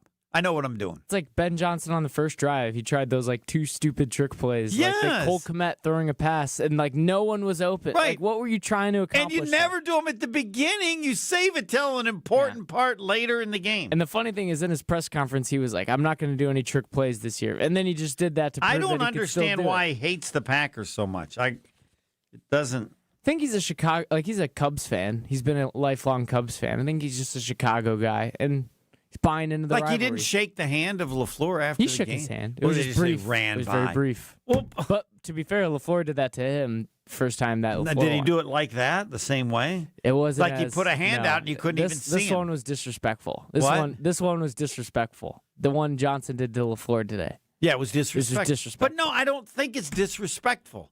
I just don't understand it. Why he hates the Packers? Well, why you would do that? What is the point? It's because one's the head coach of the Chicago Bears, the other one's the coach of the Green Bay Packers. That has nothing to do with anything. Like who likes that?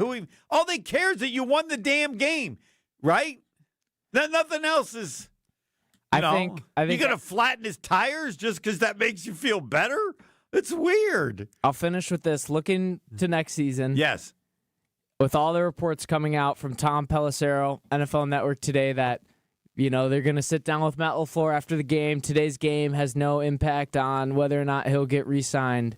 And that's true, but they never dreamt the game would go like this. It couldn't have gone worse for him. Of course not. No. And when you think about it, you haven't won the division in however long. Every other team has won the division in the North. You've been second and third the last 4 years. Yep. You have a incredible procedural brain fart in one of the biggest moments for your team.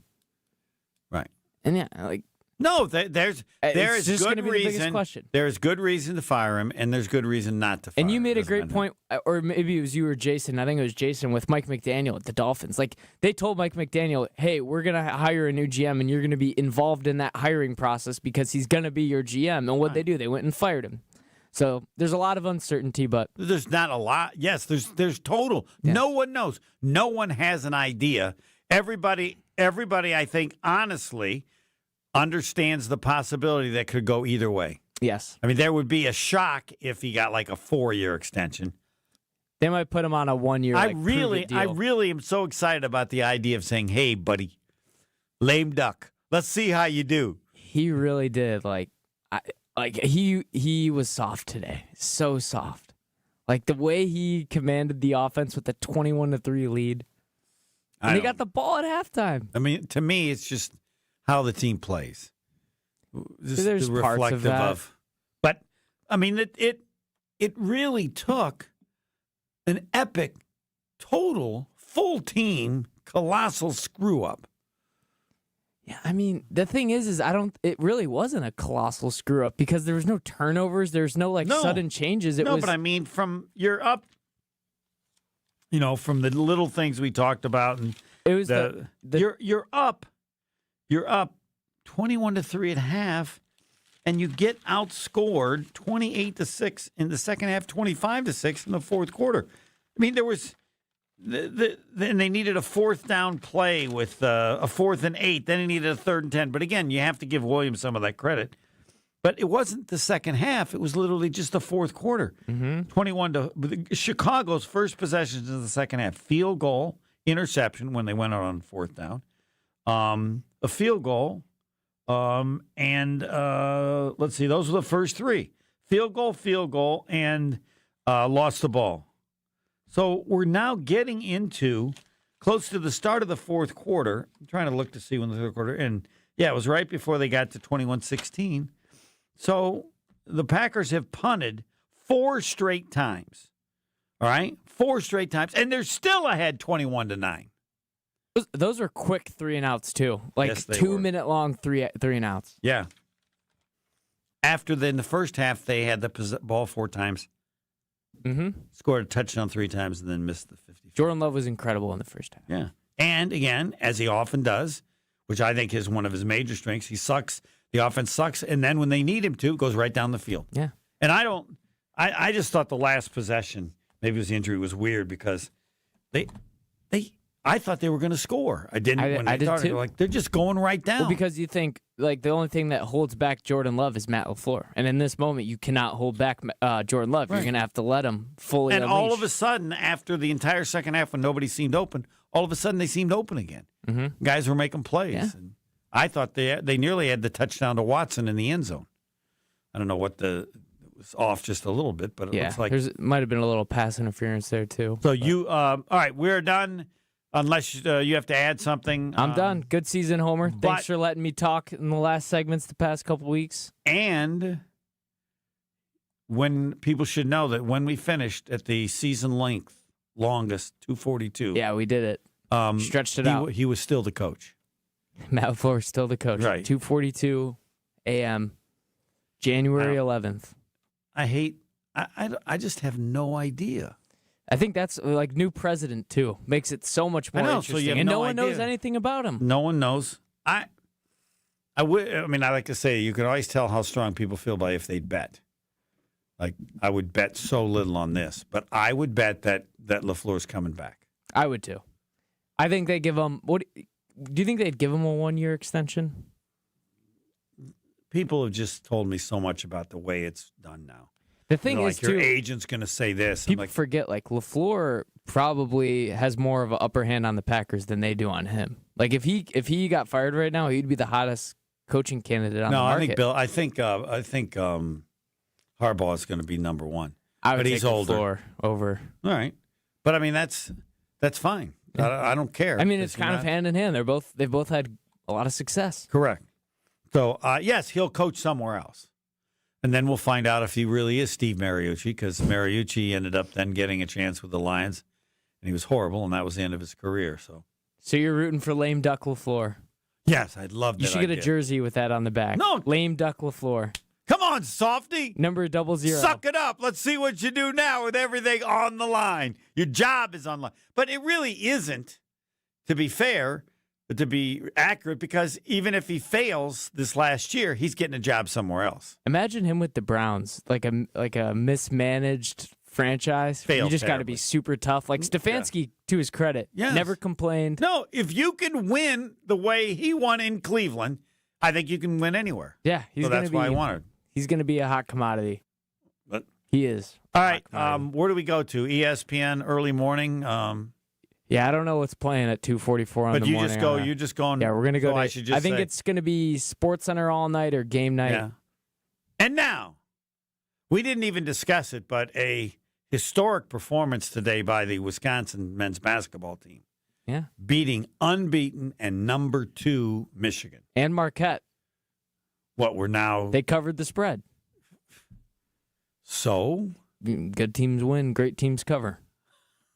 You never What heard is that? No, because I think it's such garbage. That's true. But But, yes, Marquette is getting better. But on a day when Wisconsin beats the unbeaten number 2 team in the country, and anybody who's seen Michigan play, they're really, really good. Now, maybe it's getting to be the time of the year where the games don't mean anything because they're just getting warmed up for the tournament. But that was a shocker at Michigan. 90-something points in regulation, too. Yeah. No overtime. No. Scored over 90 points. Everybody knows how they did it. You don't even have to know to know. They must have shot threes great. Mm-hmm. Yeah, that's... Yep. Did you actually know that, or were you guessing? No, that's what I always say. That's 99% of huge upsets like that. The team has an incredible night shooting threes. Now, you could be wrong. It isn't every time, but that's most almost of the time. And especially when you win by outscoring somebody. Yeah, when you score 100, I think they combined for 170 in regulation. And that's early in the season, they were scoring a lot of points because the two kids, Blackwell and Boyd, I think. Yeah, Boyd. Were scoring so much. I assume both of them must have had good games, too. Yeah. You got to get to 90. Yeah, definitely. All right. And yes, Marquette, Nigel James. He's the truth. The greatest performance that no one will ever remember. What do you mean? It's going to be the game that they covered against Villanova. No, it's what right. I said, Tony, he's doing more than everything. It's a good way to put it. Gosh, he was so good and very efficient. Had great numbers, 9 of 12, and his passing was unbelievable. Yes. That was something that it felt like he had 20 assists, and I looked and he had like 5. Right. And I was like, because he didn't have any, and then they were covering him so much that now I think I'll bet all of those assists or most of them were in the second half. Oh yeah, a lot of them were. And in a season that's been tough. It always helps to have somebody you really want to watch play. Oh, yeah. And makes it a lot better. He's getting there, and he'll also help them finish games. Mm-hmm. Because at some point, I'm going to suggest to Shaka, and he'll do it, tell the other 4 to stand in the corner and not move. Let Nigel go. Nigel, let her rip. Well, what do? I don't know. If 2 guys get you, then decide. If 3 guys get you, but you are deciding everything. Nigel cometh, Nigel taketh. And I think he'll get better and better at, all right, now put that guy there. Then when I throw up this shot that goes straight up in the air 10 feet. And someone else can rebound it besides me. And I'll be right there. And Ben Gold knows where to go so I can get it to him. Wrap it around. Yep. And ESPN National is next. Thanks. Homer here with a message about 3 Pillar Senior Living Communities located